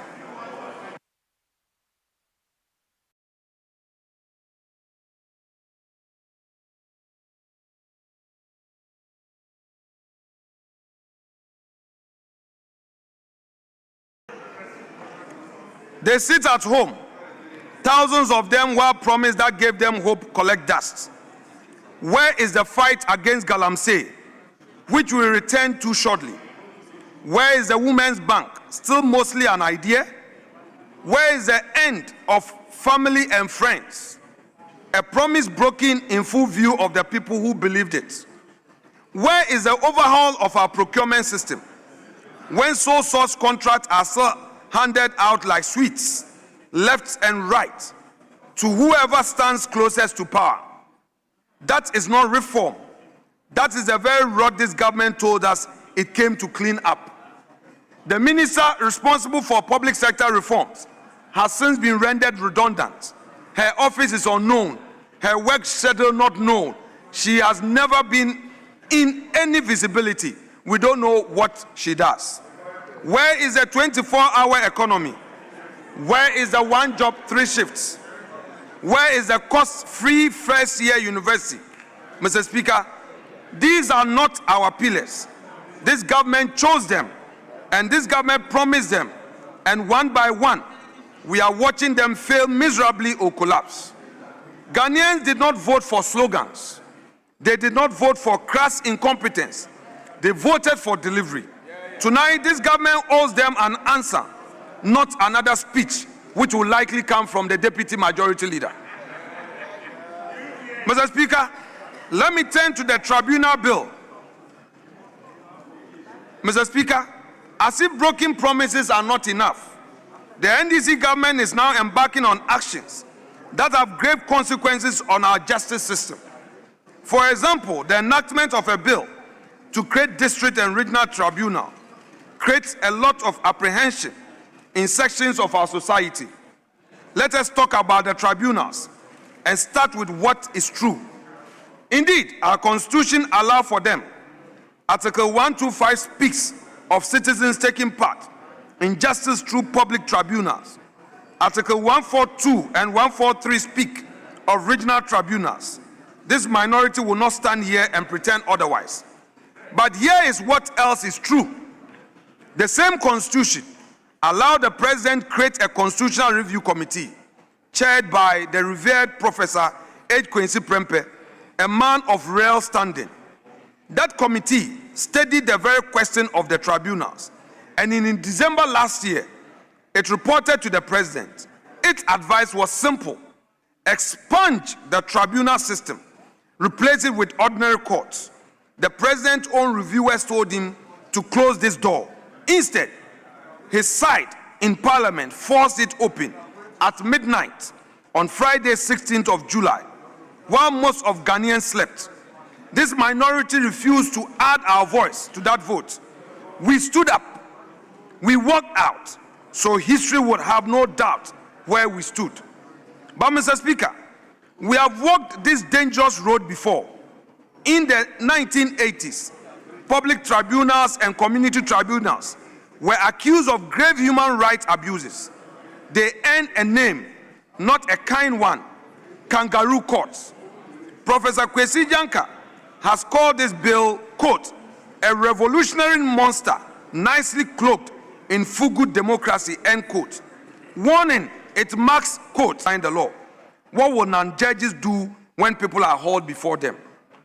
And by the way, Mr. Speaker, let not the NDC forget that in our history, some of the people who have led or supported the passage of controversial bills have ended up being victims of its own afterwards. So, standing firmly behind our flag bearer, Dr. Mahamudu Bawumia, we the minority say to President Mahama, do not sign this bill. Send it back. listen for once to your own committee. A tribunal bill to be used against your opponent today can be turned on you tomorrow. Nobody wins that game. Only the law loses. Mr. Speaker, kindly permit me to place on record that we are aware of the government position paper on the proposed constitutional changes being canvassed by the administration following the work of the Prempeh Committee. This is a serious and delicate matter which we will study thoroughly with our national party and respond to properly at another time. Mr. Speaker, let me now turn to the harassment of political opponents. We say to the NDC government, stop the harassment of the opposition. Mr. Speaker, a tribunal that can be turned on political opponents does not exist in isolation. It sits alongside a pattern this minority has watched grow all year, and we cannot leave this chamber this evening without naming it plainly. Members of the New Patriotic Party, including MPs from the minority, have been maliciously targeted and harassed simply for holding different views, using the investigative and prosecutorial powers of the state. We say without apology that this is both dangerous and wrong. A government that fears its critics has already told us something horrifying about itself. It is inflicting a new culture of silence on this nation. Mr. Speaker and colleagues, we also place on record a shocking string of doubtful judicial decisions that has emerged in recent times. Taken together, they appear to suggest that there is one set of justice for the friends and cronies of this government and another altogether harsher set for its opponent. Ghana is bigger than any one party, and our democracy only works if the opposition can speak, organize, and challenge power without looking over its shoulders. And if every citizen, regardless of political color, can trust the same law applies to them all. Mr. Speaker, it is obvious that bail regime has been abused, and it's had no less a person that Haruna Idrisu, Minister of Education, going public about how bail is being weaponized in our country. The Minister of Interior also had the occasion in this very house to talk about how bail is being abused. Mr. Speaker, if this is coming from senior members of the government, then let me put on record that so far, bail has been used particularly by Yoko to target the MPP with all their so-called investigation and doubtful verdicts. It follows opponents into the courtroom itself, protect liberty. It should never punish a person before they are even tried.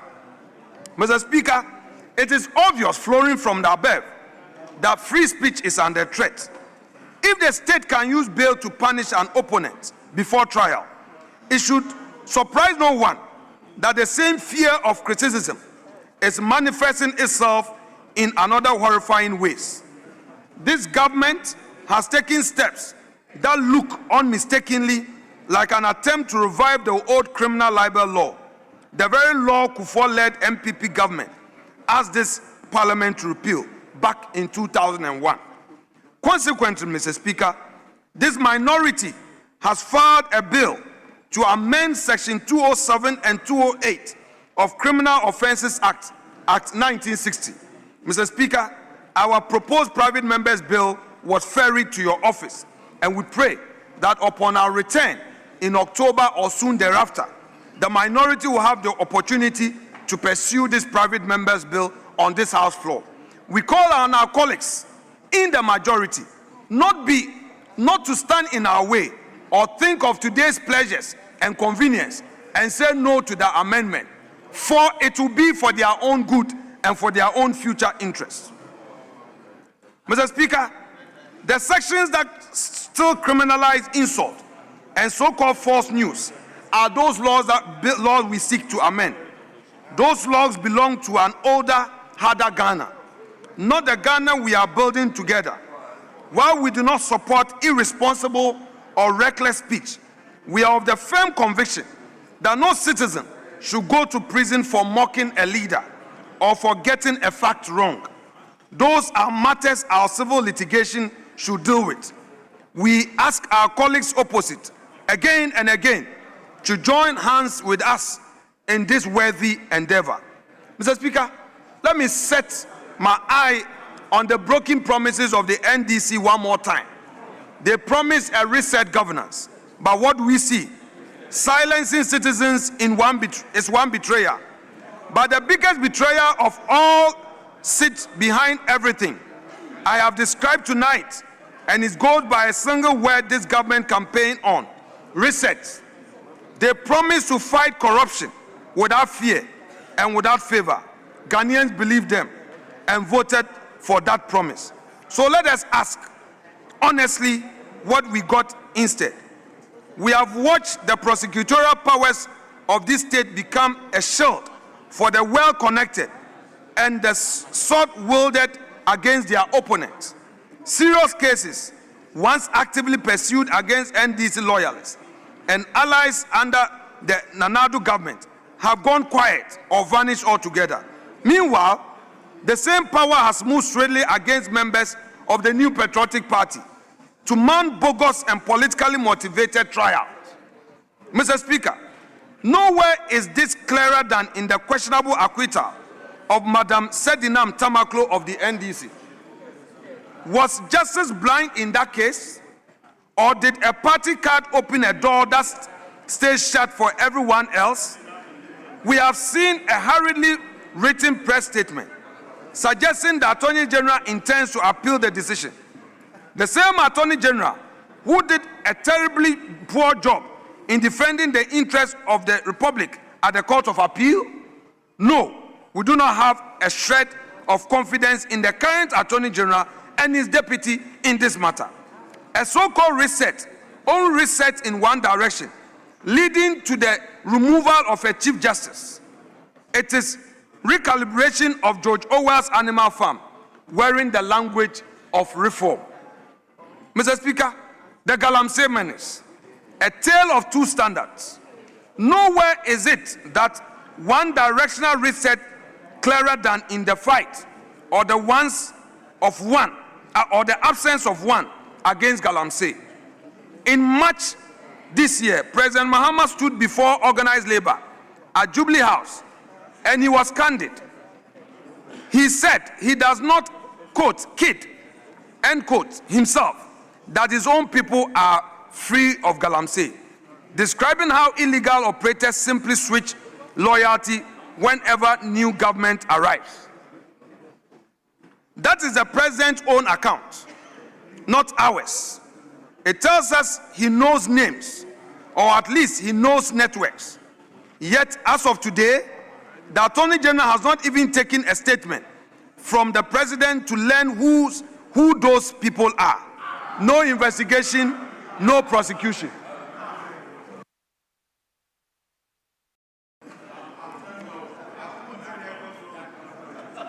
Mr. Speaker, the courts, the progress and a warning we see. Now, Mr. Speaker, before I conclude, having spoken of double standard, let me be fair, because fairness matters even in a speech like this one. And not every recent judicial development has troubled us. We commend the Supreme Court for upholding the constitutionality of the Office of the Special Prosecutor. That office is a safeguard for this nation, and every attempt to weaken it by bill or by bogus petition dressed up as consent should stop. But we also have a warning that the same ruling upheld the Attorney General's power to enter nolle prosequi, and this government has a track record of using the very power to quietly end prosecution that began before January 2025. That power must never become a shield for the connected and a sword for the powerless. We will be watching as minority. Ghanaians are also watching, as now it is obvious that computerized allocation system has been suspended in our courts, and in its place 3 judges have been assigned to handle cases of MPP members. What happened to the need for justice to be blind? And now, even as court go on vacation, some judges have been given special certificates to speed up trials of NPP members. What happened? What happened, therefore?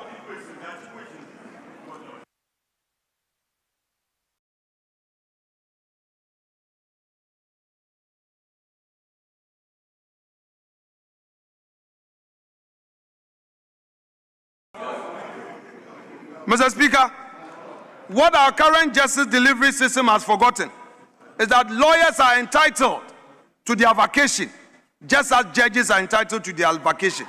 And clients, accused persons, litigants are required to freely choose their lawyers. What is the justice delivery system telling all of us? This comes after various NDC officials have been freed or given nolle prosequi, filed to ensure they do not open their defense in court. It is now one system of justice for NDC members and a different one for non-NDC members. Mr. Speaker, in a matter of the Supreme Court ruling abolishing the one man, one vote for presidential primaries, Mr. Speaker, by way of the delegate system, the party to which the minority caucus belongs has stated its position clearly. At our last press conference in Legon, the party decided to eventually open up to the one man, one vote, starting with 40% expansion in the delegate system. This new decision is a call on us to fast-track the process, and we will. Mr. Speaker, let me take this opportunity to say that I have covered a great deal of ground tonight, and before I take my seat, let me say what should always be said. Regardless of how difficult a meeting has been, thank you, and to your deputies for presiding over this House through this meeting. Your first Deputy Speaker has had difficult times, but in all of it, he managed to steer the affairs of this House. Mr. Speaker, we call upon the first Deputy Speaker to do more to embrace all of us, particularly we the minority.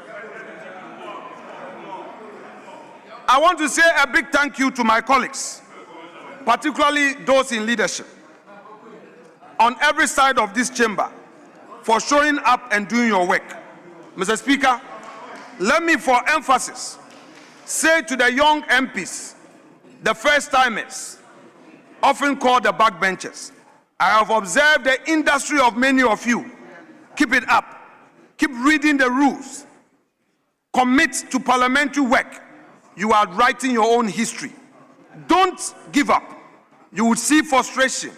You will be intimidated, sometimes by your seniors, but it is part of the game.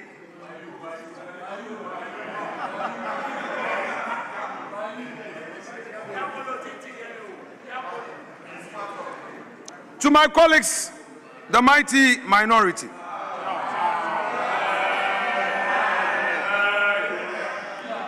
thank you for your dedication.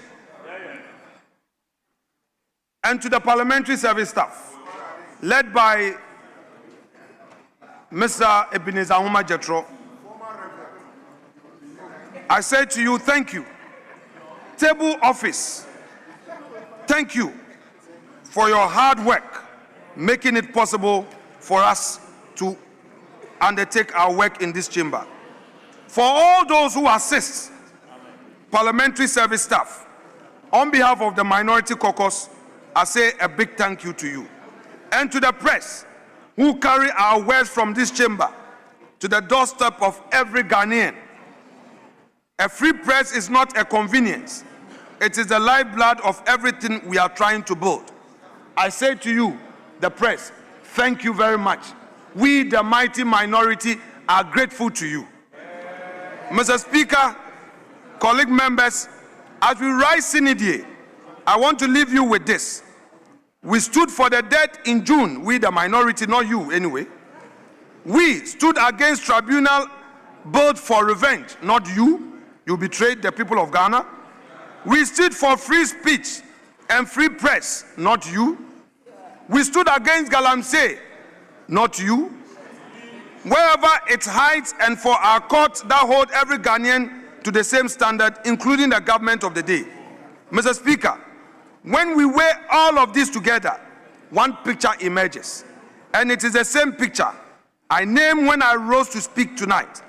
Executive incompetence, because this government has failed on almost every measure that matters to the ordinary Ghanaian, on the economy, on its own promises, on protecting our people from disaster, on delivering the reset it promised us.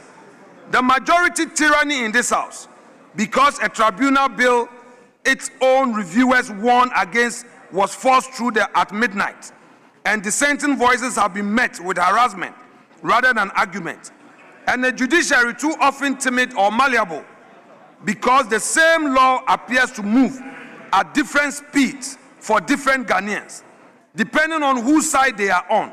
Yet on one thing, and one thing only, this government has shown real creativity and real discipline, finding ever more inventive ways to shield family members, friends, and cronies associated with it from long arm of the law.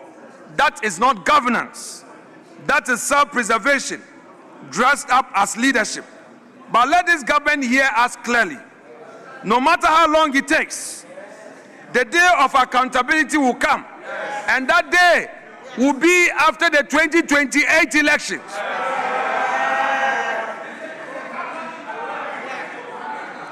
Mr. Speaker, that is precisely why we did what we did in this meeting. Mr. Speaker, we did not do this because it was easy. We did it because Ghana is watching and history is watching. And one day, someone will ask what this parliament did in this season when it mattered. Let the record show that we, the mighty minority, told the truth. When we return to this chamber, we will still be here, still asking, still holding this government to account until every one of these matters is resolved.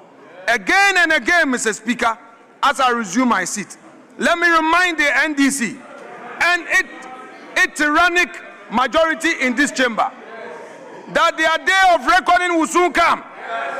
2028, they will lose the election, and come 2029, they will be held to account. Mr. Speaker, we have no doubt on our minds that today you see us as mighty few. Tomorrow, we are going to be the majority, whether you like it or not. Thank you very much, Mr. Speaker.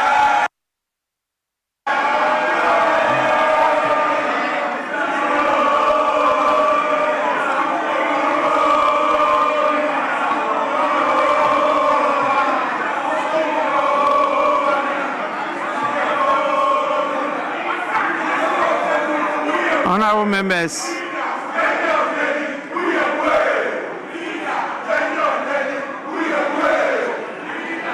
honorable members, honorable members, let us now listen to the Deputy Majority Leader.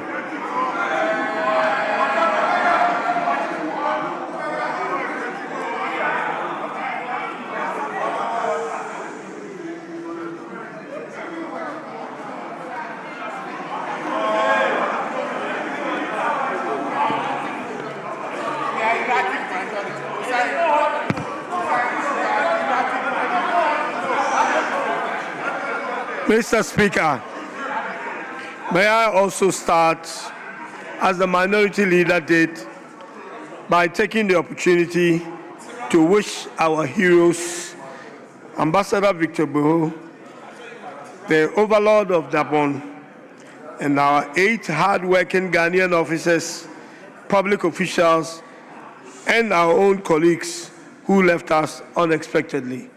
We wish them all farewell. Mr. Speaker, I appreciate the opportunity offered me to make these few remarks to give account of the business conducted by the House during this meeting. I first express my profound gratitude to the Almighty God for his guidance and protection throughout the meeting. I also express my appreciation to the chair, honorable colleagues in leadership, and fellow honorable members for their patriotism, dedication in their swift response to the business of the House. Mr.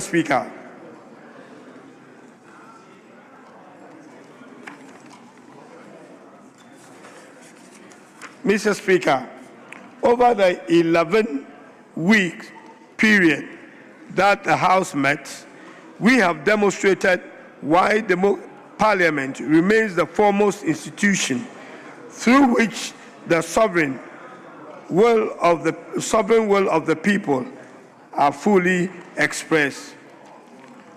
Mr. Speaker, the House has deliberated passionately, disregarded robustly, scrutinized diligently, and legislated responsibly.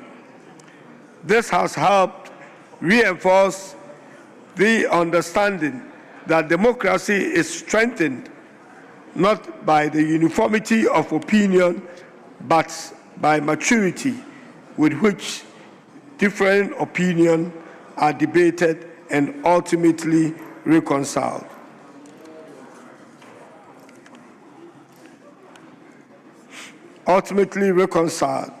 And debated for national interests.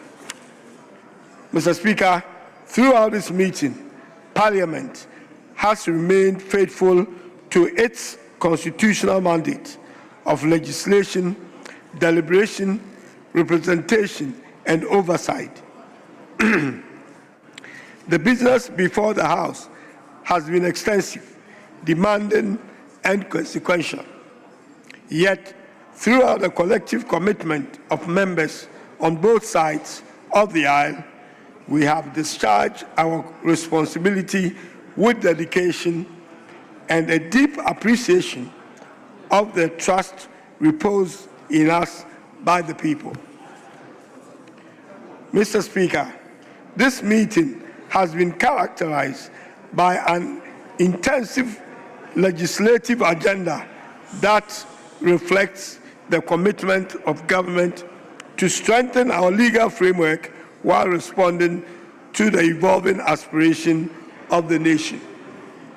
Mr. Speaker, although the House undertook various businesses during this meeting, one notable business undertaken by the House has been the presentation of the media review of the budget statement and economic policy of government for 2026 financial year, as stipulated in Section 28 of the Public Financial Management Act 2016, Act 921. Mr. Speaker, this mandate was undertaken by Honorable Dr. Kasil Atuforson, the formidable Minister of Finance, at the behest of the President of the Republic.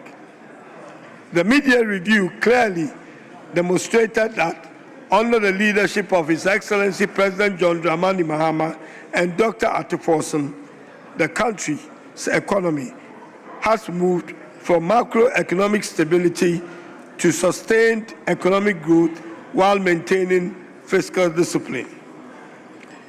This clear manifestation of this macroeconomic progress is the unprecedented decline of inflation from 22.85% in 2024 to 5.3% in 2026.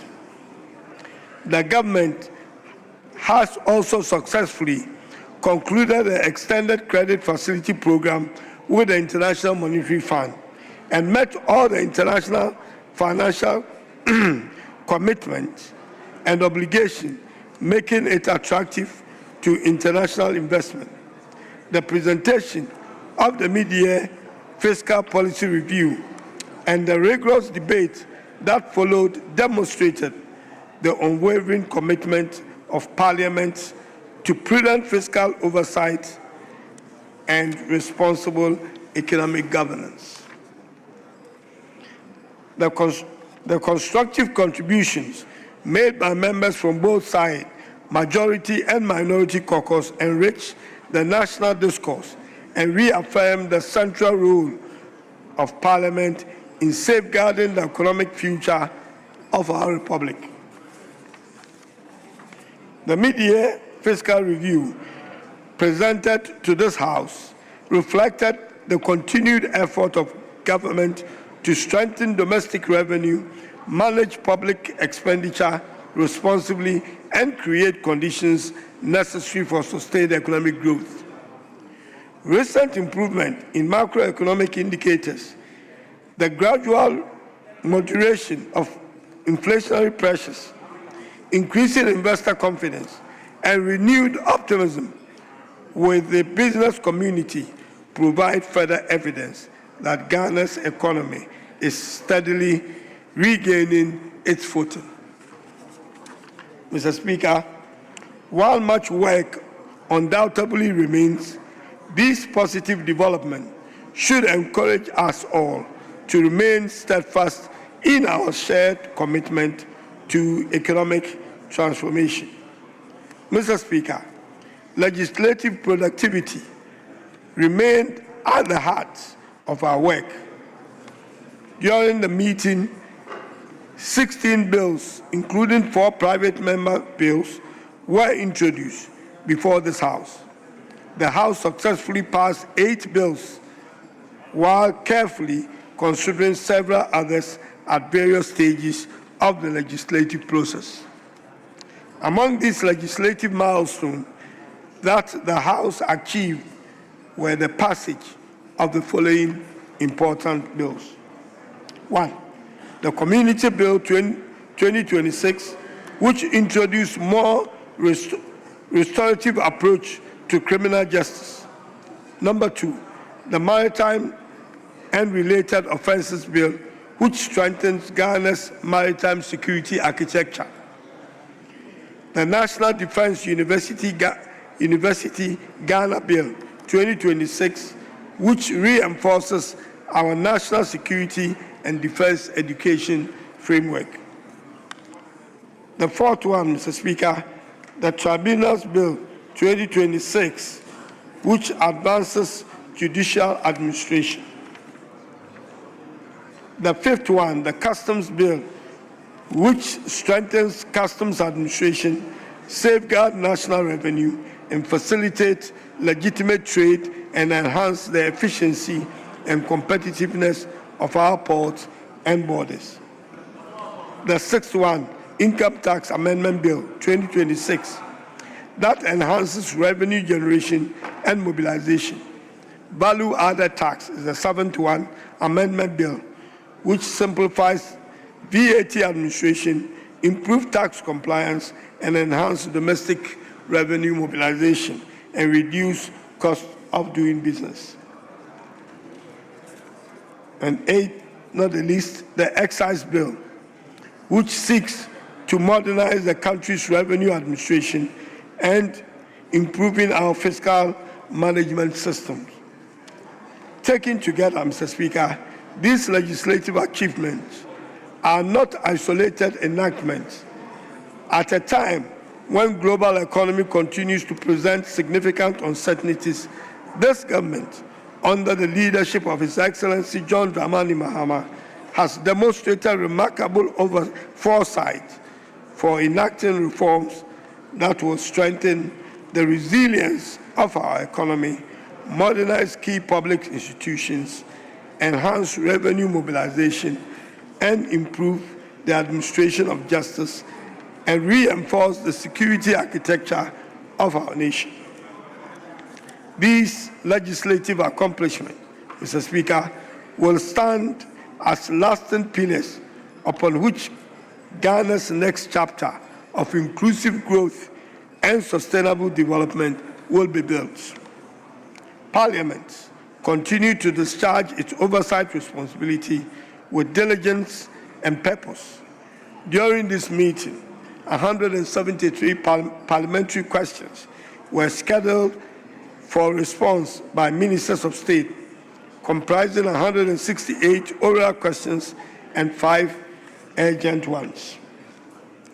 The ministers, in recognizing the relevance of these questions in explaining government policies to the populace, availed themselves to respond to these questions.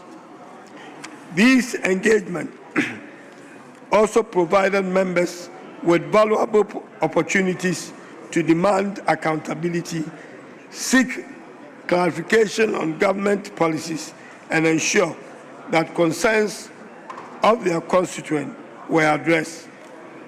The House also took 41 statements from honorable colleagues from both sides of the House that brought forth various issues of national concern. Most of these statements were referred to the relevant committees where they led to the enactment of various proposals. Mr. Speaker, again, the House considered various constitutional statutory instruments approved by international agreement, scrutinized credit facilities, power purchase agreement, multi-year expenditure commitment, and bilateral cooperation agreement, which are all aimed at advancing Ghana's development agenda while ensuring transparency and accountability in public administration. The numerous committee reports, Auditor General's report, budget performance report, treaties, mining leases, government policies, and other statutory instruments considered demonstrates that parliamentary accountability extends far beyond legislative enactment. This is because every question asked on this floor, every committee report adopted, and every oversight engagement undertaken reflects constitutional obligation of Parliament to ensure that public resources are utilized responsibly and the national institutions remain accountable to the people they serve. This is the essence of constitutional democracy. Mr. Speaker, as we reflect on the work of the House during this meeting, it is equally important that we reflect on the broader national context within which Parliament has exercised its constitutional mandate.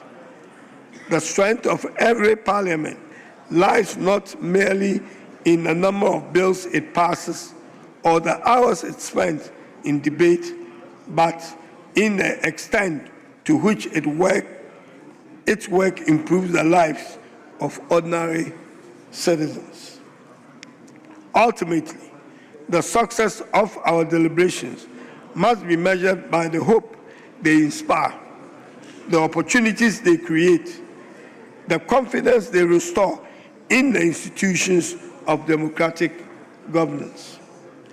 It is against this backdrop that this House has continued to provide the legislative foundation for Ghana's economic recovery, social transformation, and institutional strengthening. Over the course of this meeting, government has continued to pursue policies aimed at restoring macroeconomic stability, strengthening fiscal discipline, and rebuilding confidence in the Ghanaian economy. We are witnessing encouraging signs that the difficult but necessary reforms undertaken over the past months are beginning to yield positive outcomes. These gains have not come by accident. They are the product of discipline, sacrifice, and the collective resolve of the Ghanaian people. They remind us that sustainable macroeconomic transformation is never achieved through the shortcuts and haircuts, but through prudent leadership, responsible governance, and sound public policy. As Parliament, we have complemented this effort by considering critical fiscal legislation, approving strategic financing arrangements, and ensuring that government remains accountable to the people through rigorous parliamentary oversight. Mr. Speaker, throughout this meeting, Parliament has also reaffirmed its indispensable oversight. Beyond the economy, this meeting has demonstrated the unwavering commitment of Parliament to strengthen the social fabric of our dear nation. The coming into force of important regulations relating to social protection, national health insurance, affirmative action, and educational regulation reflects our collective determination to build a more inclusive, equitable, compassionate society where opportunity is accessible to every Ghanaian, regardless of gender, age, and socio-economic background. Mr. Speaker, our consideration on matters affecting education, healthcare, protection, and national security illustrates Parliament remains responsive to everyday concerns of our citizens. Indeed, governance is meaningful only when it translates into improving lives conditions of our people. Mr. Speaker, one of the enduring strengths of Ghana's democracy has been the ability of Parliament to remain a forum where opposing political views are expressed freely, yet resolved through peaceful constitutional means. Mr. Speaker, the exchanges witnessed during this meeting have at times been vigorous and passionate. That is neither unusual nor undesirable. Parliament was never intended to be an institution of uniform opinions. Rather, it is an institution where competing ideas are interrogated, policies are scrutinized, and national consensus is gradually forged through respectful engagement. On behalf of the Majority Caucus, I wish to acknowledge the constructive contributions of our colleagues on the minority side.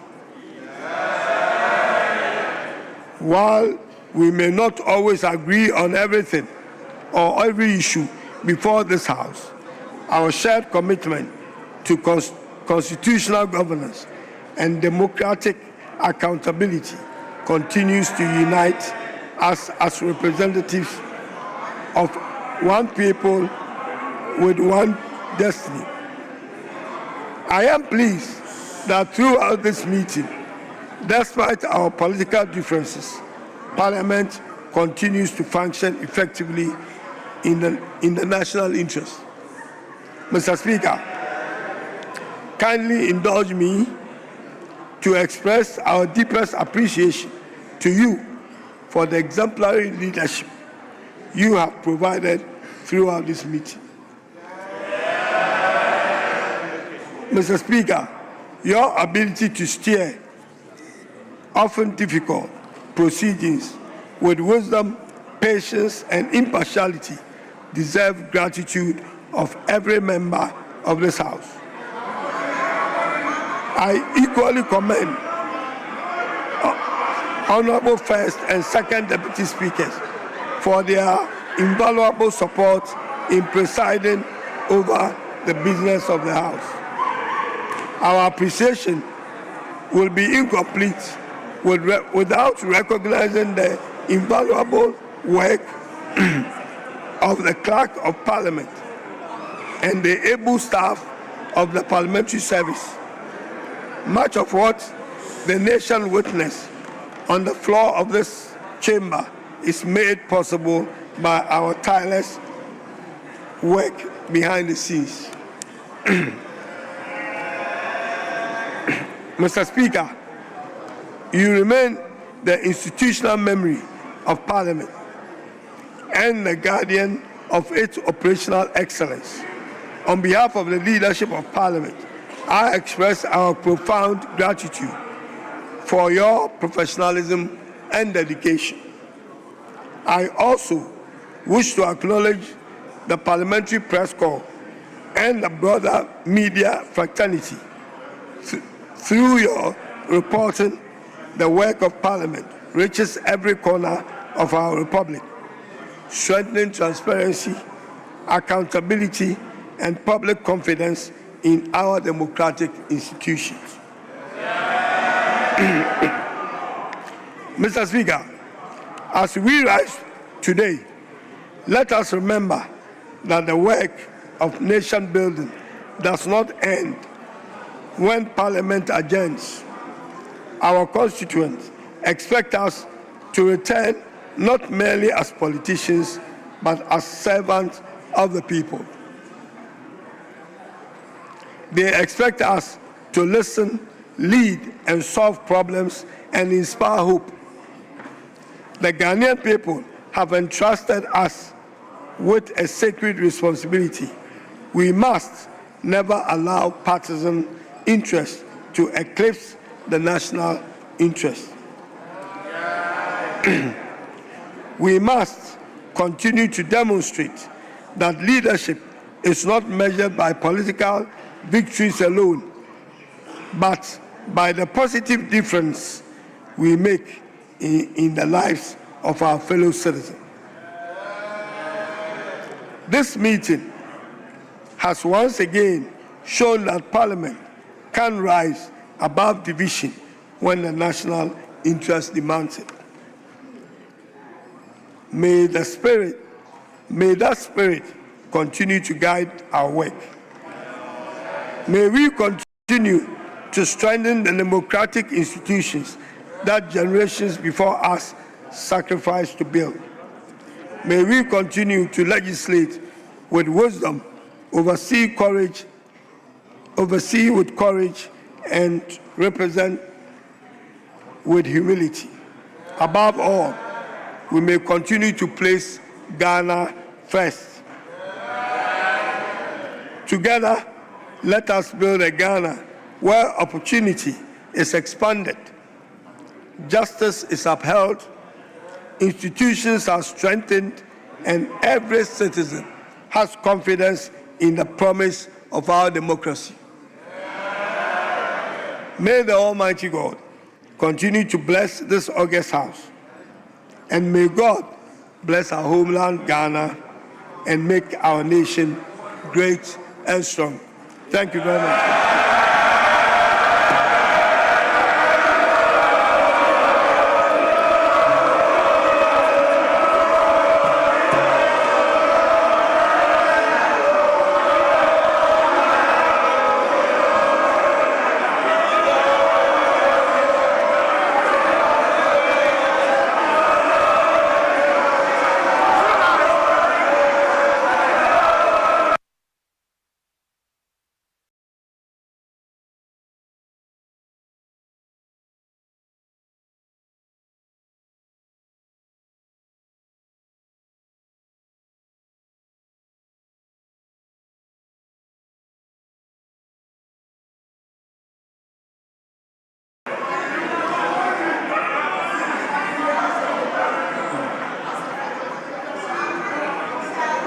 Honorable members,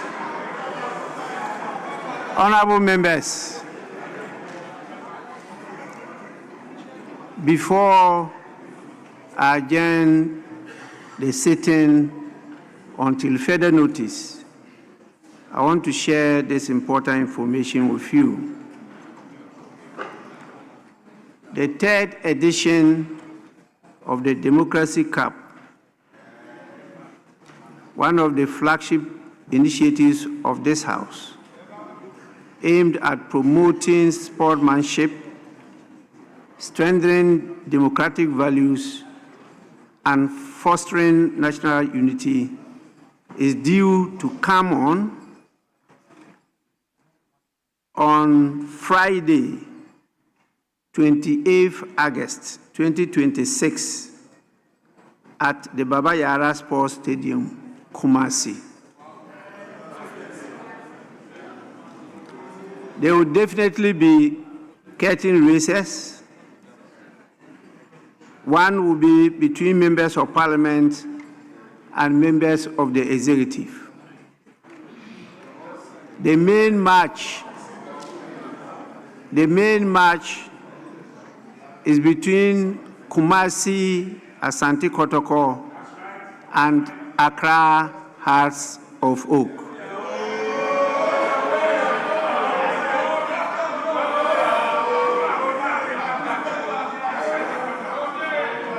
We are reminding all of you and all sports enthusiasts to attend this important event. As you know, the intention is to deepen democratic engagement and to foster national unity. Honorable members, your continued support and active participation will be instrumental in ensuring the success of this third edition.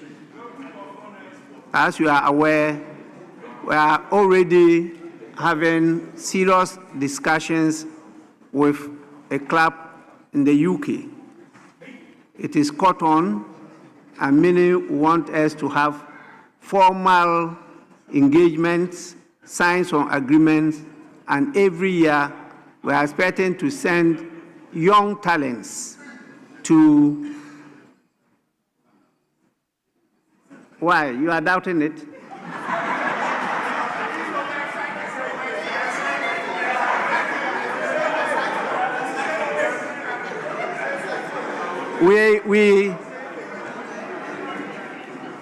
The Sunderland Football Club, the owner and chairman himself led a delegation here to our parliament to discuss and to start the negotiations.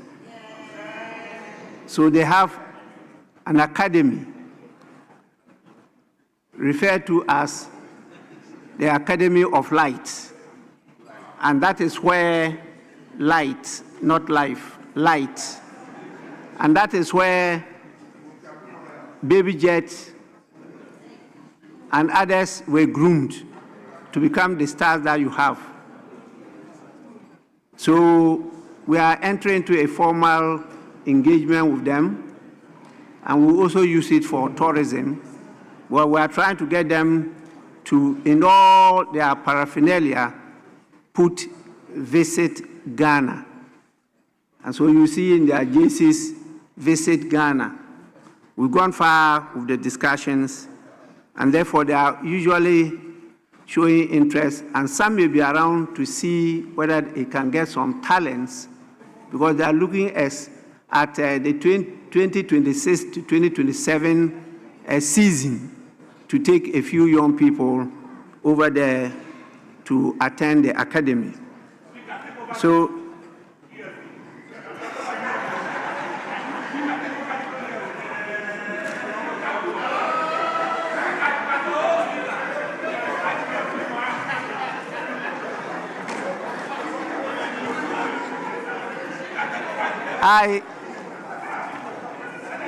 I don't have that intention at all.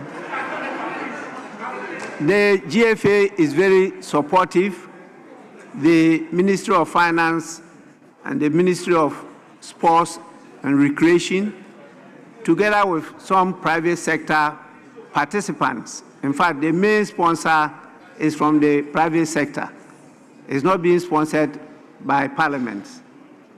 So we are leading under my canopy to get this done. But I'm not interested in being a member or even an executive member of GFA at all. Honorable members, with this, I proceed to adjourn the House sine die. The House is accordingly adjourned.